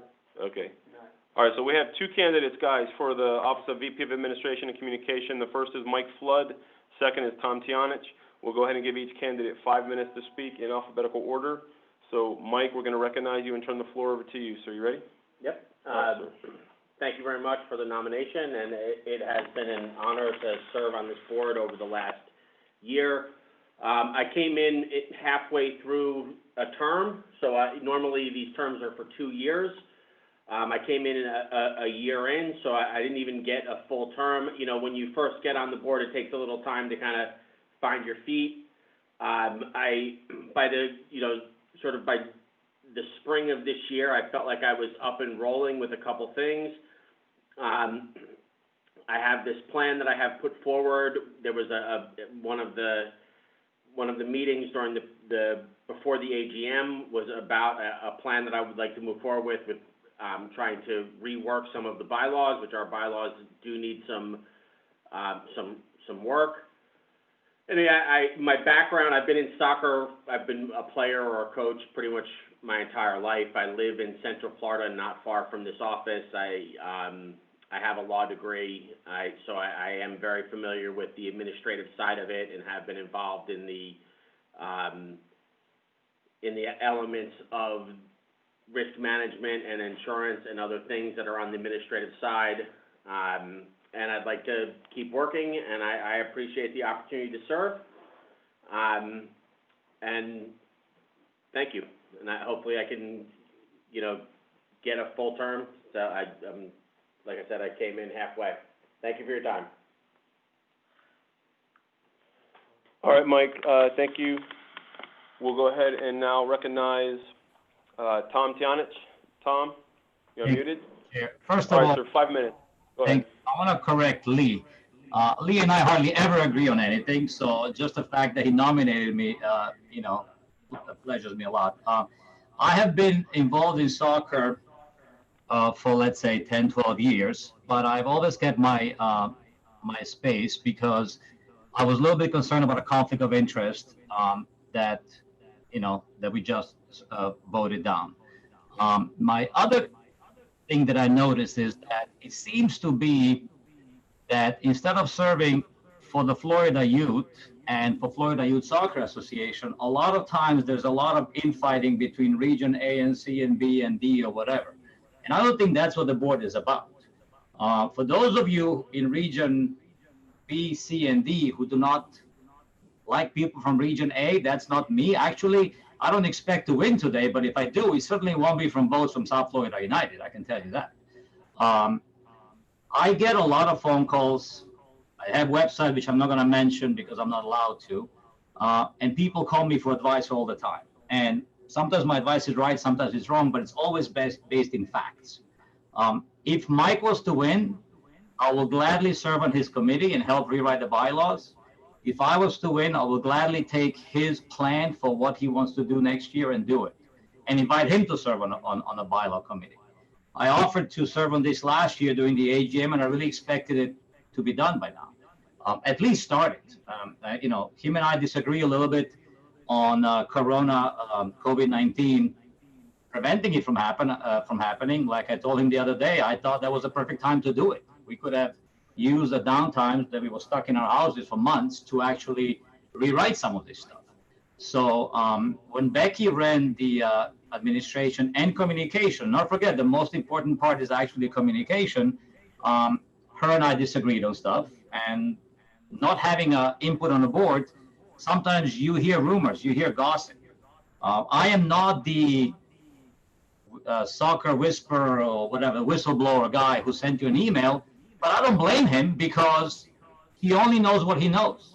we were never communicated properly about what's going on with a particular club on and off. And so I think there needs to be a lot of clarity regarding, within Florida Youth Soccer Association. If I was to be elected, I promise there will never be a time that you go on a website and don't know when the next board meeting is, where the minutes are, where is a list of suspended people, and so on and so forth. And I also think that any board, a board member is just one vote, no matter what position you have. I serve on two leagues within South Florida, and as well as my club. I don't really care what my position is, treasurer, secretary, VP of rules, administration, doesn't really matter. As long as I have my input and then everybody else outvotes me, that's fine. But I think that we need to have, there's got to be somebody who's devil's advocate on every board. And I'm wondering if this board has ever had one, because it seems like way too many things are being passed unanimously. I know we have new people on the board, and hopefully that changes. I'd like to be the vote on that board. Thank you very much.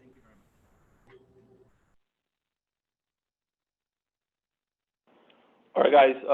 Thank you, Tom, for that, and Mike, thank you as well. All right, guys. So both candidates have had a chance to speak now, so we're going to go to a vote. Jared, do you have the vote ready? Or sorry, let's look at e-ballot, guys.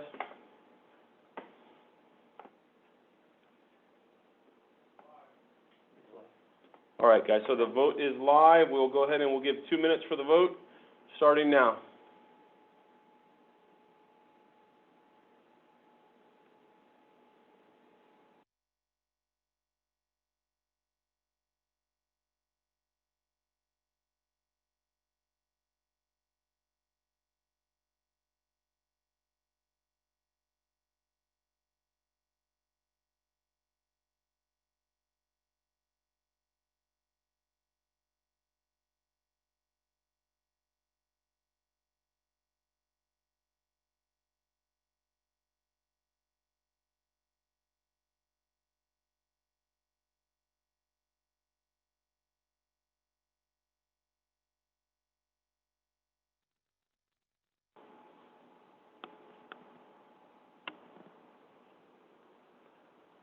All right, everybody, we're coming up on 1 minute. 1 minute left now.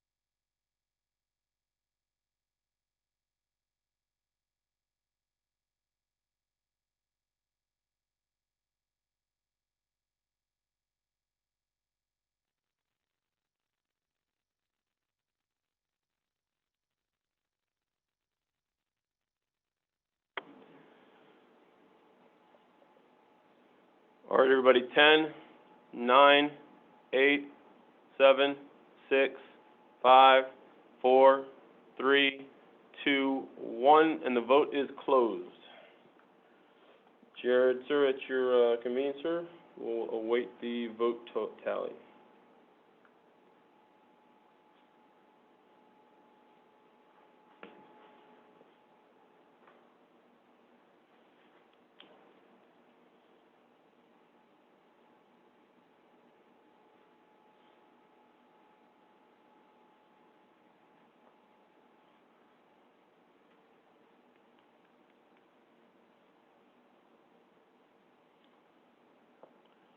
All right, according to this, it looks like Mike has retained his position with 2,921 votes against 1,954 for Tom. So congratulations, Mike.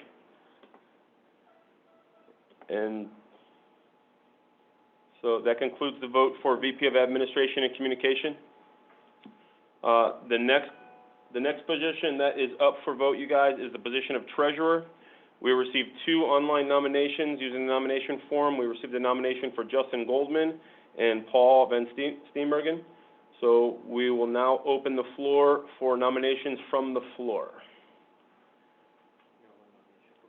Carlton, I recognize Carlton from Region A.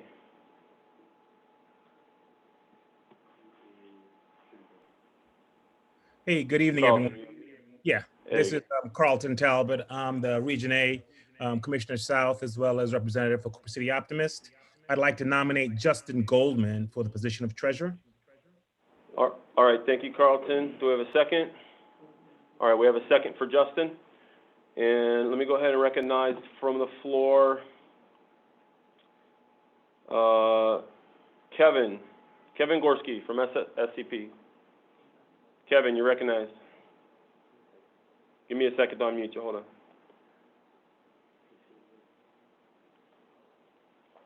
Is Kevin available? Okay, can you hear me? Kevin. Yep. Yes, this is Kevin Gorski from St. Carlos Scorpion Soccer Club, and I'd like to nominate Paul Van Steenbergen for treasurer. Thank you, sir. Give us a second. We'll come back to you to give you a minute to speak. The floor is still open. I'll give everybody about another 15, 20 seconds. Do I have any other nominations for the position of treasurer?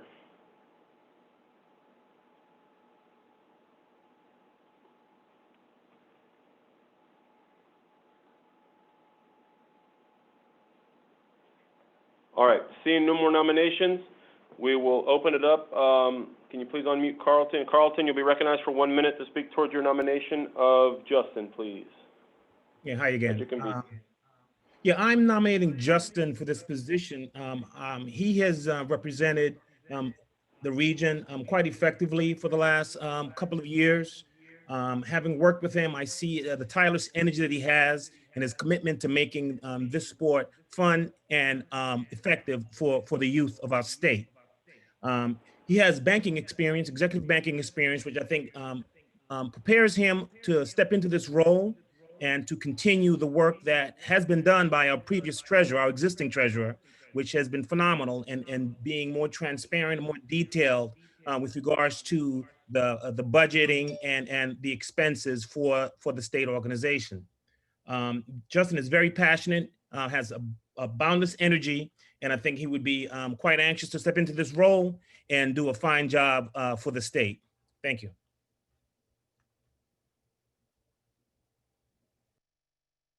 Recognize Kevin. I had muted, sorry. Oh, sorry. Yes. We were muted there. Kevin, we recognize Kevin for 1 minute. Yes, can you all hear me? Yes, sir. Go ahead. Yeah, yes, I'd like to, nominate Paul. He brings a wealth of knowledge. His resume speaks for itself. He's a stand-up guy. He's been part of soccer for many, many years and running many, many boards on this position as treasurer. And I just think that he will bring a lot of value to the organization with transparency and making sure things are done the right way for all of our members and our affiliates. So I nominate Paul, and that's pretty much it. All right, Kevin, thank you.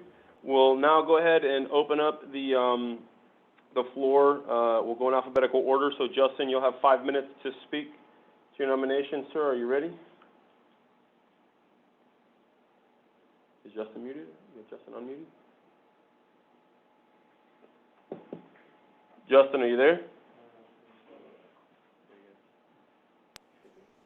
All right, can you hear me now? Yeah, we can hear you now. All right, perfect. I got the unmute. There you go. First off, all right, thank you. Good afternoon, everybody. Carlton, thank you for the kind words. I appreciate that, sir. There's a lot of the state that probably doesn't recognize my name. You may recognize me out on the fields through State Cup, President's Cup, Commissioner's Cup, if we had the path of crossing. I'll tell you a little bit about myself. Yes, my resume does speak for itself. I've been in banking for over 22 years. I've handled different things from business banking, lending, investment strategy, to effectively managing others with people. So I feel like that my experience puts me as a right fit for the treasurer.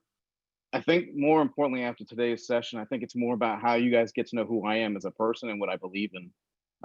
Yes, FYSA is at some crossroads and had some challenges the past couple of years. And, being a Region A vice president, I've been able to sit on the front lines there and kind of witness it and kind of have a good voice for the region to represent it evenly and fairly without an unbiased self-opinion. The way I approach things is very transparent. I like to be a communicator. innovator, and being progressive with my thoughts. I think that's very important as we move forward with our organization and to make this sport even more enjoyable for our youth soccer. Yes, I am passionate about soccer. I have a 15-year-old son who still plays with FYSA as a registered child. And that's what brought me into being so involved, is seeing his love for the game and seeing others' love for the game. I've done many different things with youth sports. Being an athlete myself, I felt it was important to be involved and give back to the community, whether it be representing a league, representing a club, being a recreational coach, and being a team manager, which, let's be honest, you don't find many guys being a team manager for a youth soccer team. So with that being said, I think I'm the right fit. There's some things that I did want to pick up on from what Eric had done, and he did a tremendous job being very transparent and getting us organized as an organization. I want to bring back budgeting for the regions so that they understand what they're doing with their funds when doing Commissioner's Cup, creating financial oversight with reducing expenses, as that's as important as ever, and continuing on with like a budget forecasting for 1, 3, and 5 years so we know where we stand financially. Continuing Eric's work with the liability and insurance for cost management, creating staff work-life balance for our individuals that work in the office. They do a tremendous job working, and I think sometimes we forget what they do. And being part of the personnel committee, I think that's what I bring a great strength in. And then also looking at college planning seminars for the youth. It's time that we do different innovative things to bring back stuff for our membership, which is actually the children. So I look forward to representing you guys. I already have a vote on the board, so this is not going to change my stance. It's trying to gain any more vote power. It's really, truly about having an affection for finance and doing what's right for the organization and what's right for the kids. Thank you. All right, Justin, thank you. Paul, we'll unmute you here. Paul, if you're ready, we'll give you your 5 minutes. How we doing? Can you hear me all right? There we go, sir. You're good to go. All right. Well, thank you very much. I'll try and be as brief as possible. With for me, that's not that simple. There are two aspects to this.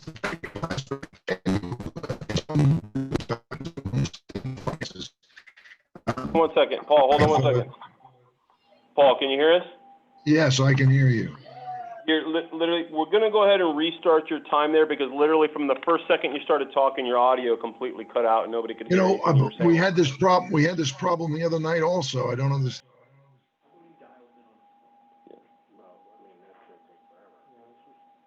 Okay, unmute him. Tell him to turn his camera off. That will help. Oh, Paul, I think you muted yourself.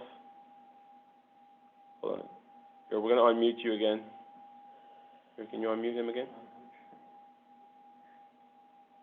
All right, Paul, hold on. We're trying to unmute you here. We're not sure what happened. Hold on.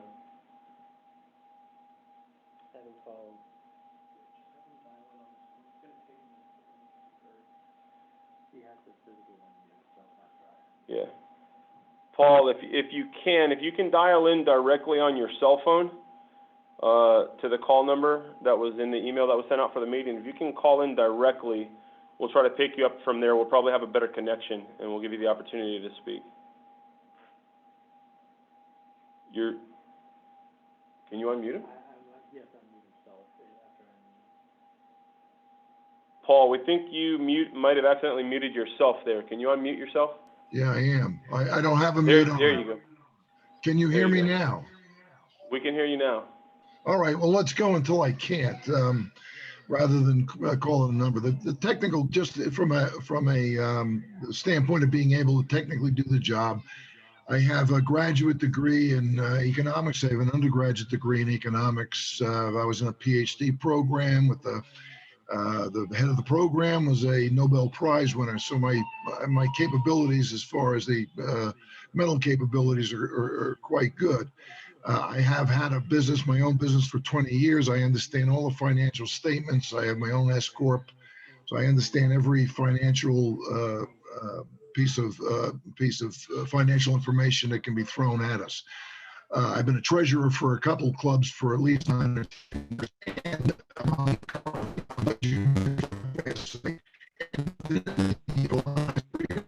sessions with Eric, and have gone through in painful detail every single thing that I could possibly ask him.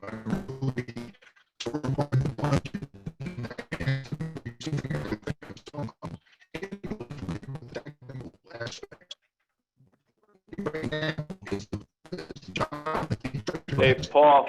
board member. Yes. Paul, I don't know if you can hear us. Yeah, actually, we just lost you there. Try you're garbled, Paul. Please try killing your camera again, as we did the other night. Maybe that'll help. My video is, Your video's off now. Yep. Go ahead and continue. all right, has that helped? So it does right now. Please go. All right. So the most important thing right now for us on the board is to strike out. We have a lot of challenges right now that we have not, in my opinion, have not really. And we need to move and so,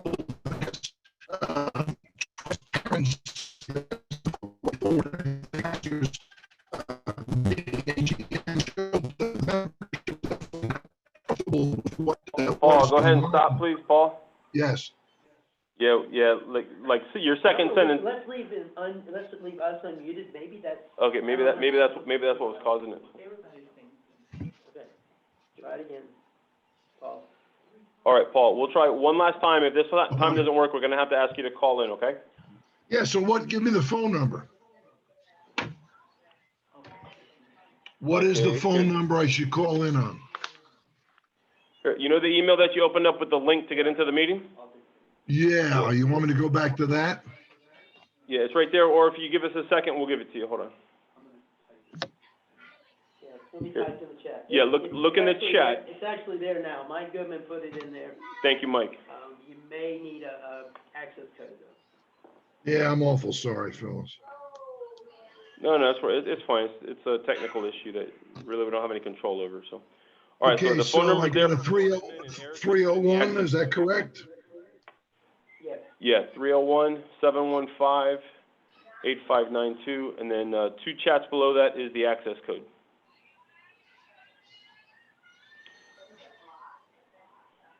All right, so as soon as you're able to dial in on your phone, go ahead and mute your computer, or we'll mute your computer, and then we'll pull your phone up. Hold on. Welcome to Zoom. Enter your meeting ID followed by pound.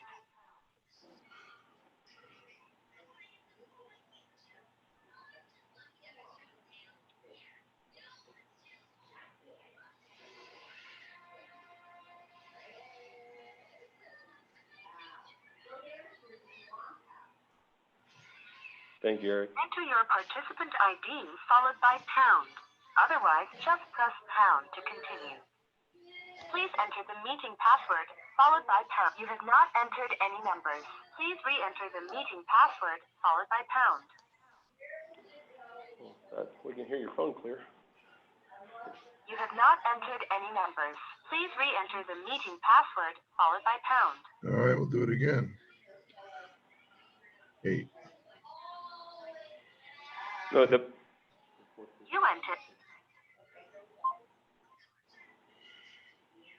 Paul, the passcode's different from the access code. Yeah, I got it, but when I put the first one in, they didn't acknowledge it. Oh, okay. All right, so 831. I'll do it again.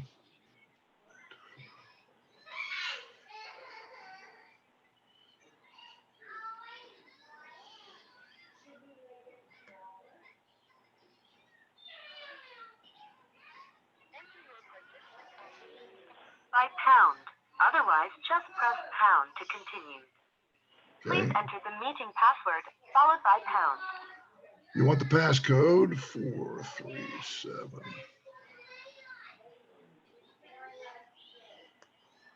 You are in the meeting now. There are more than 170 participants in Wonderful. the meeting. You are muted. You can mute or unmute yourself by pressing *6. So am I unmuted now, fellas? Yeah, hold on. Yeah, we're gonna mute your mute your computer so we don't get an echo. Yeah, just go ahead and mute your computer, and then we can hear you on the phone now. All right, Paul, can you hear us?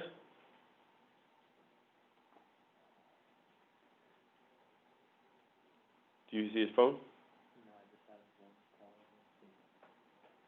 All right, guys. Sorry, everybody. Bear with us. We're trying to get him here, so give him a fair shot to give his speech, guys.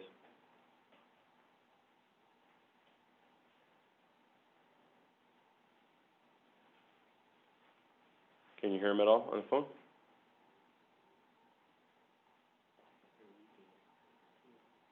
Yeah. I'm sorry, I said on the phone. Can you see him anywhere in the meeting?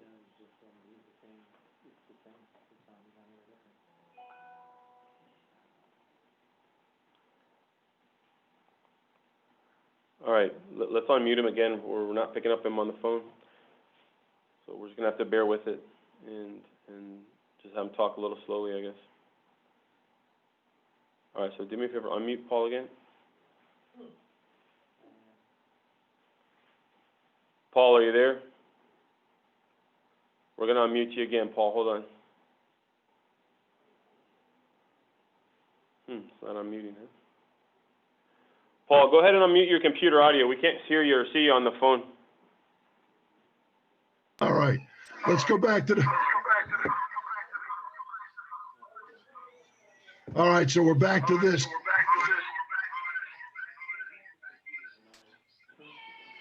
Yeah, Can you hear me now?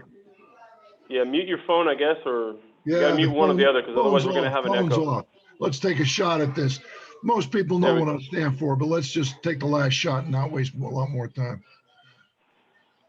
Can you hear me? Am I unmuted? Yes, sir, go ahead. All right, so we have a lot of challenges going forwards. I think the one thing that we probably need to look into is zero-based budgeting. That is trying to build a budget every year that looks at where we want to spend our resources. And I think that's and that's not just a monetary decision. It's a decision the board needs to probably, everybody on the board probably needs to have some input in, so we see where we want to direct the resources we have. Number two, I think we've got a plethora of leagues and all kinds of the ID camps. I mean, it's just every time you turn around, some entrepreneur, some soccer entrepreneur from out of state is starting something else. I think we need to look at what FYSA offers people and go back to the basics and start to use the leagues and the clubs that we have and build from that base. You build a strong base, you don't have to worry about who's coming in or anything else. But I don't think we've been successful doing that yet. And I want to be on the board that does that. And I think that we have, with the election today, you have a great leader to do that. And I'm going to work hand in glove with Kai to get that done. That's it. All right, Paul, thank you. And again, apologies for the technical difficulties. So Justin and Paul have both had a chance to speak, guys, so we're going to go straight to ballot. So let's open up e-ballot. Refresh, make sure it's on the home. All right, guys, it's active, so we'll go ahead and give exactly 2 minutes, starting now.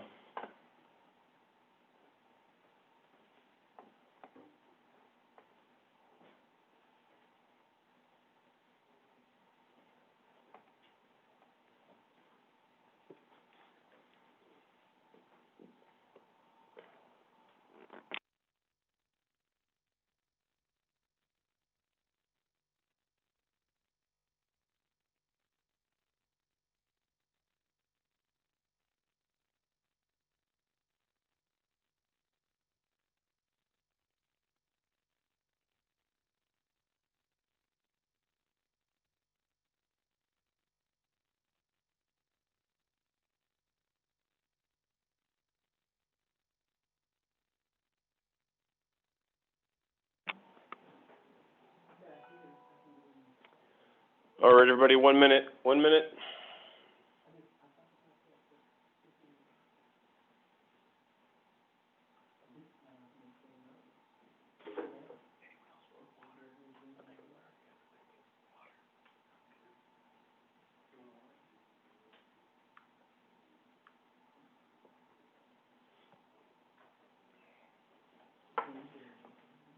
There will not be another May election if Justin were to be elected. 30 days. Right. Right. All right, guys, 30 seconds, guys, 30 seconds.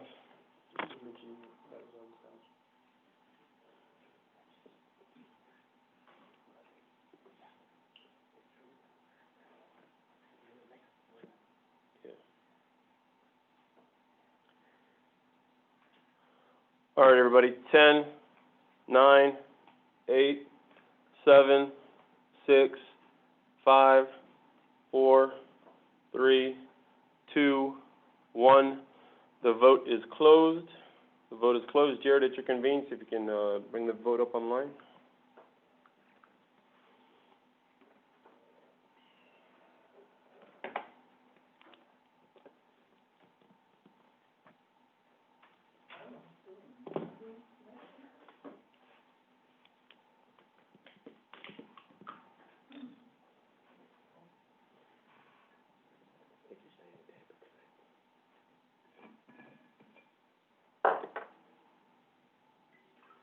All right, guys, and we have the results.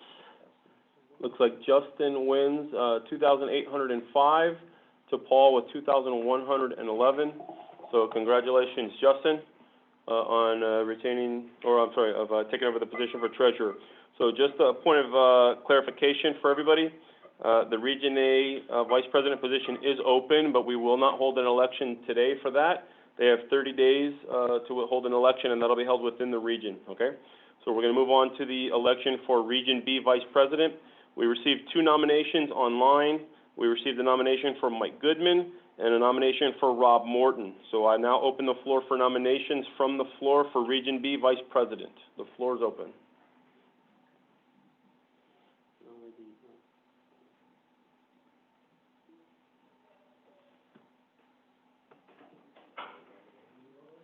All right, let me recognize Mike Soraka. Mike?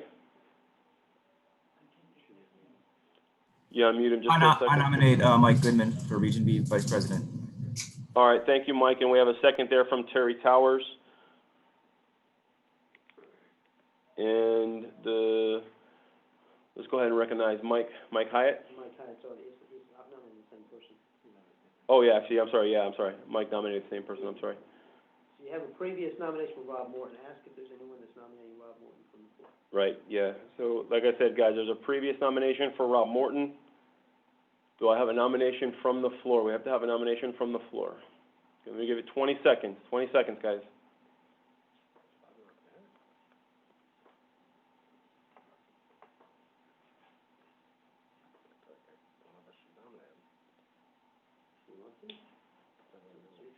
You need a second? All right, guys, 5 more seconds, and we're going to move on. Okay, guys, I'm going to close the nominations from the floor. So for Region B Vice President, we have 1 nomination for Mike Goodman. Since there is no other nomination to be running unopposed, so I'm going to ask for a vote via unanimous consent. Do I have any objections? If you have any objections, note them in the chat now, please. All right, I'll go 10 seconds here. If I have no objections, we'll go ahead and accept them. All right, thank you, guys. Mike, congratulations. You've been voted as the Region B Vice President by unanimous acclamation, sir. Congratulations. All right, we'll move on to Region D Vice President. And just a point of clarification, only people from their region can vote. So, yeah, sorry, guys. I did forget to mention that off the top, so we'll revise that right now. So Region D Vice President, we've received 1 nomination for Sandy Leto, who is the current chairholder for that position. So we'll open the floor for nominations now. Only from Region D, please. Only from Region D. May I be recognized? Yes, Chair recognizes John Stacy, sir. John Stacy, President of FYSA, also Region D resident. I nominate Sandy Ledio for re-election as Region D Vice President. All right, thank you, John. Do we have a second? I have a second from Lee Lemon, thank you. Do we have any other nominations from the floor? Again, we'll open it for another 30 seconds, 20 seconds, sir, excuse me, 20 seconds. Do I have any other nominations from the floor for Region D Vice President? All right, 10 more seconds. I move the nominations close. Seeing no more nominations? Recognize me first, I apologize. Yes, right. Well, that's right. Seeing that there's no more nominations, the nominations are closed. Recognizing that Sandy is running unopposed, I would like to ask for unanimous consent for Sandy's election to Region D Vice President. If I have any objections, Seeing no objections, so moved. Congratulations, Sandy, retaining position for Region D Vice President. That basically wraps up all of the nominations, guys. Thank you guys for this portion. And just real quick before we pass it off, I just wanted to recognize that there were different commissioners from the regions that have been voted in position during their regional AGM. So I just want to recognize Ed Kinsey from Region C South and Mike Soroka taking over from Terry Tower. So congratulations to the two of you guys. And for the three of you that retained your positions, I think it was Russell, Terry, and John Wachowski. Thank you guys. So congratulations, you guys, and I look forward to seeing you in the meeting after this meeting for our board meeting. All right, I'll turn the chair back to John to continue the rules. Yeah, I mean, I think I have another one coming up, but I do have two more coming up, I believe. Okay, so for the next two, we have we have not done mine, right, the 102.2? 102.2, yeah. All right, so we're back on the original agenda. And this is Rule 102. I'm gonna turn it over to Mike Flood. You're gonna take over this one, and then I think the next one, and then then 106 is, since you nominated, I'll come back to it.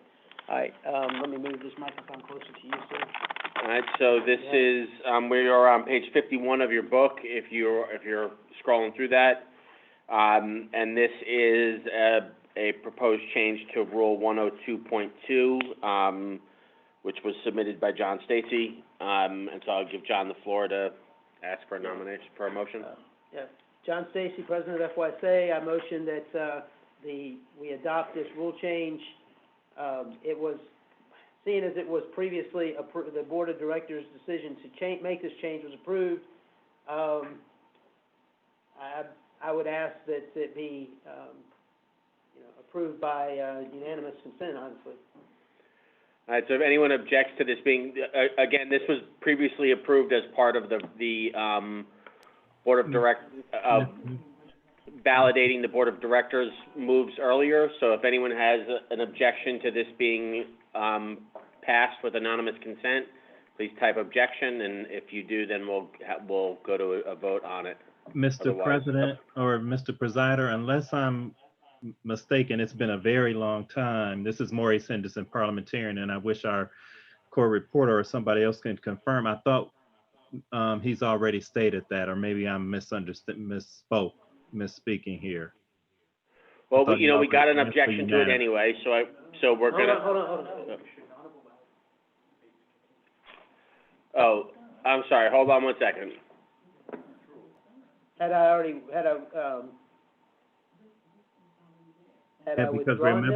Because remember we had already even moved to the conflict of interest.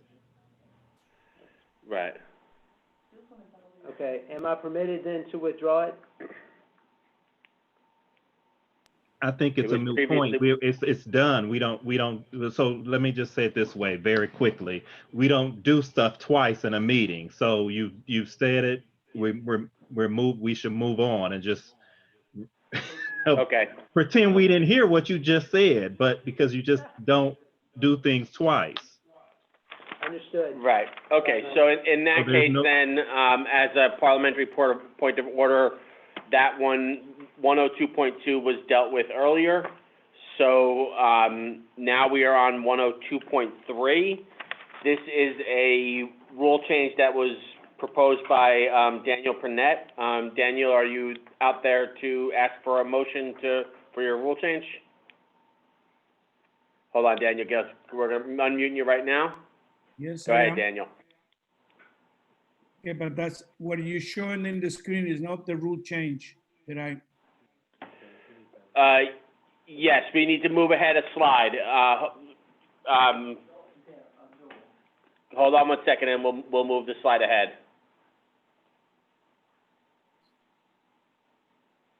Sorry, Daniel, but you can start by asking for a motion for your rule change, which is to 102.3. I think we can get a second to it. Okay. And then you can speak to it. Okay. You're gonna get it there? No? Keep going? Yeah, there you go, 102.3. There's yours on it. Okay, I'm talking about. So can you make a motion to ask us to consider this? Yes, I'm talking about point number 8.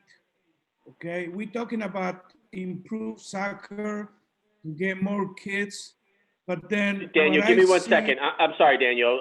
We need to get a second. Okay, we got a second from Terry, and we'll assume the motion from you previously. So go ahead, Daniel. I'm sorry to cut you off. I just want to make sure we had things covered. All right, go ahead and tell us about your amendment, your rule change. the reason why I'm asking to be changed from all affiliates to the majority, as any democratic society, is because I don't want that because you have a personal issue with a new affiliate, you're just gonna vote no, so he's gonna be accepted. I think if the majority of the affiliates near this new affiliate approve them, that's the way we should go.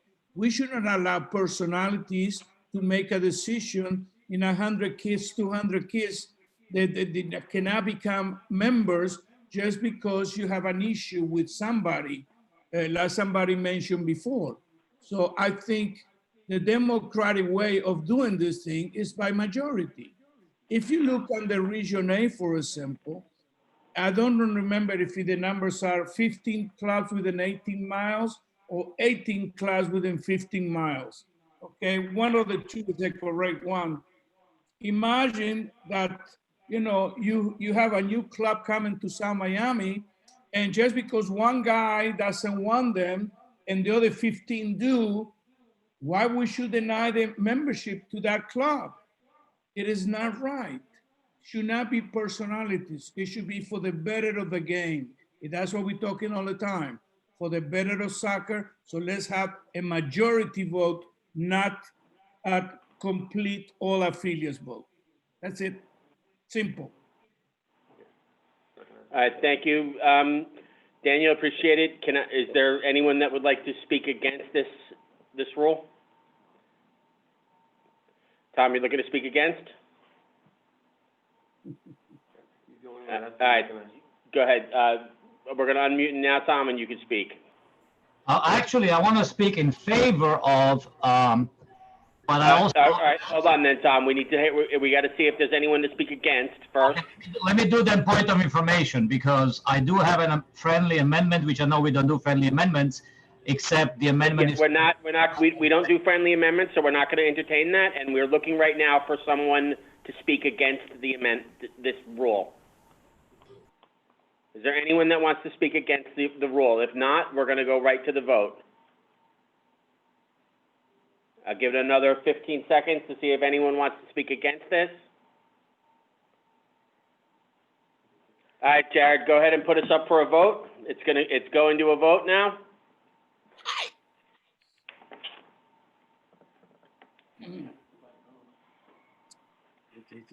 Yes.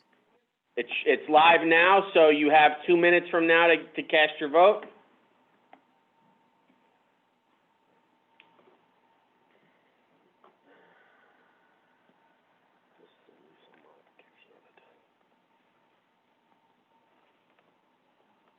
I'm kicked out. No, I'm kicked out because I timed out.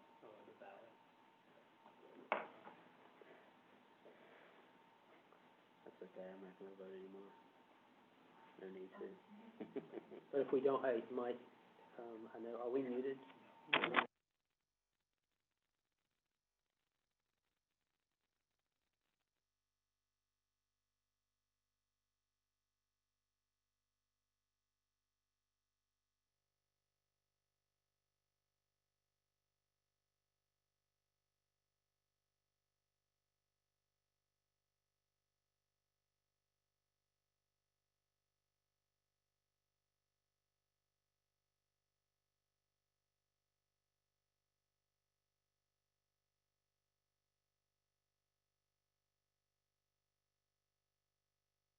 Thirty-five seconds.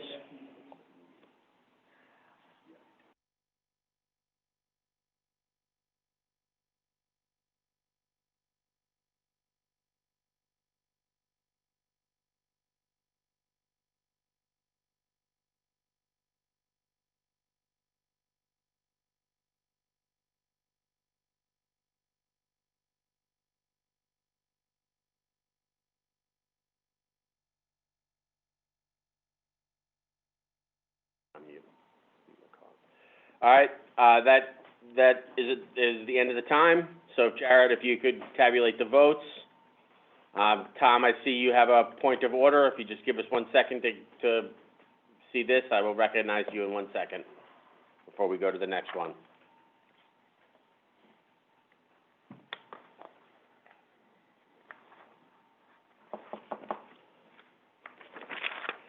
The next one's page 4. This one yours? Yes. Yeah. Those next to yours?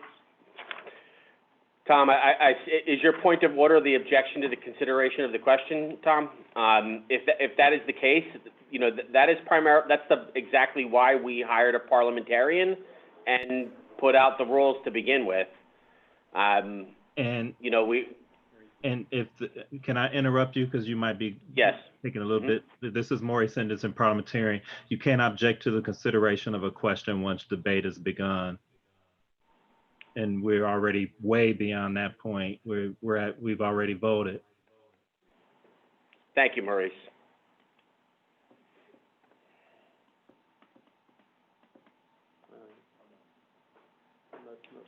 Motion passed. Wait, yep, 2,650. Motion passed. All right, the motion passed.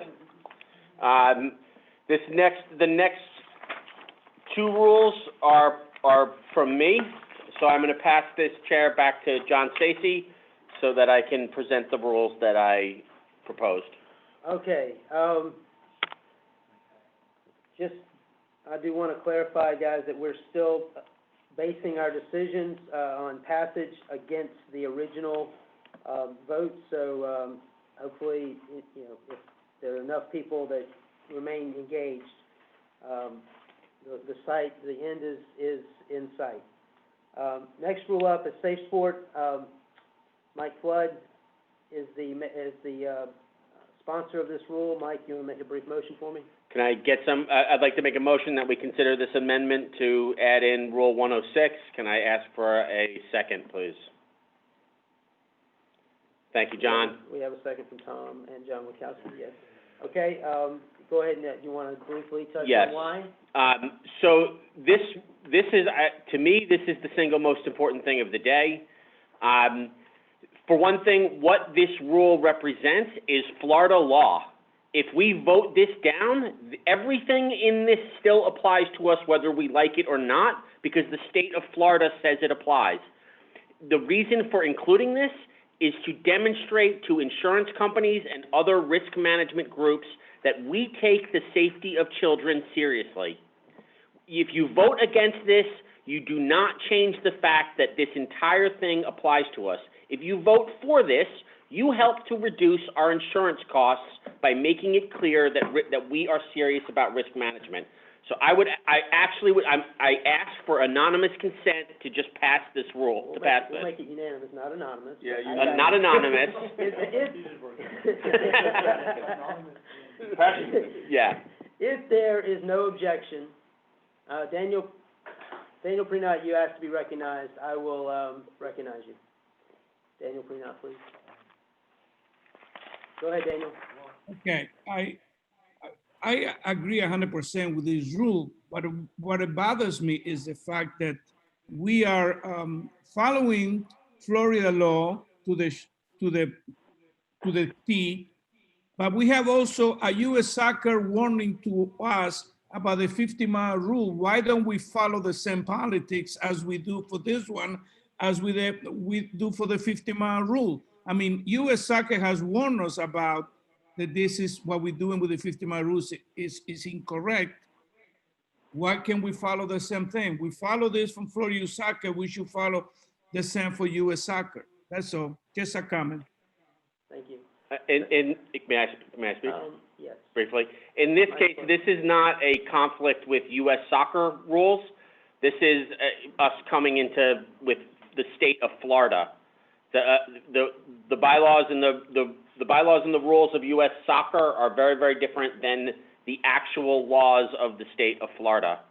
And federal law. And federal law, by the way. This is federal and state law. All right. So anybody? Hold on one second. Can we get unanimous? I got it. Sorry. All right. If there's no objection, If there's no objection, this motion will be approved. If you wish to object, please type object in the chat box.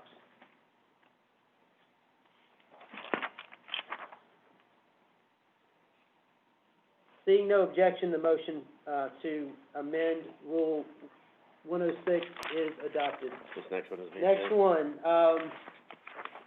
this is, Oh, this is Alice. Yeah, this is 301.2. You'll be. Okay, yeah, this is me then, right? You got it? All right, Yep. I hereby hand the the moderator back to Yeah. Mike Flood.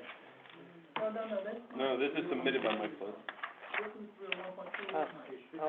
I'm sorry, my apologies, guys, I missed Yeah, that. yeah. All right, John Stacy retains moderator role, chairman role. 301.2, Mike Flood, you want to quickly? Can I ask for I'd like to make a motion that we consider this rule change for 301.2. Can I get a second? I need a second. I'll second. All right, seconded by John Witkowski, who was on the chat, we'll go with that. You want to briefly speak to why? Yes, so in this case, what this is doing is, normally we have to, under the existing rules, we have to report to you the change in insurance by May 1st. The insurance companies that we work with have changed the renewal time. And so it's literally impossible at this point for us to inform you by May 1st. So we're placing the rule at a point where it's, give us 10 days from when we get the renewal, or do our best by July 10th so that there's time for debate before the AGM. But it seems crazy to keep the board to the May 1st date when we may get it on May 15th.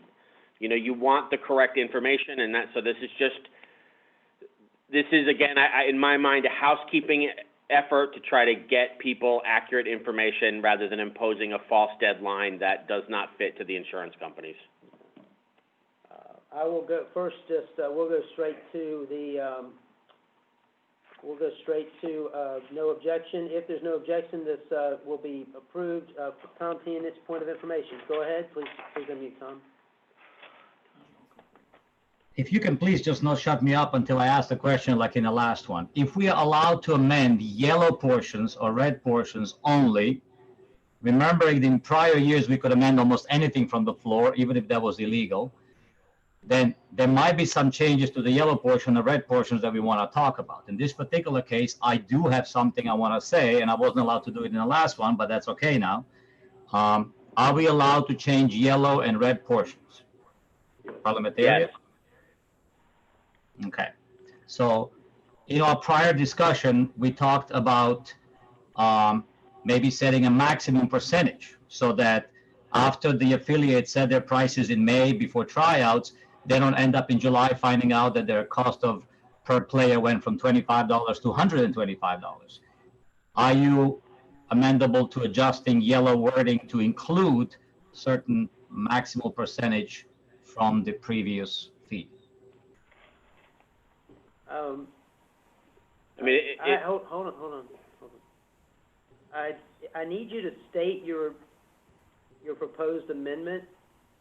I think I kind of know what you want to do, but I'm not sure where you would put it and what language you would use.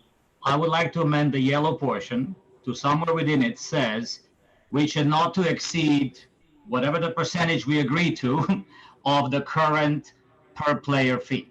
So currently, I believe we are at $24, $25, whatever I know this went up and down a couple of times. So 10% of that is $250, so 20%. I'm fine with 20%. I don't have an opinion on it. My only concern is that the way we're writing it up right now, it's very loose. Again, this is something I have discussed with Mike before. I did not know we're not going to have a friendly amendment, so I don't know what this is called, but it is within the yellow portion of the text. So it is my opinion, and I will be glad to be corrected by Maurice. The change that's been proposed is to change the notice, not to change the amount of the fee or the rate of increase. It is only to address the motion. Therefore, it is out of scope.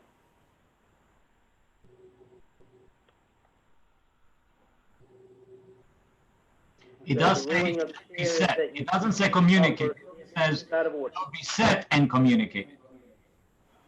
Sir? It says the registration shall be set and communicated, not just communicated. Right, but the change, the substantive change is the change of notice from May 1st until either 10 days after receipt of the information or the July 10th date. It has nothing to do with the amount or rate of change. It does. It says adjustment to the fixed cost portion of the registration fee shall be set. Yes, there are additional wording afterwards.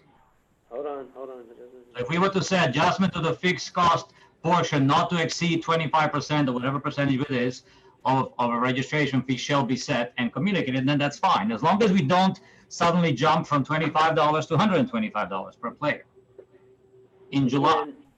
And if we have to jump, that's okay, but It is the opinion of the chair that the intent of the amendment is to change the date by which the information has to be communicated, and you can't, there was no amendment offered by in the original rule that goes to the amount of that fee increase. I believe it to be out of order, and I rule it as such. Does anyone else have any comments on this for or against the rule amendment, the proposed amendment as shown on the screen? Hearing none, as agreed earlier, we will go forward. Daniel Pernot, you're recognized. Please unmute him. Okay. I know that our original insurance used to be June 1st. Can you tell me why this has been moved back? Is this because we having problems getting insurance? Is this because we had claims? What happened? No. So the insurance coverage was adjusted to match the proverbial seasonal year. So it was moved to an August 1st start date, and that August 1st renewal date is in part why the insurance companies don't offer us a renewal quote until well after May 1. It used to be that insurance, I believe, started June 1st or July 1st, and so that gave them that time. It has nothing to do with our claims history. This year, it certainly was a struggle, and we did not actually get those quotes until late in the process.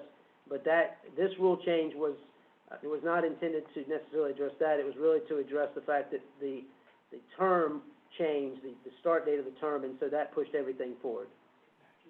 Are there certificates for insurance? I received a memo, are sent already to the proper counties, as they say in the memo? Yes. Yes, that's been handled by the staff, yes. Yeah, because I never received a copy. I don't know if anybody else has the same issue. Daniel, I would ask that you follow up with staff on Monday or Tuesday, please. Jennifer Murphy would be your person. Thank you. On the motion itself, I will ask if there's no objection, this motion will be approved. If you wish to object, type object, and we will have a vote.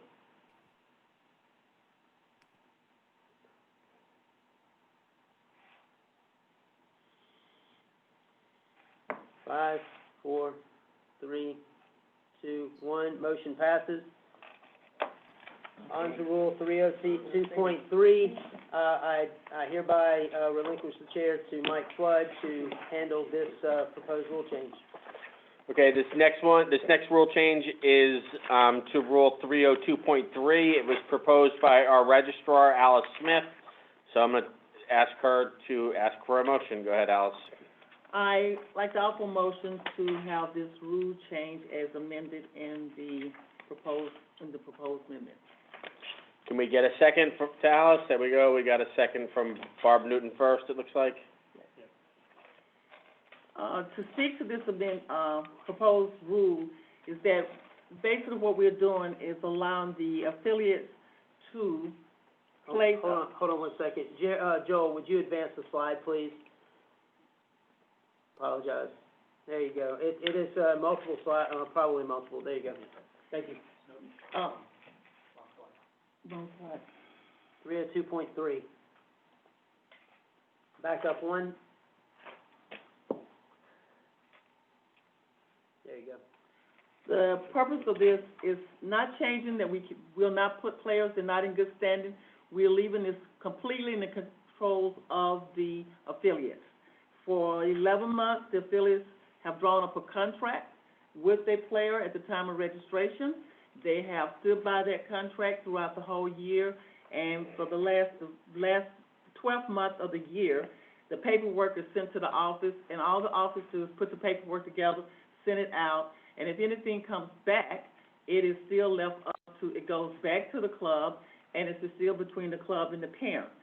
The players could still be placed in not in good standing. There's a procedure that the club can put a player not in good standing on a team and have that team uploaded into FYSA, so the player will still be put in not in good standing. It is not taking that part away, but the whole control of that contract you have with that player stay with the club and the player or the player's parents, whoever signed the contract. Real quick, we are working to get the full amendment on there, and we only have the original, it looks like. Basically what it'll be shown on the screen here shortly. As he brings it up on the screen, the part that's probably struck out is basically saying where FYSA will process the paperwork. It is saying the club will process the paperwork. The club will upload the information. So all the information stays the same, but it'll be left up to the club to upload and send that final notice out and place that player into not in good standing.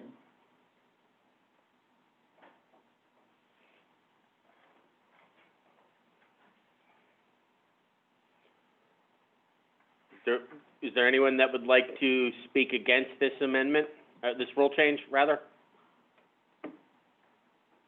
Tom? All right, can we unmute Tom? Yeah, I'm already unmuted. I don't know why. That's the first time. Alice and I spoke about this the other day without boring the people who are already falling asleep. I don't necessarily have a problem with the amendment. I have a problem with how it's written, and with these current rules where we're not allowed to change anything, I'm concerned we're going to pass something that's not clear and properly stated. So we are still paying $25. We are doing all the work. The timing of the things is not clearly stated. I would strongly suggest we deny this amendment, not because it needs to be denied, but because it needs to be rewritten properly so that it actually makes sense. I mean, Alice even admitted to us the other day that she's willing to make some changes, but I don't know if because she's not allowed to make changes or I'm not allowed to make changes, we're going to end up passing something that in reality needs to be cleaned up, and it can probably be cleaned up next year. So there's some good stuff in here, but there's also some stuff that's not that good, you know, because the way it's written right now, I think we're going to have some problems. So, Tom, it sounds like what you did there was really kind of articulate a motion to postpone this indefinitely. Is that what you would like to do? Yes, let's postpone this indefinitely. Thank you. Okay, then I need that's a motion from Tom to postpone this, a second from Danny Prenette. All right, so we'll go to a vote on whether to postpone this or to, Mike, to consider. May I ask, let's consult with the parliamentarian indicates that this motion is in order. What do we need to, it is a debatable motion, and we need to, I believe, is it simple majority, Maurice? It is a simple majority, so we can have a debate on postponement of this question. Would anyone like to speak against postponing? Alice, go ahead. I would like to speak on postponing because the date would still remain as May, the Friday before Memorial Day, and all the information still will be uploaded as the affiliates do at the present time. It is just placing not necessarily the work time back into the affiliate's hand. The affiliates has always done the work. You're just sending out the final letter to collect the fees and also place to the player not in good standing. We're just removing that one step out of the office back into the affiliate's hands. Is there anyone else that would like to speak in favor of postponing? All right, if not, hearing none, we'll move to a vote on what, this vote is on whether or not to indefinitely postpone the vote on this rule change. And clarification, I want to make mention, because there's no meeting of the membership scheduled for the next quarter, this motion, if passed, this would be, would not come back next year as old business. It would have to be resubmitted. All right, go ahead, Mike, sorry. So voting yes on this basically is a vote to indefinitely postpone and essentially kill this rule change. Voting no is for us to vote on the rule change as our next point of order. We're waiting for the ballot. Yeah, waiting for the ballot. We're waiting for the ballot still. It should come up in a second here. Restate the import, yes, to Postpone and kill.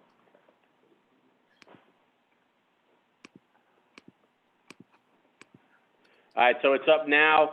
Again, voting yes will postpone and kill this rule change. Voting no will lead us to vote on the rule change. I'll give you 2 minutes. You guys are generous. I'm giving them 90 seconds. Yeah. 90 seconds.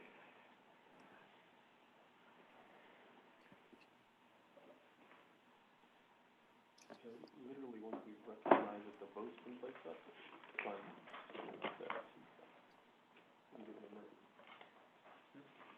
Next one's referee registration. Is that the last one? No, we have 2 more. The referee should be easy to do the bylaw. Determine travel on the cliff. We're not really, just so you know, but it's okay. Because we already did the conflict of interest, so.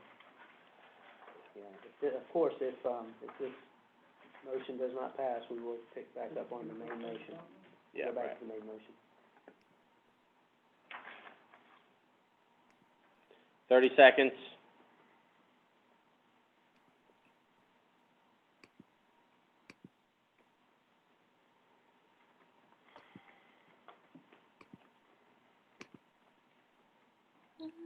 You, baby.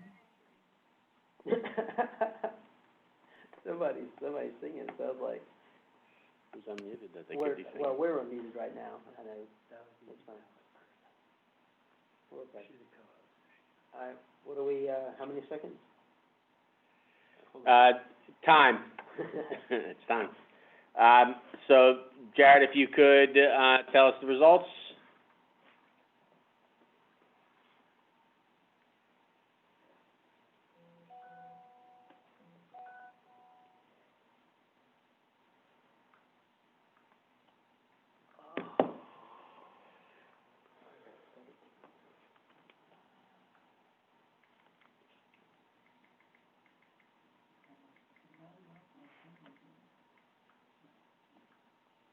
How we doing there, Jared? All right. Any second now, we should be getting a result.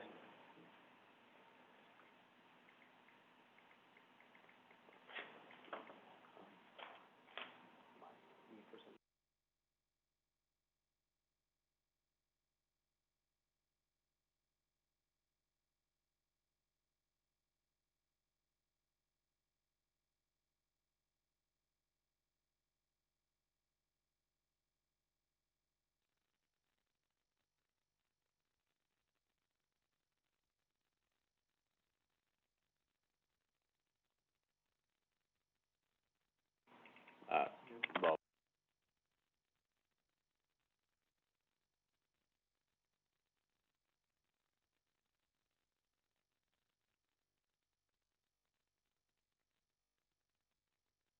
Sorry, it's just taking a second to get the result here.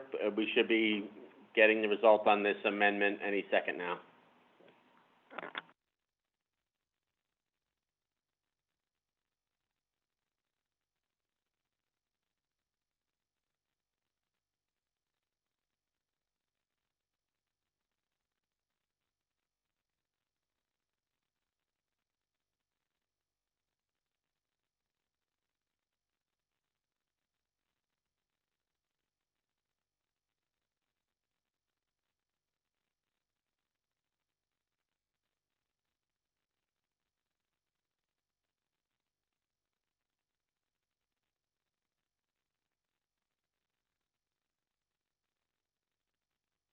The motion passes, so so this will be indefinitely tabled.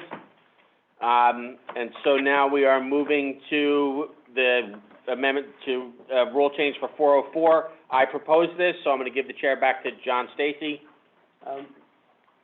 Just a quick question. Can we confirm that Jeff Persner, we have a point of order being raised, that, post-punting required 2/3 vote. Maurice, can you clarify? I believe you said it was majority? It's a majority. Postponing definitely is a majority per Robert's Rules of Order. Okay. All right. Thank So you. that was a majority vote on that one, so now we are moving to 404. The chair is back to John Stacy. Yes. Rule 404. Referee registration, Mike Flood is recognized to, make a motion. So can I get a motion to adopt the rule change as proposed to Rule 404? It's a second from John Wachowski. Earl Starkov, you're recognized. Please unmute Earl.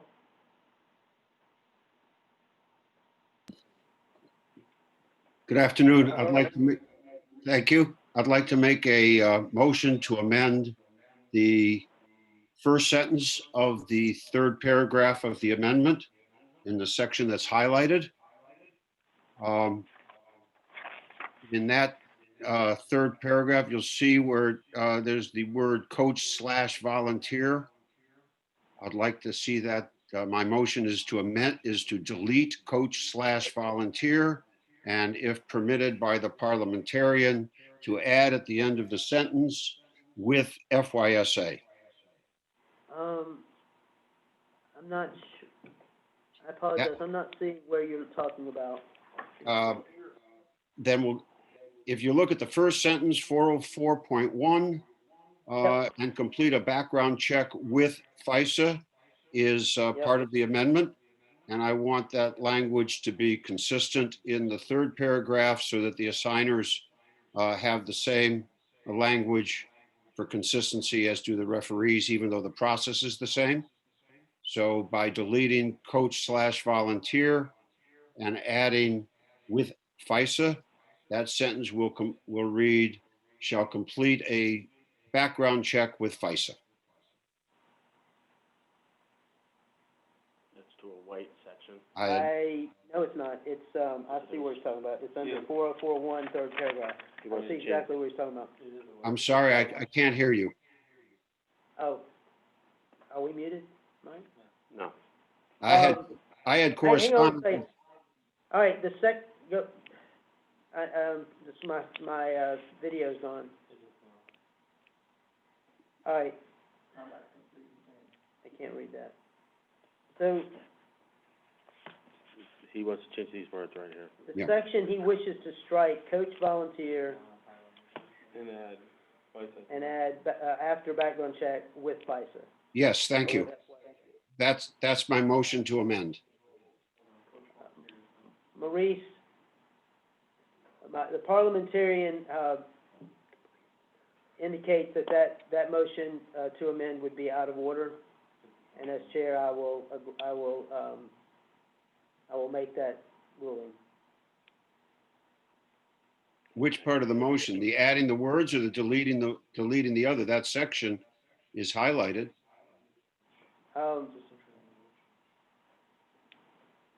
The words themselves, the coach volunteer words were not amended from the original rule, the existing rule. The rules, the words that you're trying to change are not highlighted. Okay, I defer to the parliamentarian. I was encouraged by Mike to offer this amendment at this time, earlier. I understand. The parliamentarian indicates that the motion to delete the original words, a coach/volunteer, would be out of order. Okay.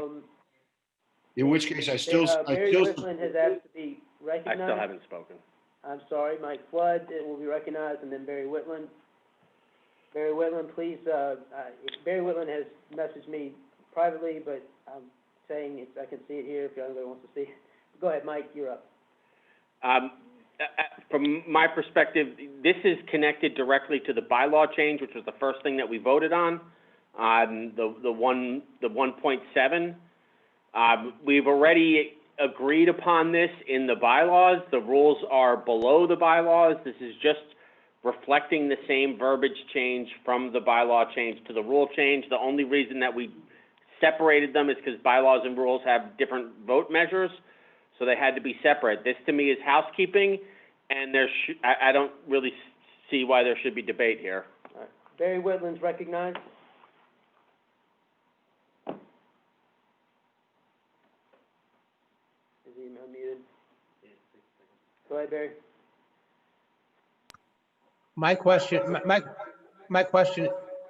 is whether or not you have to not just complete a background check, but pass a background check. This talks about completing a background check, doesn't talk about passing. It's implied. Yeah. It is certainly implied that it's successful. That doesn't change, this Nope. amendment has nothing to do with that particular piece, in my opinion. I'm sorry, I couldn't hear you. Barry, I don't believe that, I think it's certainly implied that anyone that submits a background check must be successful in the passage of that background check. I know what it implies, I'm asking what it says. If I complete a background check, what prohibits me from being able to officiate if I don't pass it in this rule?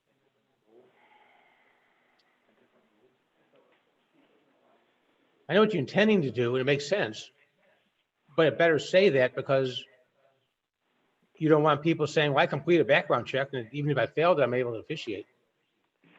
I mean, So you could, if you chose to,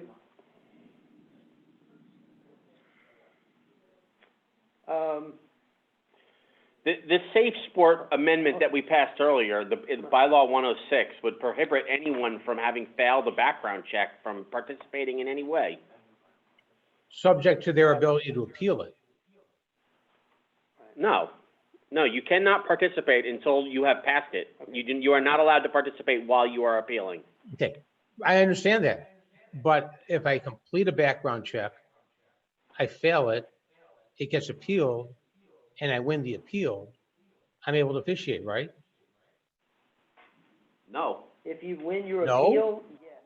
If you win your appeal, yes, they would, if he's successful in the appeal of a background check decision. Yeah, Yes, in the so appeal, risk yeah. management decision, so so yes, you would be able to, provided that you were successful on appeal, yes, Barry. Okay. So I think this rule, in order to be consistent with what the intent is to complete and pass a background check. So you wish to change the word complete to pass? And complete and pass a background check with FISA, FYSA. It's what you want, it's what you intend for it to be. I just want to put it. It's what it already says, but if you, all right, make a motion for it then. Hold on. Maurice, if you would message me on whether it would be appropriate to add the words "and pass" after complete in that third paragraph of 404. In the meantime, I would like to, who am I, all right, where are we at? Barry, Tom. Chris Ellison, you're recognized. I wanted to speak for the motion. Okay, Well, no, but go ahead, and then we'll go to Barb. All right, what I wanted to say, just in speaking for the motion, is that understanding that people want to make a few changes here, which I completely understand and I even agree with, there's been ruled on by the parliamentarian that we can't make really any other adjustments, adding to or taking away from. So my recommendation is that we pass this now, and if somebody wants to add or adjust those little things to it, then they submit an additional rule change next year. But these substantively update this policy to reflect the consistencies in the other things that we've done with respect, to the other rule changes that we submitted. So, I know there's a few minor things in the verbiage there that we'd like to change, but I don't think that we can, and I still think we should pass this. The parliamentarian has provided me with guidance stating that the words that are being the words "and pass" is modifying the word "complete" and therefore would be in order. So, if, Somebody make a motion. Barry, if you'd like to make a motion to amend, to add the words "and pass" beyond the words "complete." I think you would also be looking to amend 404.1 in the first paragraph as well, to add it in both places. Can we ask for unanimous consent? Hold on. Barry, are you going to make that motion? Yes, I so move. So the motion, the amendment would be to add the words "complete and pass a background check" in 404.1, paragraph 1 and paragraph 3. Both sections were contemplated changes, therefore we're adding the words "and pass." Do I have any objection to the approval of the acceptance of the amendment to the motion? If so, please object in the chat box.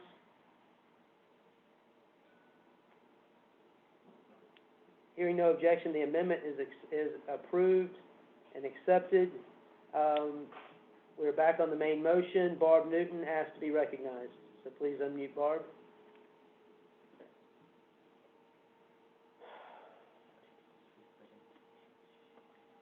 Barb, go ahead. Yeah, I'm here. No, I was just going to make the amendment that Barry was going around the block on and just give that verbiage, but you've already done it. Thank you. Juan, de Brigard, I probably messed that up. I'm sorry, Juan. Juan, go ahead. You're recognized.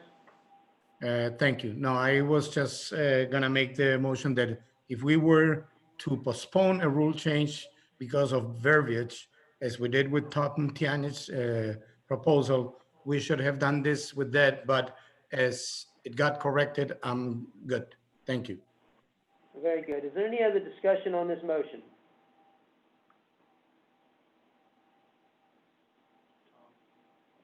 Tom Tianich, point of information. Go ahead.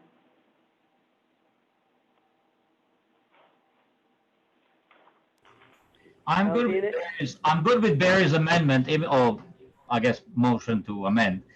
Even though I think the word "submit" and word "complete" are two different words. So when you submit the background check, you don't complete it until it's actually passed. So I'm perfectly fine with the way it was originally. My biggest concern is, as we are changing the procedures for the better, we will be stuck in the future years and not have any chance to change anything. If for some reason the 404.1 up there wasn't yellow, Barry would only be able to change the third paragraph and not the first paragraph, which would bring extra inconsistencies. When are we, and since we're not going to meet until next year again, when are we going to be allowed to make these minor changes if a month before we're notified of these changes, and then people who made mistakes in their own amendments have no way of correcting it themselves? I'm just asking parliamentarian, what is the proper procedure for future years? Or are we going to be stuck with never being able to act on anything? So, first of all, we're following parliamentary procedures. That's why we hired the parliamentarian. You have two options. If it's a rule change, you can ask your FYSA board representative to bring it to the board and let the board make the change and have it ratified later, so you can have immediate effect. Or you can propose rule changes ahead of the next year's AGM. Any other debate on this motion? I'd like to speak for it again, if I can. Okay, Mike Flood. I just want to be clear that this is, the words that are being changed here it's being done to reflect the actual process that exists. We do not register referees at this point.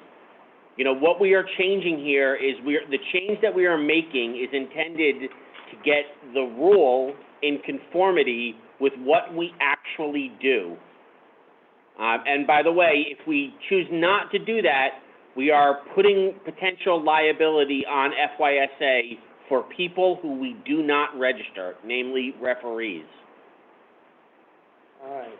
Using the agreed upon rules, I will ask that I will consider this rule to be changed to be adopted as amended unless there is objection. Any objection, please place in the chat box, and we will have a vote.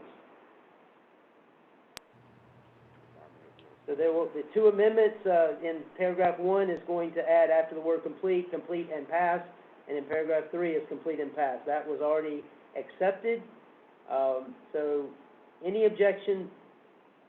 All right, Greg, Keto, they haven't caught up with us on there, but the first paragraph will have the word complete and pass. Any objection to the passage of this rule? Sir? Barb, wants to be recognized? Yes, Barb. Do you object, Barb? No, I don't object. You just left with FISA out of the third paragraph after background check. Take what out? You, Barry's proposal was where in the first paragraph you have background check with FISA, that it should say the same thing in paragraph 3. That was Earl's, and it was said by the parliamentarian that we couldn't accept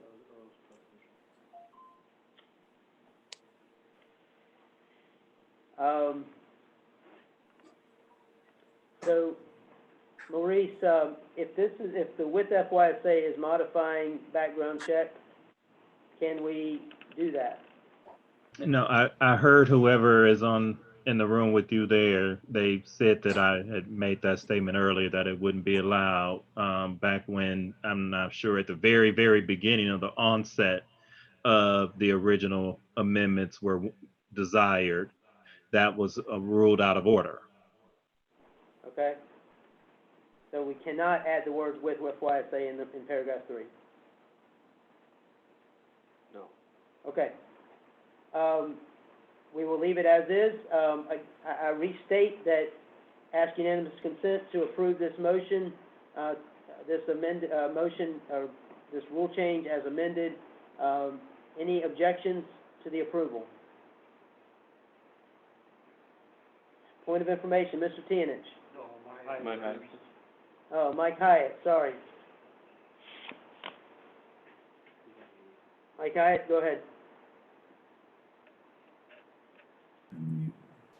Yeah, I just want to be clarified, because it seemed like before that, I mean, I guess this is directed towards the parliamentarian, but things that are highlighted in yellow are proposed changes that somebody has made. In the past, we've been able to have the person that proposed the changes be able to make a change if we made an amendment to it.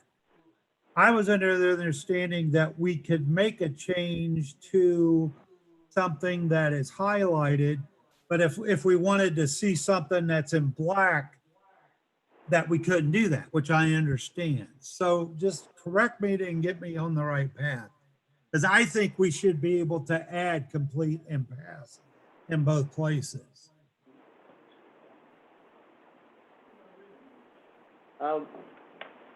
So, Mike, we have operated without the benefit of a professional parliamentarian, and in this case, we're using his services, and he has guided us to this point.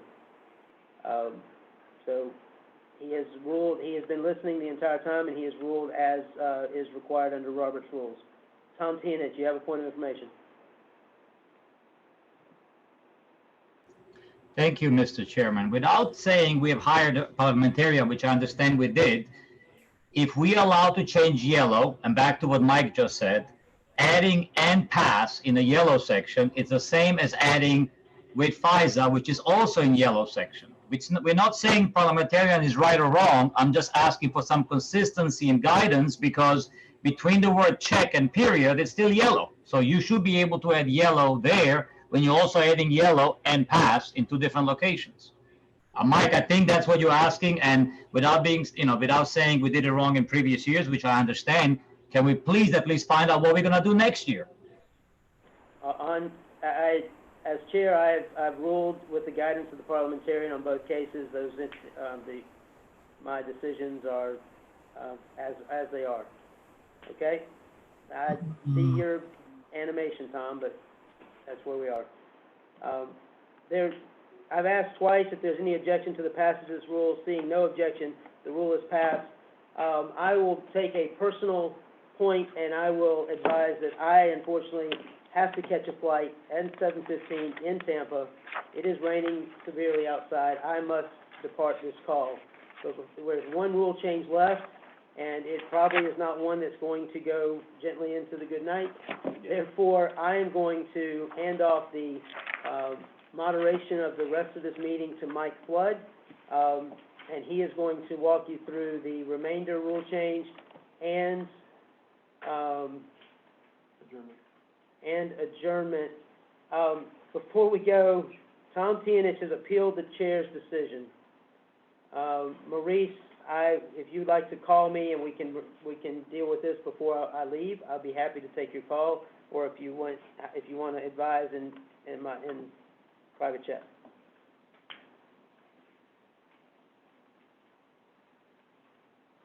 And by the way, the motion. Well, first of all, I'm just going to go. The motion's already been decided.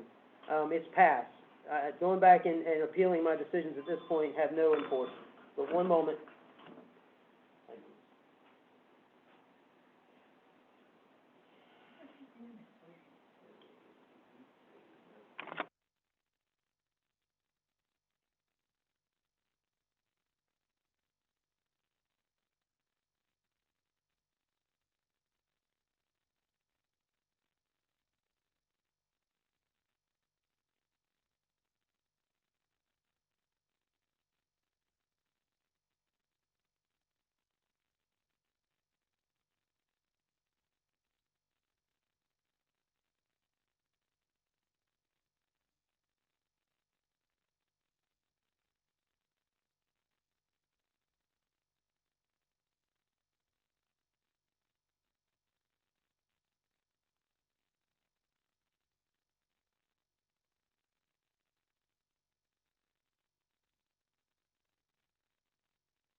Okay, I'm back. We have not moved on to the next. Therefore, we are going to appeal the chair's decision. The appeal for the chair's decision is in order and has to be seconded. Does anyone wish to appeal or to second the appeal of the chair's decision?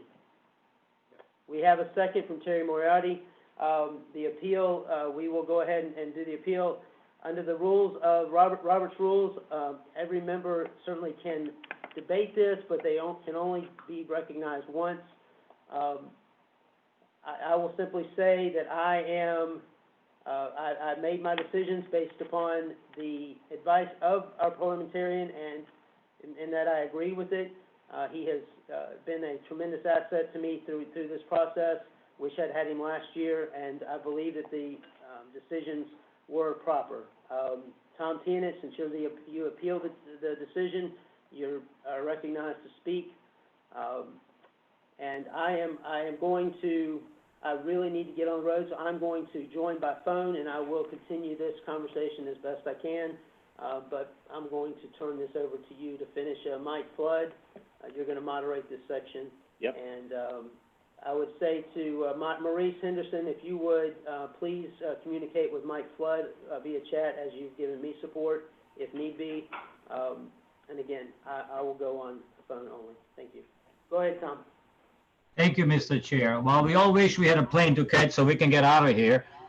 Back to the decision. I'm not saying that it's not a good idea to have parliamentarian. We're all thankful that we have him. So the question is, why are we not allowed to amend the yellow portion of background check with FISA, which is yellow, if we are allowed to amend complete and pass, which is also yellow?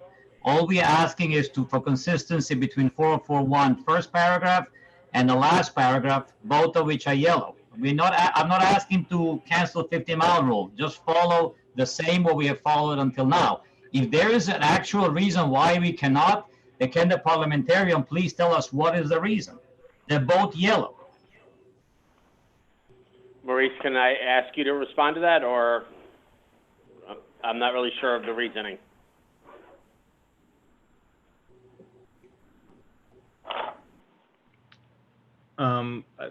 It is because, as somebody else had already stated earlier today, and I'm not sure if it was John who he originally answered the question or if it was something that was typed in chat. Complete is a part of a sentence, and yeah, he did say this in 404.1, the very first paragraph. Complete a background check is completely highlighted.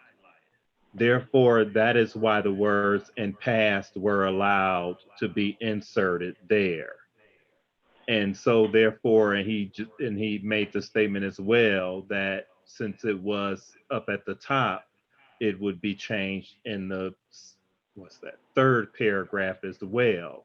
So the original reasoning behind why that was allowed was because it was highlighted in the first paragraph.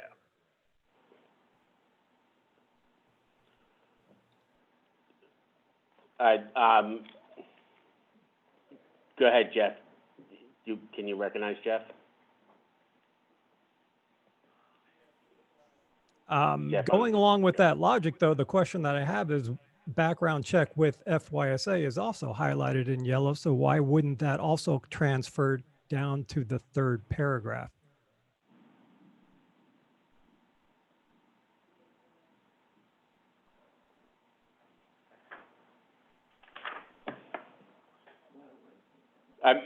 Maybe it would be easiest if, Maurice, can I ask for somebody to make a motion to change this, or is this out of order? So I guess my question is, I'm just going to be brutally honest with you, and it could be my mistake here, because let me just tell you that, and somebody needs to correct me in this whole procedure, and I apologize, of course. I have been looking solely at the document that's in the book. I have not been looking at the screen. So if with FISA really should have been highlighted in the AGM book, as Jeff just pointed out to me by making me look at the screen, then I do stand corrected. Okay. So all right, which is that's fine. correct? Then can we get can somebody make a motion for the change that Tom is trying to change? Tom, would you like to make a motion? You have Mike, you have a pending motion on the floor, which is the appeal. So what are you trying to do by way of asking for another motion? I was assuming that the appeal that I had just assumed just then that if you were in agreement that the appeal was going to be accepted and that we would allow a motion to go forward to amend the rule. If that's what you like to do, then I think the preference would be to have the appeal withdrawn and then let you allow that to happen. Okay, Tom, can I ask you to, if I allow you to make the motion to alter the rule, will you withdraw the appeal, Tom, so that we can get a motion to do what you want to do? Are you with us, Tom?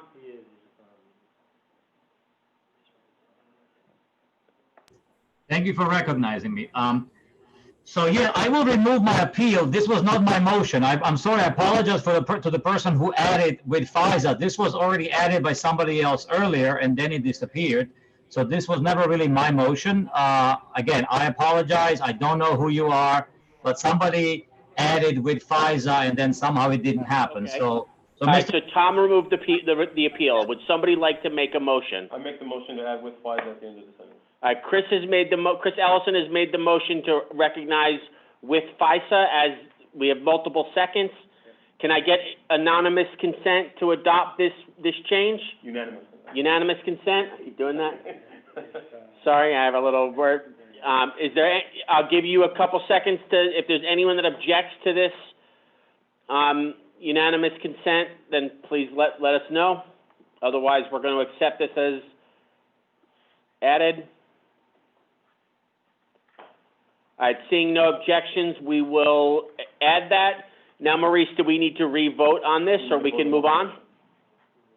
We already voted on the motion itself, Maurice. Do I need to vote on it again?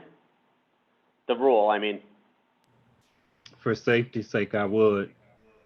Okay. All right, so now we have modified the the rule change as per Chris Ellison's motion, which added with FISA.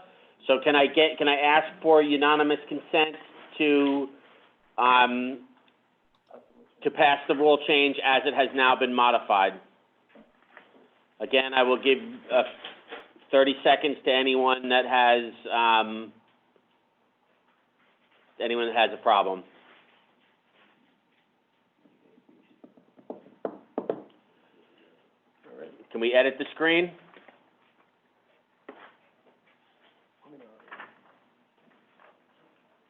Is someone able to edit the screen? Doesn't matter, we've already accepted it. Let's move on to the next one. Is that okay? Jeff, we do have note of it here in our books, and I mean, we could pause to edit the screen. Yeah. They just want, please clarify, you just want with FYSA here? Yes.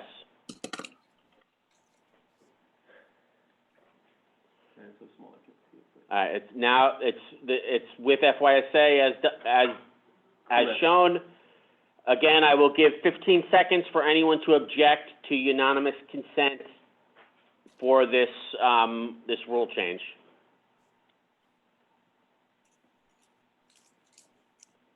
Okay, seeing none, we move on to the last rule change. Just please note that this is the last rule change because we did the 3008 earlier, so this is the last one. This is a rule change to Rule 905, which reflects tournament and travel fees. This was proposed by Dara, so let me give to Dara to ask. Dara, if you could ask for a motion for your rule change. Yeah, can you guys hear me okay? Yep. All right, I move that we adopt the rule change for Rule 905. All right, and we got a second from John Witkowski. So go ahead, Dara, you want to speak in favor of this for a minute? Yeah, again, so the main justification is the raising of tournament fees is also, we extend our insurance policies to these tournaments when they sanction with us. And the exposure that we take on is not equitable to the fees we're currently collecting.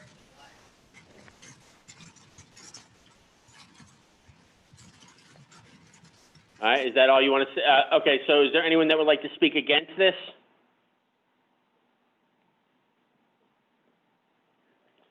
I'm asking for anyone that wants to speak against the rule change to Rule 905. Daniel, recognizing Daniel Purnett.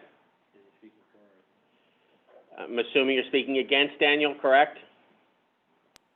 Yes, I am. And I tell you okay. What. Go ahead. I'm looking at the difference in the fees, the way it was increased tremendously. And I understand that, tournaments is, FYSA maybe should be making more money or whatever you want to call. But we keep talking about bringing more kids and bringing more kids. I have run FYSA sanctioned tournaments, and it cost me the $150 plus all the reports that I have to do after, so on and so on. And I have run tournaments using US Club as a sponsor. Now, I want you to understand, it's the same application. I don't have to pay a penny to US Club. They give me the certificate of insurance for the liability, okay? It is sanctioned to have all the USA affiliates, so I can have AYSO, FYSA, whatever. So what are we trying to do here with these tremendous increases? $2,000 for an international tournament, okay? $1,500 national, less than 30 days. I mean, is this about money or is this about bringing more kids into FYSA? Thank you. All right, thank you. Dara, would you like to speak in favor again? You can speak to it twice, so this is your second time, Dara. Go ahead, Dara. Yeah, I'd like to speak in favor. When we do a tournament, we have teams from out of state, and when we have red cards, Jennifer Murphy has to go and chase these other associations down to report red cards, to report any other issues that have happened in the tournament, and then this takes time. Okay, thank you, Dara.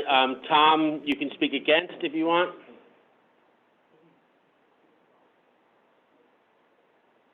Tom, you're...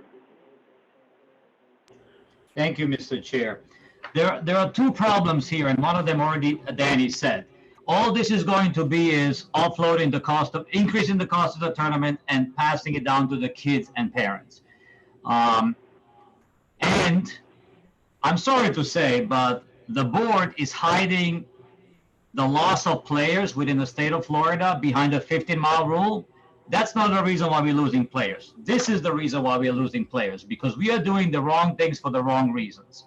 In addition to the correct reason of not allowing U.S. club coaches to participate in tournament without doing this extra background check, which is already going to turn some of them away, the tournaments are just going to do U.S. club. Not because of 50-mile rule, but because of the decisions that the board makes that are short-sighted. I'm not saying we should spend the $4 million in the bank. We shouldn't.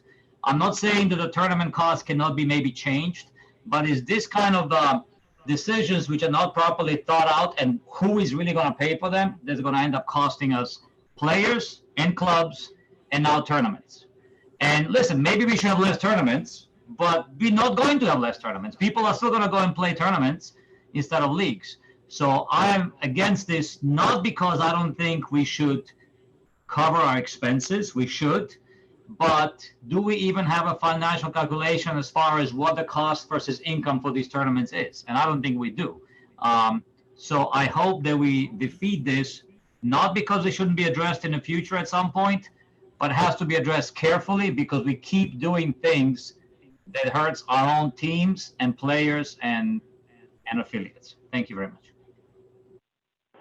All right, thank you, Tom. I need a speaker in favor of this before I can go to somebody else against. Is there anyone that wants to speak in favor of these changes? I'm looking for someone who can speak in favor of this. All right, if there's no one else that wants to speak in favor, then we go to vote. So, Jared, if you could put this to the vote.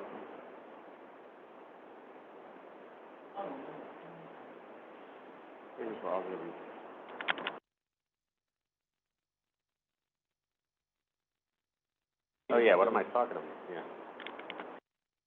All right, it's live now. I'll give you 90 seconds to vote.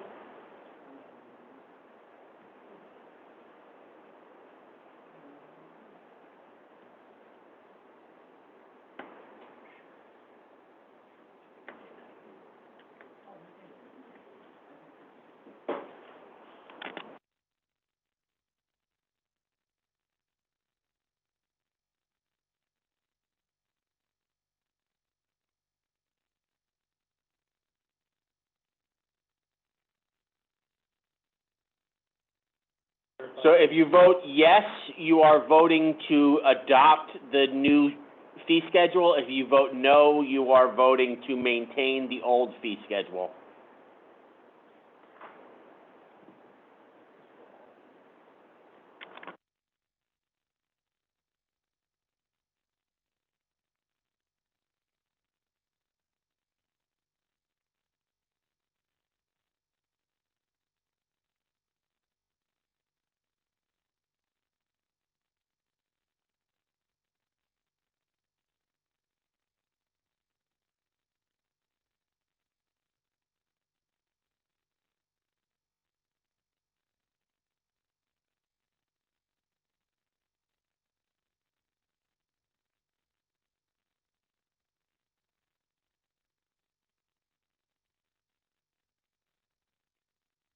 Okay, that's the time up. So Jared, if you could calculate the vote there.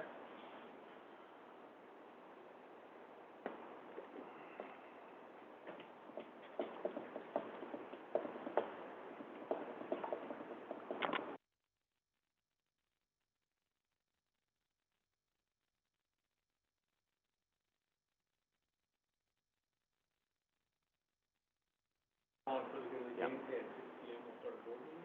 Right.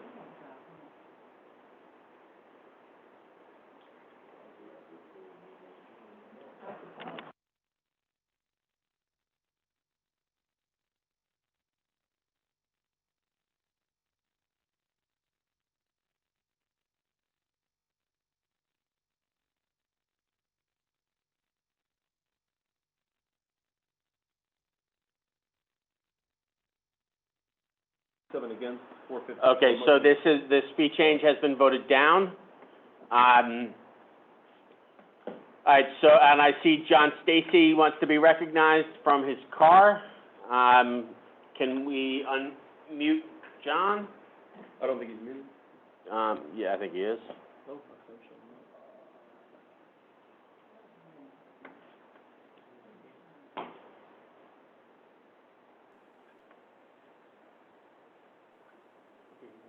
All right, Can you John, hear you're me? unmuted. Go ahead.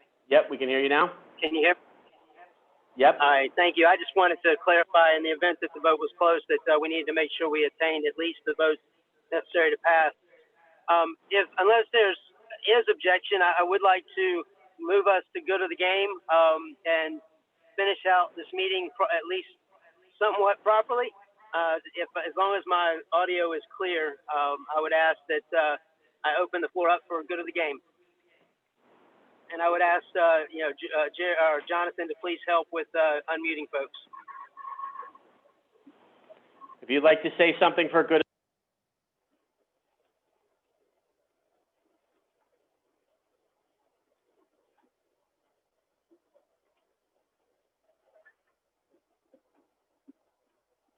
Mike, I think you're muted.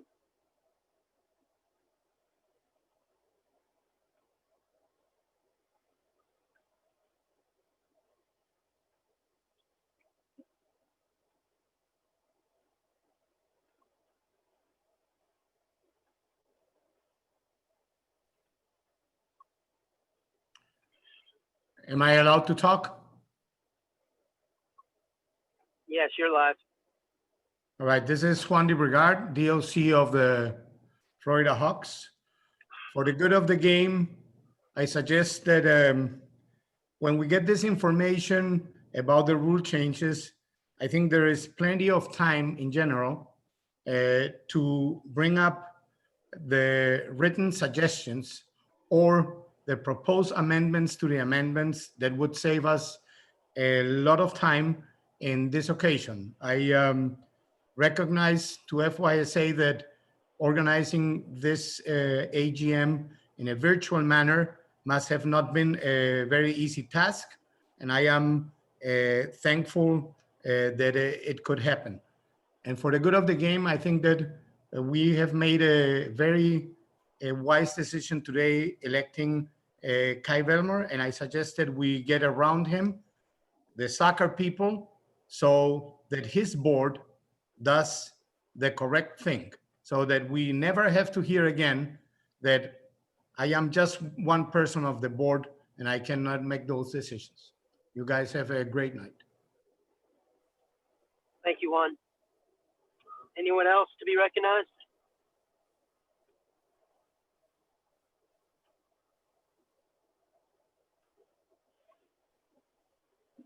Tom Dienich?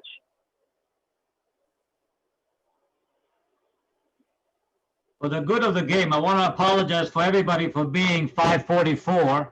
I know that some of you might blame me for being here this long, but I have attempted to do all of this at, sorry, John, FISAFacts.com for the last 2 months. We could have clarified some of this stuff ahead of time and we could have moved faster.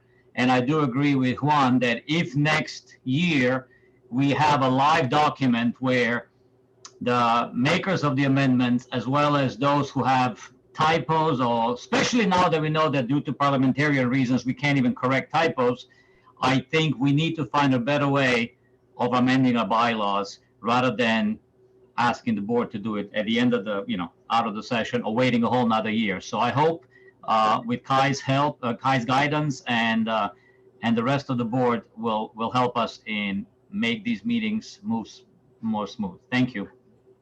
Thank you, Tom. Mike Hyatt. Yeah, number one, John, thanks for everything, buddy, and stay safe driving to Tampa. But yeah, for the good of the game, I just want to take a minute to thank Maurice. Just because we've done things a certain way in the past doesn't mean it's right, and we need to get on the same page for the future and how to do things. And I agree with Tom that we need to be able to make changes sooner to where we don't have 6-hour meetings and stuff like that. But Maurice, thank you very much. I hope that you're with us again next year. So thank you. Mr. Pernot. Yes, thank you. I want to thank FYSA for this AGM. It was very nice. I want everybody to stay safe, and for the good of the game, after almost 40 years with FYSA, I would like to repeat many times that I say this. I hope FYSA members, FYSA employees realize that we are their customers and we need to be taken care of. Okay, thank you very much for everything, and stay safe, everybody. Thank you, Daniel. Would anyone else like to be recognized?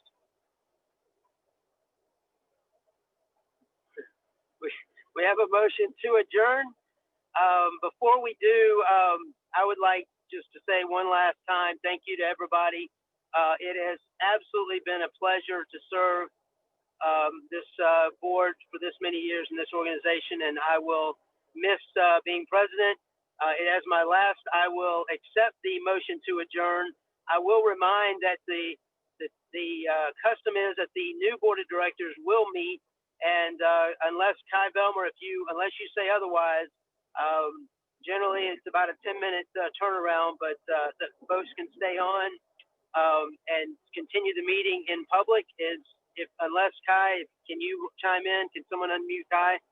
It is now going to be his board, and once we say we're adjourned, so I would like to hear from him.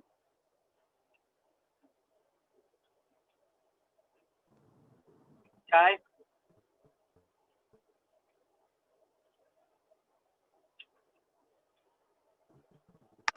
Okay, well, not hearing. Kai, is that you?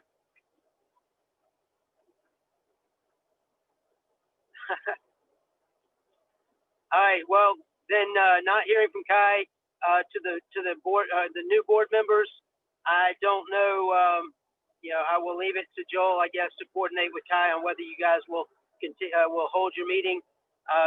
Good luck to everyone. Stay safe, stay healthy. God bless. We're adjourned. Thank you. All right, hey, everybody, I was finally able to, those of you that are board members or have been reelected into the board positions, we have at least 3 items that need to be considered in, session. So if we could take a quick 10-minute break, re-adjourn at 6 o'clock to host the BOD meeting scheduled for right after the AGM. Let's take a 10-minute break and stay on the topic. We'll get back together in 10 minutes to have our BOD meeting. His iPhone is there. Hey, Chris. I will jump back on for that as ex officio. Hello. Hello. Hey, Kai. We got you. Yeah, Jeff. sorry, I'm driving and I was in a bad spot. I got my connection back. Hey, so the meeting, we've adjourned the meeting, as you might know now. Yep. I'm driving west. You're probably driving east. We'll probably pass each other, so wave as you go. Or maybe not. You're in St. Pete. Never mind. I'm going to Tampa. Hey, Chris just said that you would convene your Sunday afternoon board meeting at 6 o'clock. Okay. Or 6 o'clock Eastern. So it's all you. I will be on, of course, as ex officio president.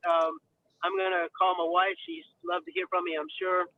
And then we'll be back on, and it's all you. And Kai, I'll say this for everybody: if there's anything I can do to help you be successful, I will do it. Just let me know what you need.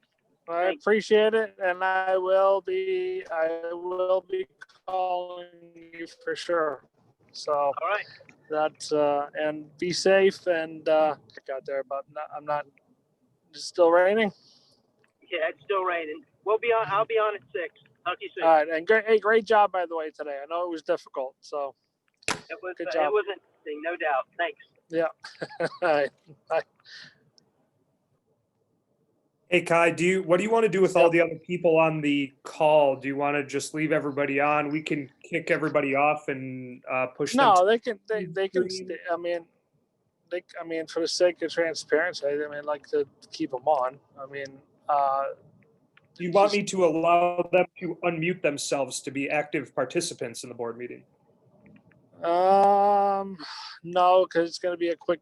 We're going to just do like a 10-minute board meeting. Okay. No, everybody's been on this enough. The staff, you guys. So what I'll do is I'll try to make all the board members co-hosts so they can unmute themselves. Okay. Okay. Yeah, that'd be great. We're just going to keep it short, and because of, it's been a marathon. You guys have done a tremendous job. Unreal. And okay. Can you still? And so 6 o'clock. Yeah, I'm driving. I should be getting a clear connection pretty soon. I'm just driving through some little rural spot real quick. Is there besides obviously the thing that was kicked back to the board meeting? Is there anything else on the agenda? Chris had emailed out the minutes from the meeting on Saturday, and that would have the items. Let me meet up with Chris real quick, and I'll get back to you. Okay. Okay. Thank you.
I'll go, I'm unmuted.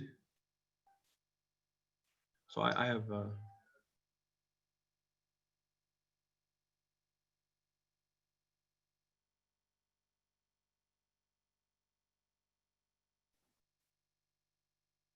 Is Kai with us?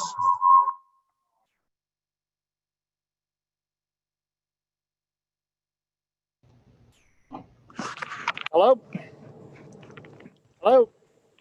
That's Kai. Hello? Yep. Yep, I hear you. Hear me? Kai. Yep. Okay.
Can you guys hear us? Yep. Mm-hmm. I can hear you. Yep. Yeah, I can hear you. Hey, can anyone confirm that they can hear us? Yep, I'm here. You're coming through loud and clear. Can hear you. You should be able to unmute yourself. Justin, you should you can unmute yourself now. Deborah, we're all set. We won't need any report from this one. Thank you so much. All right, now I see I'm unmuted. Yeah, at this point, all board members should be able to unmute themselves. I'm not sure if Kai is with us or not yet. Yeah, can you hear me? They should be unmuted. Hello? Yeah, Hey, you're there you good, go, Kai. Kai. We hear you now. Okay. All right, Dara, you're a co-host now as well.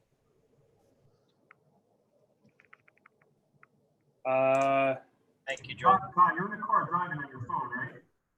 John, you're a co-host now as well. You can unmute yourself. Sorry. Okay, Guy got it. Thank you.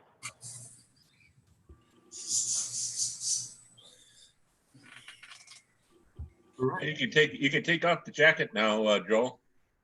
Hey, hey, Jared. All right. Hey, Joel. Please express my gratitude to Deb. I did not recognize her efforts today. I'm sure she had a fun day with the recording. Yep. And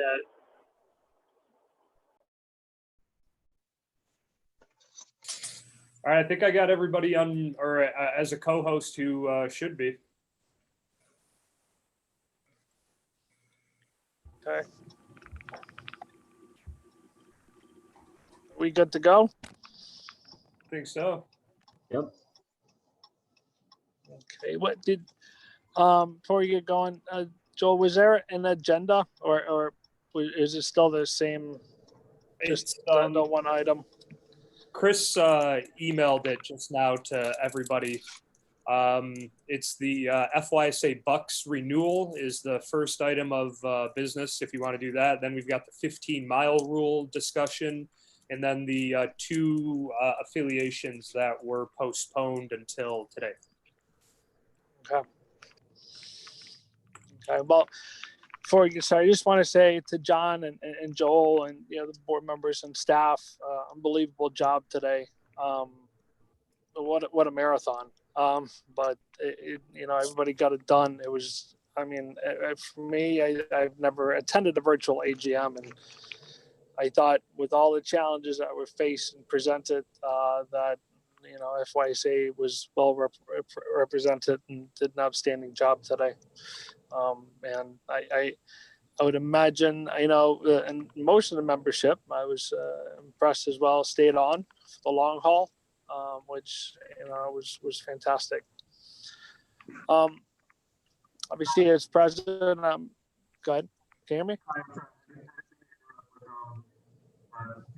I'm listening to 605 as a call meeting in order, so we can continue talking this, and then when you're done, let me know, and I'll take a quick roll call just to make sure that everybody and the new voted members are all here, okay?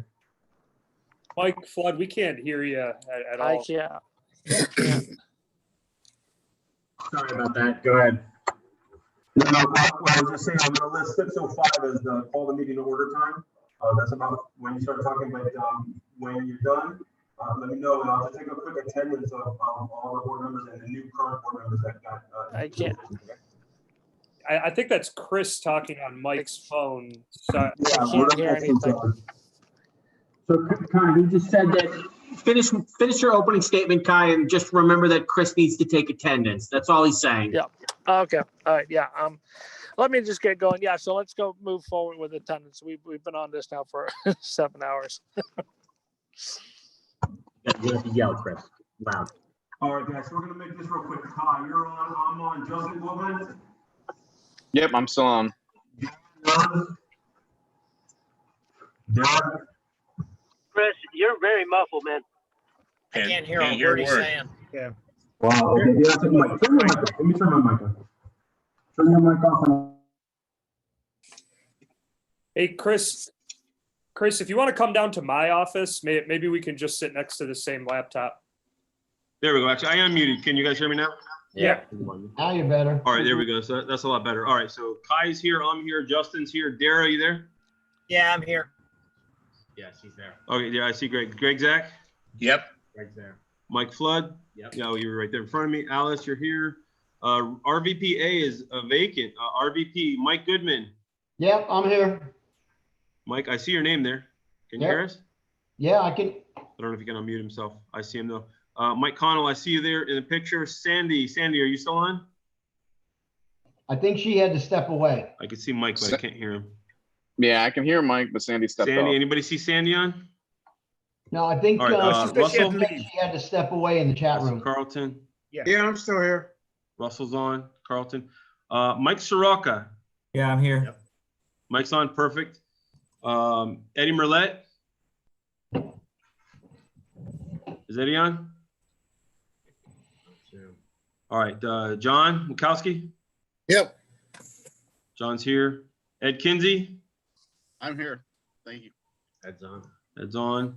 Don Hart. I think you have your volume. I'm here. Or Terry. There we go.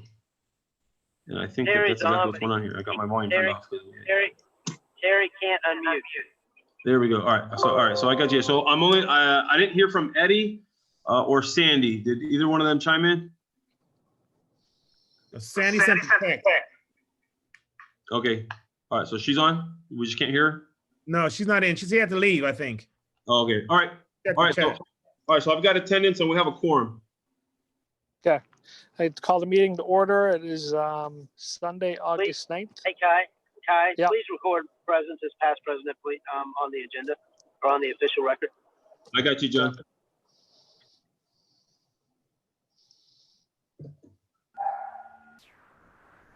And Terry, you're now a co-host as well. You can unmute yourself if you need to speak.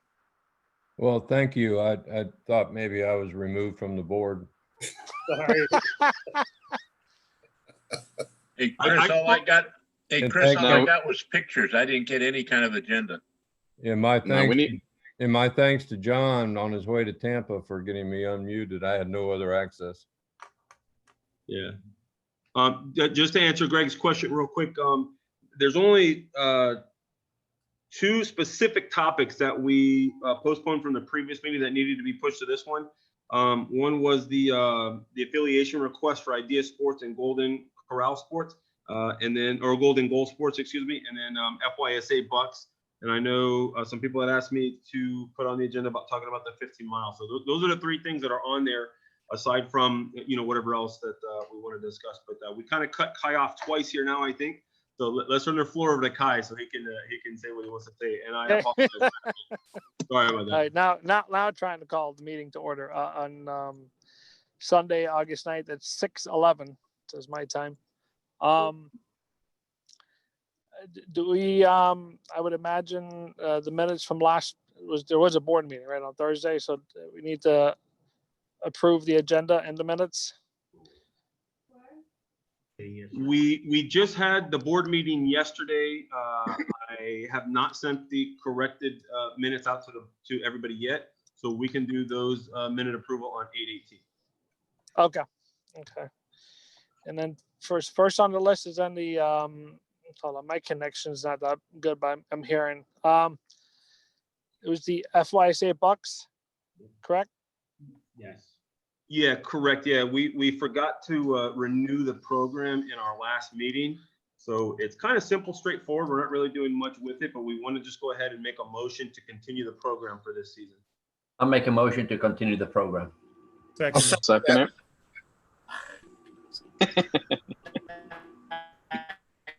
Everybody wants to get done quick. All right, I recorded Mike, but everybody jumped in. So somebody give me a second. Second. John Wachowski. Okay, John, thank you. Second.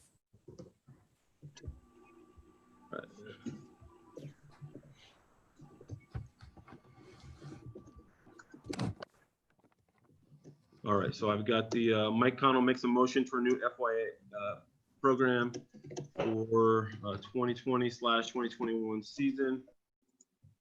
About 100. May I be recognized? Go ahead. So having, first of all, having put this thing together years ago, every year I usually handle sending out the emails notifying. I'm happy to offer my services again unless Joel and the staff wishes to take it over. And if given the authority to do so, I'll be happy to do it. Just please let me know.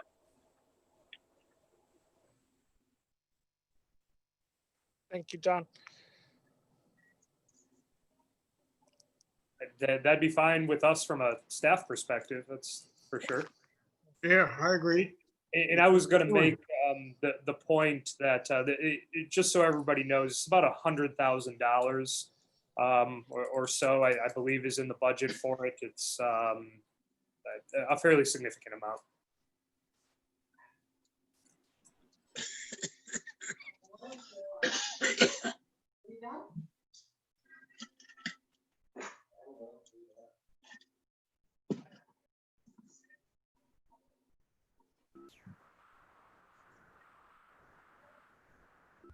Can you guys hear me?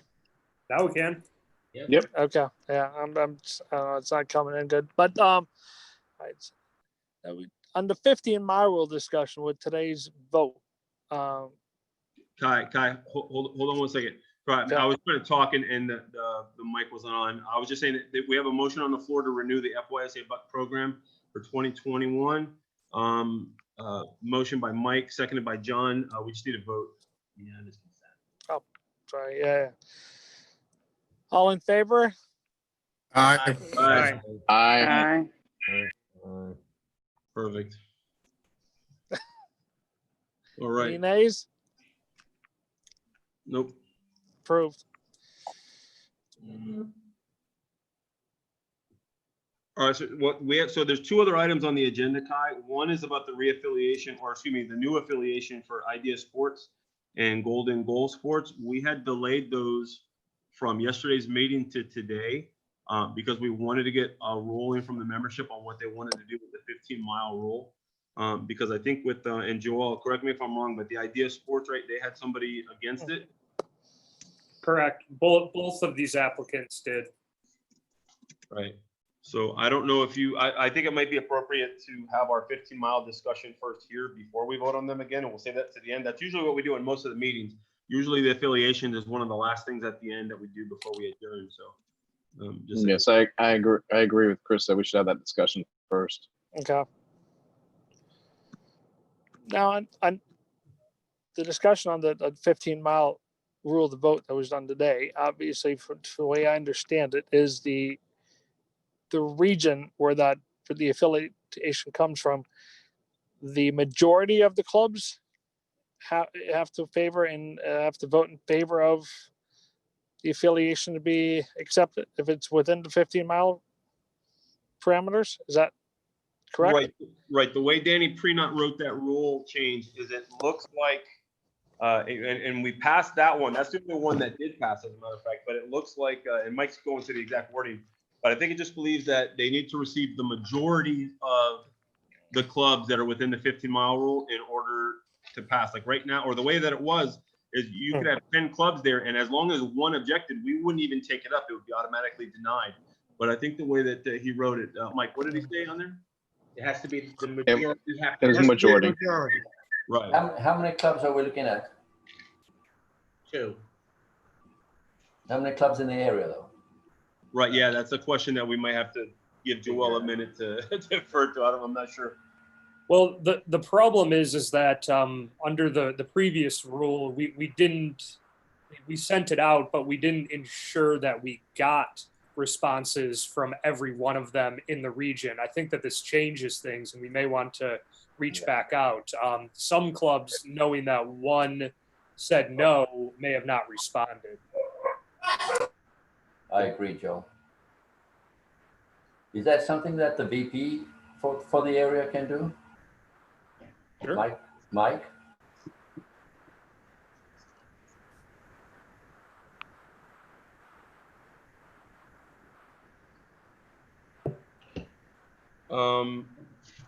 I mean, I'm just going to say outright, with just respect to the 15-mile rule, I was kind of surprised that the membership didn't push it through, because quite frankly, the way things are going with clubs continuing to leave, and with, we were already starting to get affiliation requests from places hoping that they would be able to really affiliate, and this is just going to shut them down.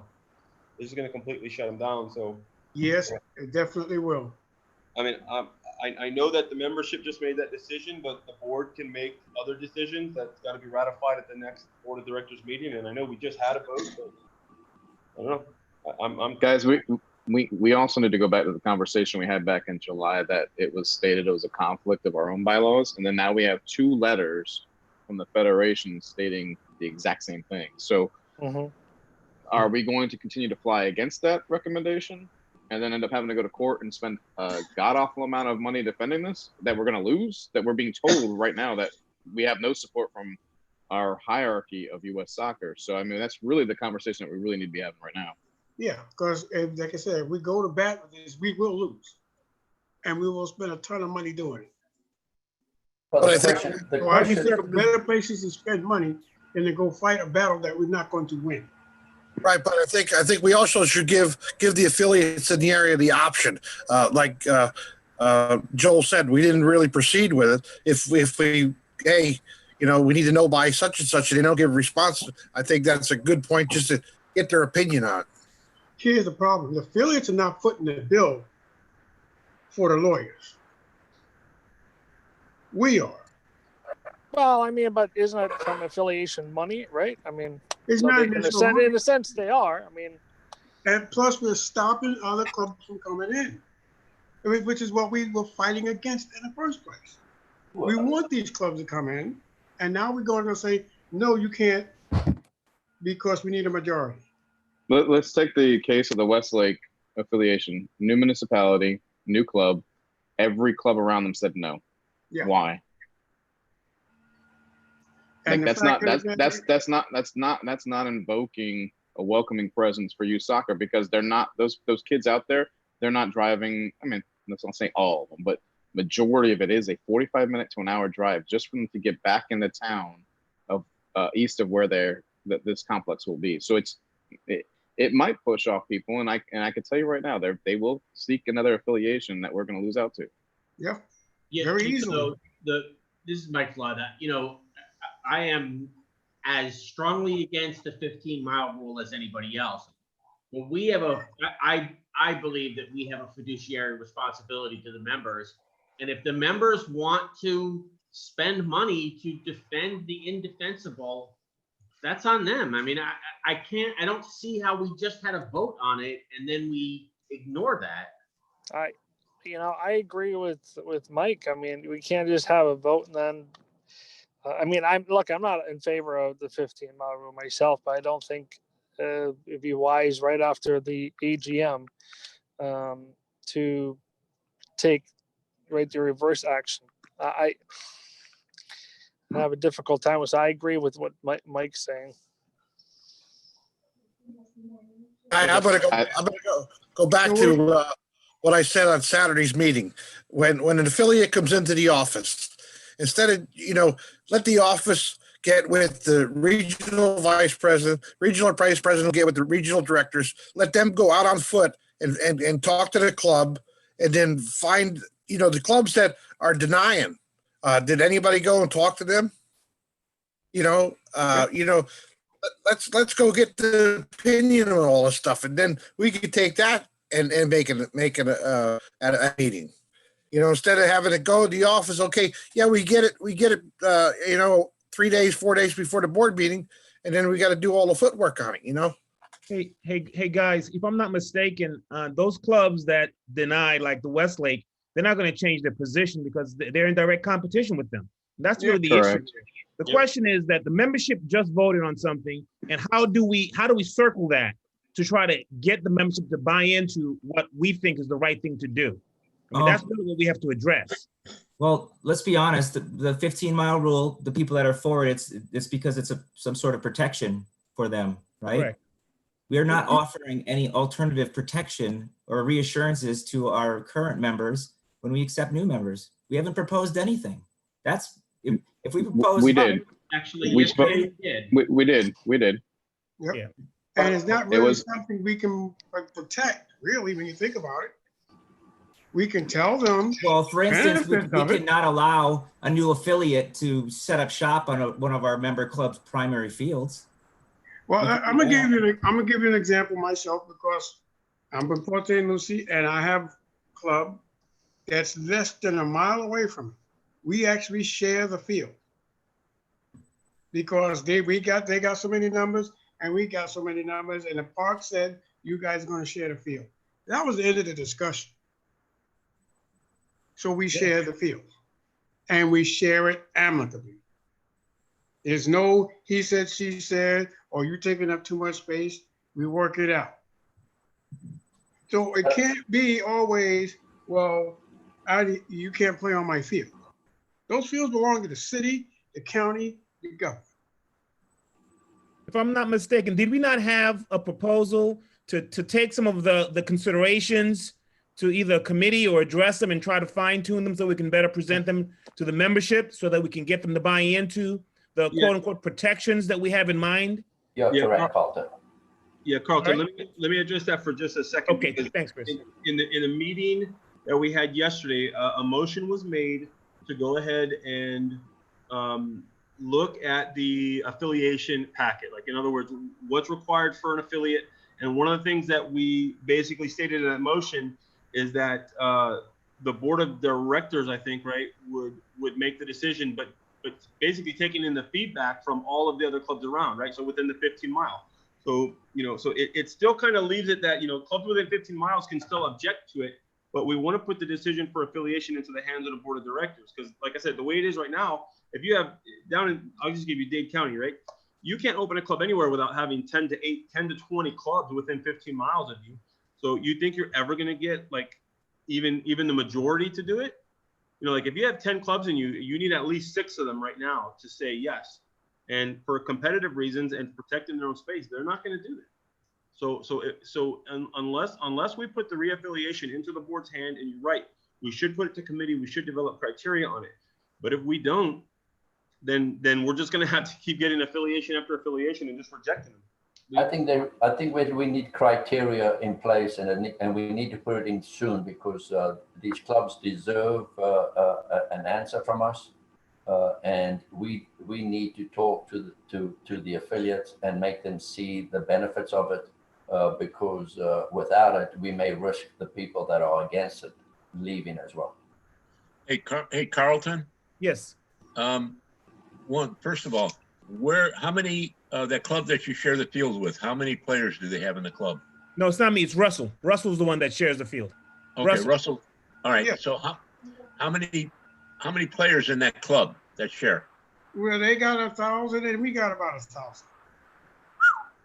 Yeah. Okay, but they're not. And we're not. It's Port St. Lucie. Y'all been around for a while though. It's not a new. Yeah, You both aren't new clubs. Yes, and we've been sharing these fields for like almost 10, 15 years. Yeah.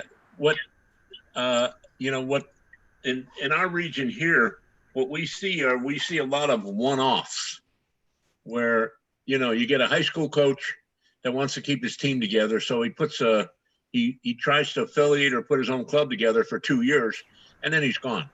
There's no intrinsic value for that club that's given back to the community. The kids are there, they're gone, nothing. They don't provide anything. They're a burden because they take up field space from other clubs and the referee resources. They refuse to have a referee class or anything, or grow the referee base. So, it's real taxing for some of those. Now, if we can agree to have specific policies or a procedure in place for new clubs coming in that want to affiliate, that's not outrageous. You don't want to put them at arm's length. Sure, the competition's good, but maybe be an affiliate for 2 years and show that you grew your kids from someplace else, from a rec program or something, and coaches aren't going out raiding other clubs, nearby clubs, and taking whole teams with them. If you can make the verbiage, molded around that, I don't think there would be an issue. Well, the thing to look at, the point is, we want kids on the field. We can't make it so it's so hard to form these things that we're kind of curving right back to where we are again. The idea is to get kids on the field and play. Free market will let these affiliates last or not last. And also, the other thing to look at, are we actually, we've already heard it's indefensible. We already hear our hierarchy above us doesn't like it. So the members didn't vote it down, but they can't vote that murder is legal just because they want it. Where do we stand on that thing there of actually sitting there and saying, well, they want this, but legally or rightfully, it has to be this way. So I understand the affiliation type thing, but we can't make it a hurdle, and that keeps the kids off the field, which we're trying to avoid. But look, Mike, the argument that kids are being kept off the field is not correct, right? Because kids can play soccer anywhere. There are many clubs that kids can go play soccer at. We're not saying not that. Not up my way. Not up my way. What? Not up my way in Jacksonville. There's only 3, and they're big distances, and it's not the same up here because of the fact that they can't start any of these affiliations with this 15-mile rule in, and there's no way the clubs are going to approve it up here. But that is why we need the criteria. And so I want to make a motion that the board, that the FYSA office and the region VP or commissioners reach out to the clubs that are affected by these affiliation requests and see whether we can find a solution to bring them into the fold, because you know, there's no doubt, and I know both the clubs that we're talking about, Idea Sports and GSS. I know both of them, and they're both valuable. But I think that we just got to go down and find a way to get it done. Mike, actually, I was going to say, I don't actually think we actually need a motion on that, because they're both affiliates up there. But with the rule that we just passed, all we need to do for them to be eligible for affiliation now is they just need to get the majority of the clubs in the area. So I would they need the majority to be against them, not for them. Right. Yeah. The majority needs to be. Is that how the rules? How it's worded. The majority needs to be against them. So what I would suggest is, I hate to push them off again, but until we get a response from the clubs that are within them right now, I don't think it would be right for us to make a judgment on them. So I think just in general, with respect to this rule, I think we need to do actually two or three different things here. One is the affiliation request for Idea and Golden Goal. I think we need to push those off until at least the 18th, so that they give the office the opportunity to go ahead and reach out to the clubs in the area to see about objections. Okay. Or actually, Joel, we already have that, don't we? We have objection to them, but what we need to do, right? But we need to find out how many other clubs would have issues with it, so we can determine whether it's a majority of clubs against it or not. Who objected to Idea? Idea Sports. I don't know. You know? Joel, I'll have to dig through the email. They've been on the agenda for, I think this is the a couple months now. Meeting. Also, I know South Orlando was one of them. South Orlando did. I'm sorry, I'm talking to them. South Orlando's within 15 miles as an Idea Sports based out of Disney. Yeah, they're at Wide World. Yeah, so there'd be Hunters Creek, Four Corners, probably Florida Rush, South Orlando. Crazy. Orlando City. No, Orlando City's in Sanford. That's more than 15 miles, I would think. GPS doesn't exist anymore, so that takes them off. And I got ACYS would be another one, who's technically with the Florida Rush now. So yeah, I would just have Joel. I would just have you and the office, and then certainly the support people from the VP and commissioners to try and solve this situation for the 18th, and we can make the decision on the 18th. Yeah. So hey, I'll make an official motion on it. Motion to postpone the affiliate request from Idea Sports and Golden Goal until 8/18, exactly the way that Mike said it. So I make the motion. Can I get a second? I'll second. Mike Flood second, and then we just need to any other discussion on the motion? Guys, I'm just going to leave you with two thoughts, right? One, we keep talking about what our competitor does. So US Club has obviously no restrictions. So why is that working for them? And two, we've already been told that if we potentially don't follow US Soccer's guidance, we could be put in bad standing and lose any affiliation from them. So I don't understand why we wouldn't want to run that risk. So I just want to leave you guys with that thought. Well, I mean, that's not true about US Club, because US Club, to play in ECNL or ECNLR, you need to have X amount of players. I mean, X amount of teams in a club. You can't just have one team in a club. Well, they got two divisions of it. No, you can't. You have to have multiple teams to play ECNL. You do for ECNL and ECNL. ECNL, you have to have a team in every division. Not down here, because they allow a club to go in with only one team. Hey guys, real quick, before we get too far off of the motion on the floor is just to postpone the affiliation request for those two clubs until 8/18. And I understand some of the reasons why, and I think we still need to continue fleshing out, how we're going to go forward with the 15-mile rule and what rule they changed. But with these two guys specifically, I think we still need more information, regardless of whether we're using the rule that just passed or whatever we decide to do with the 15-mile rule. So anybody else for, or is there anybody against postponing this? All right, so if I don't hear anybody against it, I'll call the vote. All in favor of postponing these two guys until the 8/18? Aye. All in favor? Aye. Aye. Anybody opposed? All right, so motion passes by a voice vote. All right, no, but they're not recognized. This is a BOD meeting. Yeah, we're not recognizing that. We're recognizing for the BOD. If I may, I've been listening, and obviously it's a good spirited debate, and everybody's coming from a good place.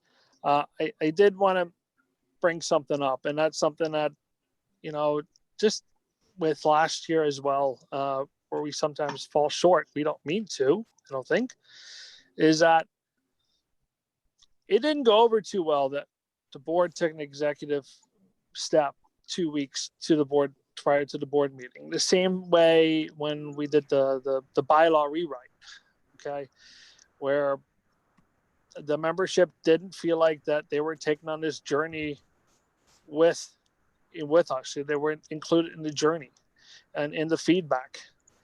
And that is where it's almost like a kiss of death when you do these executive decisions. Yes, will it take longer? Does it take an amount of time to do your best and try to get their feedback and make them feel part of this process? Yes, but in my opinion, that's the right thing to do. And we can't just sit here. Look, I mean, if people watching now will probably be angry again because now we're saying, well, this is what, the membership voted this down, but, it's not the right thing. And we want, that's continuing to create this us versus them mentality that's out there currently and what they think is going on.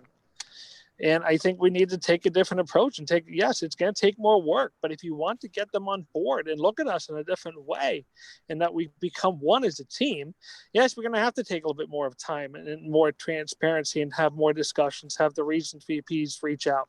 Again, personally, I'm not in favor of the 15-mile rule, but I just don't think it's the right thing to do.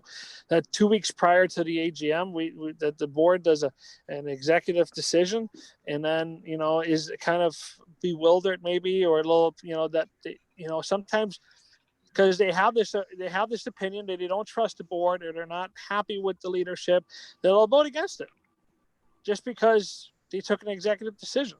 So. And I think we were talking, what Mike just said, that, that the region VPs need to reach out. And, is it unreasonable to think to have these club representatives and the representative from the affiliate to all sit down and have a discussion? Can that happen? Yeah, Kai, with all due respect, man, and I appreciate what you just said, because I know that was a major thing that we've gone over for the last 2 years about gaining membership, respect, and everything.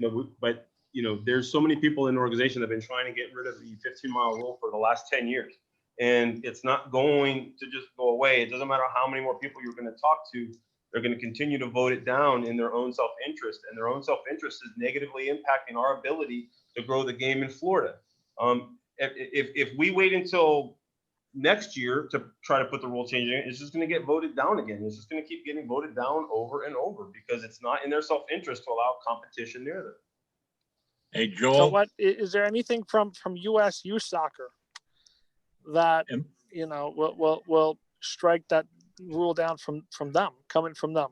Is that ever going to happen, or can they provide us with something like Justin said that we might lose our good standing with?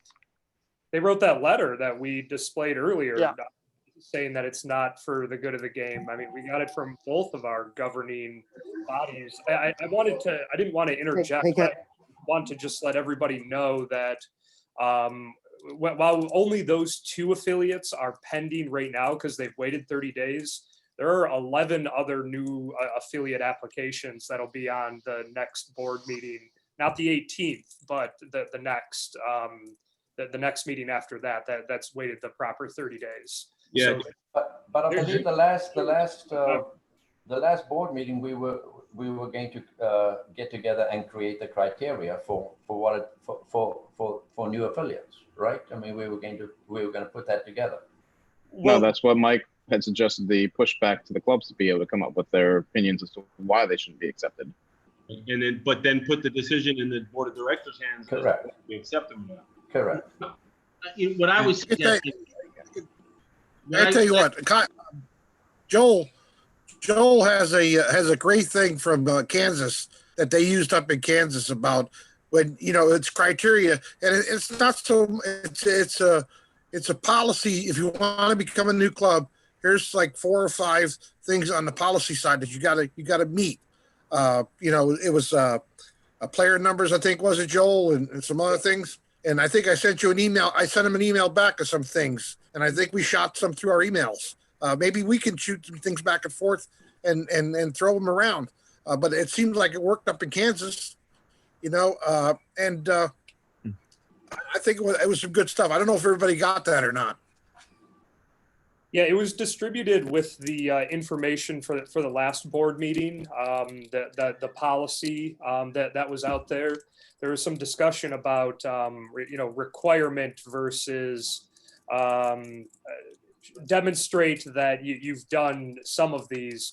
After the board meeting on Saturday, my understanding is that we were going to turn this around and kind of flip it, that we were going to approach the affiliates and basically say, why shouldn't we let these individuals in? And we could take that policy that I'd already had drafted and said, here's criteria that could eliminate them.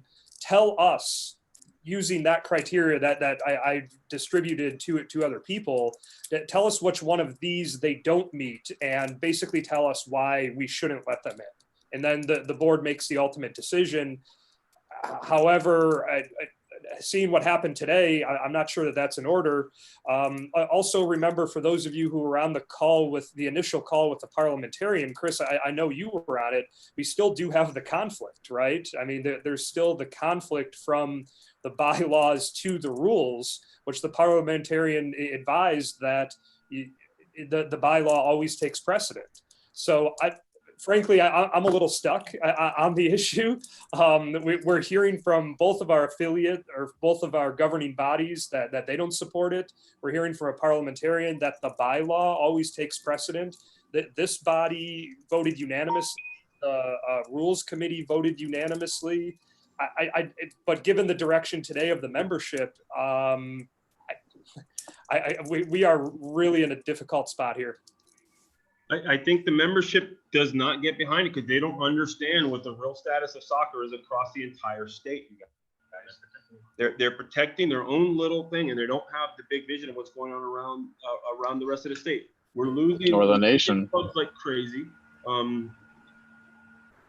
mean, look, all those affiliates that just applied after July 21st, after we made that decision, it was 11 clubs, right, Joel? Right, so you're talking within a 2-week span. As soon as we put that rule in place, we had 11 affiliates that want to join us.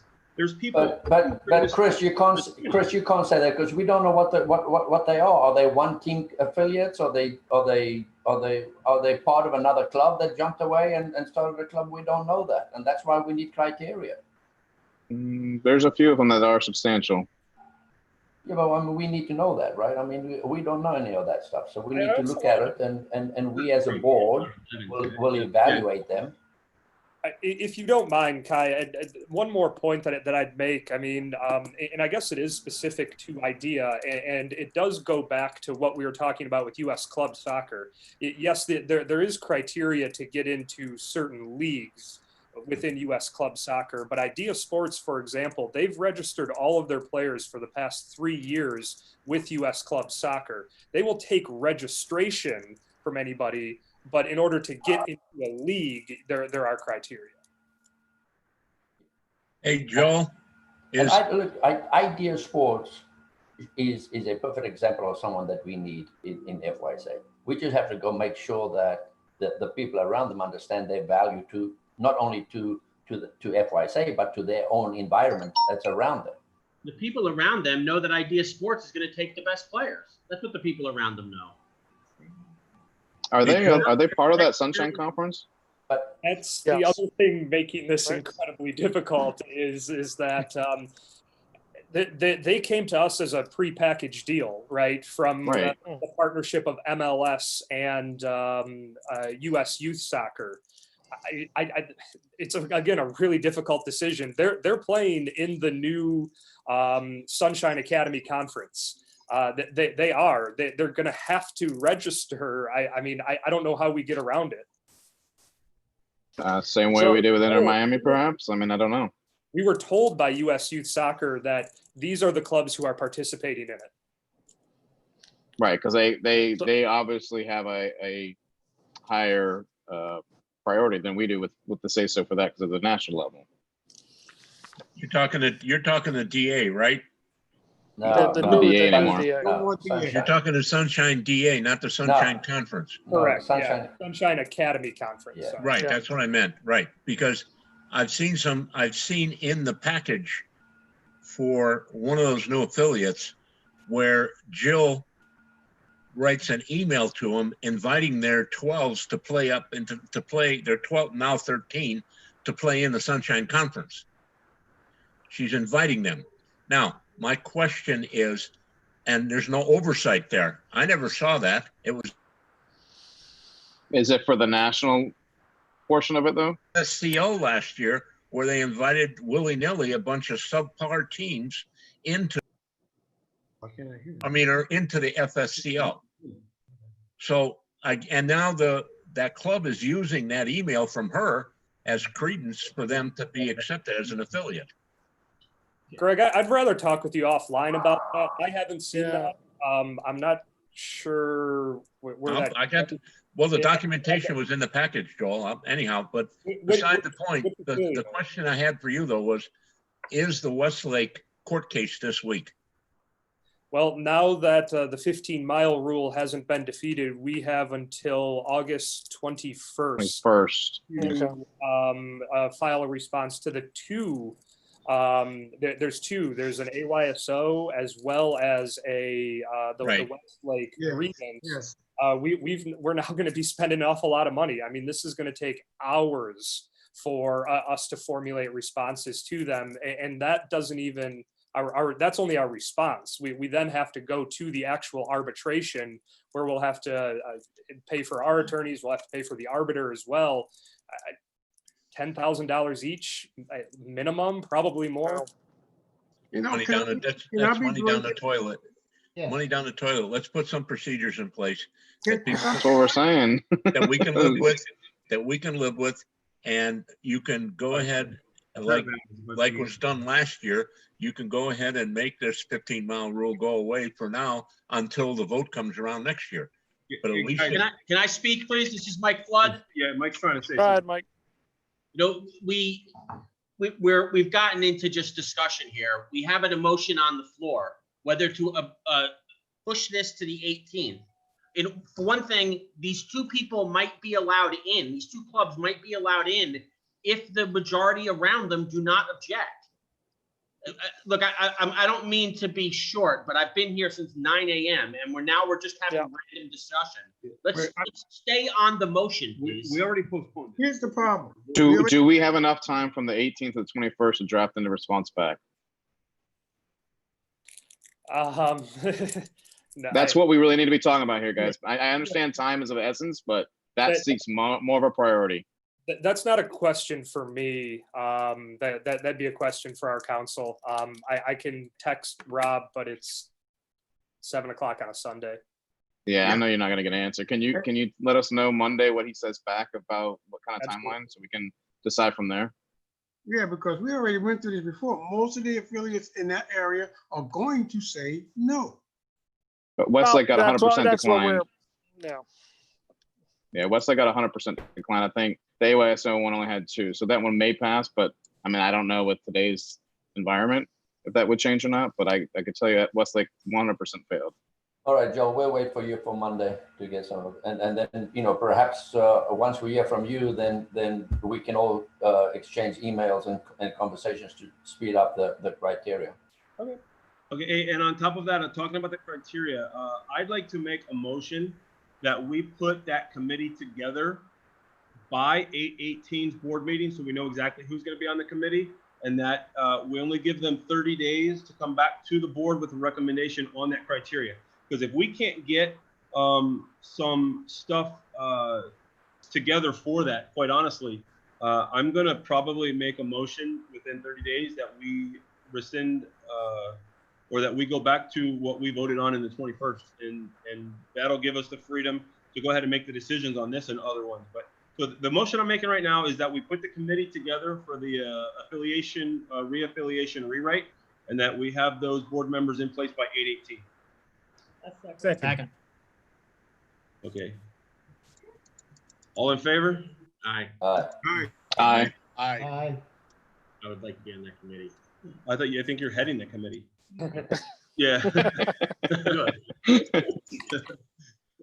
You all have my email address. If you want to be on it, the more people on the committee, the better. By the middle of this week, I will have the first meeting about it, and at that, we can have a long discussion about it on Wednesday or Thursday night. I'd like to be on. And guys, just to make a finer point on it, I mean, this is something that we have to move on quickly. You know, this can't be something that we put in committee and 6 months down the road from now, we still don't know what we're going to do regarding the 15-mile rule restriction. We're only getting 50% negative. I think we need to go further than that. And so let's start with the committee there. Let's give them 30 days to come back to us with a recommendation on what they want, and then let's take a look at it and vote on it. One Absolutely. other thing to consider, if you don't mind me adding to that, Chris, I mean, as we're creating this criteria, be cognizant that whatever criteria that we have, unless that criteria accepts Westlake and AYSO with their grievances, the grievances will likely continue. I agree. Yep. All right. Well, at least that gets us the next step towards at least putting us in a position where we can start helping these people, because we've got to make a decision on what we're going to do, because otherwise we're going to keep getting, well, we already have a bunch of those affiliation requests coming in because they know that there was a chance that they were going to get approved. And we're not going to be able to unless we get the feedback from the people within them, or unless we continue to push this a little further. All right. Okay, sounds. All right. So Okay, let's so start taking that step. Is that it? Yeah, I mean, that was basically the 3 points that we needed to discuss. Okay. Unless there's anything else you wanted to cover, or Joel. No, I think we should. I think we've been on this long enough, and we've covered all the bases. I think we should, you know. Hey, Kai. Hey, Yeah. Kai. One thing that you're going to want to do is you got to organize your committees. The committees technically, their terms expire. Service on those terms expire with the AGM. So you might want to at least motion to extend the rules and discipline and protest and appeals at a minimum so that they can continue to function without having been suspended. At least Okay. until you have a chance to revisit the chairmanships and the membership of those committees. What there needs to, thanks, but there needs to be a time, like, would it be like a 30 days, or when you extend it, it doesn't? Let's do it to the next board meeting. We can take that for the next board meeting, Kai. Okay. So I'll make a motion that we extend the committee's lives until the next board meeting on the 18th, when we take it all up. Second. All in favor? Aye. Aye. Aye. Aye. Any nays? No, let's move on. Nope. Chris, did we not also table the discussion until tonight about the secondary fields? No, we said we postponed that till 8/18. I looked it up earlier to find out. Okay. Okay. I can't, okay. I think we've been on this long enough. I mean, I got a headache. I'll make a motion to adjourn. Second. Okay, Aye. They're gonna say aye. Aye. All right. Aye. Hey, good news, guys. I made my flight. Y'all have a good day. Have a good flight. Luck. Thanks, everybody. All right, John, have a good one. All right. Okay. I make a motion to adjourn or no? Yeah, we already adjourned. We did. Are we done? Yes. We're done. All right. All right. Bye, guys. Thank you, everyone. I will talk to Bye. you soon. Thank you, guys.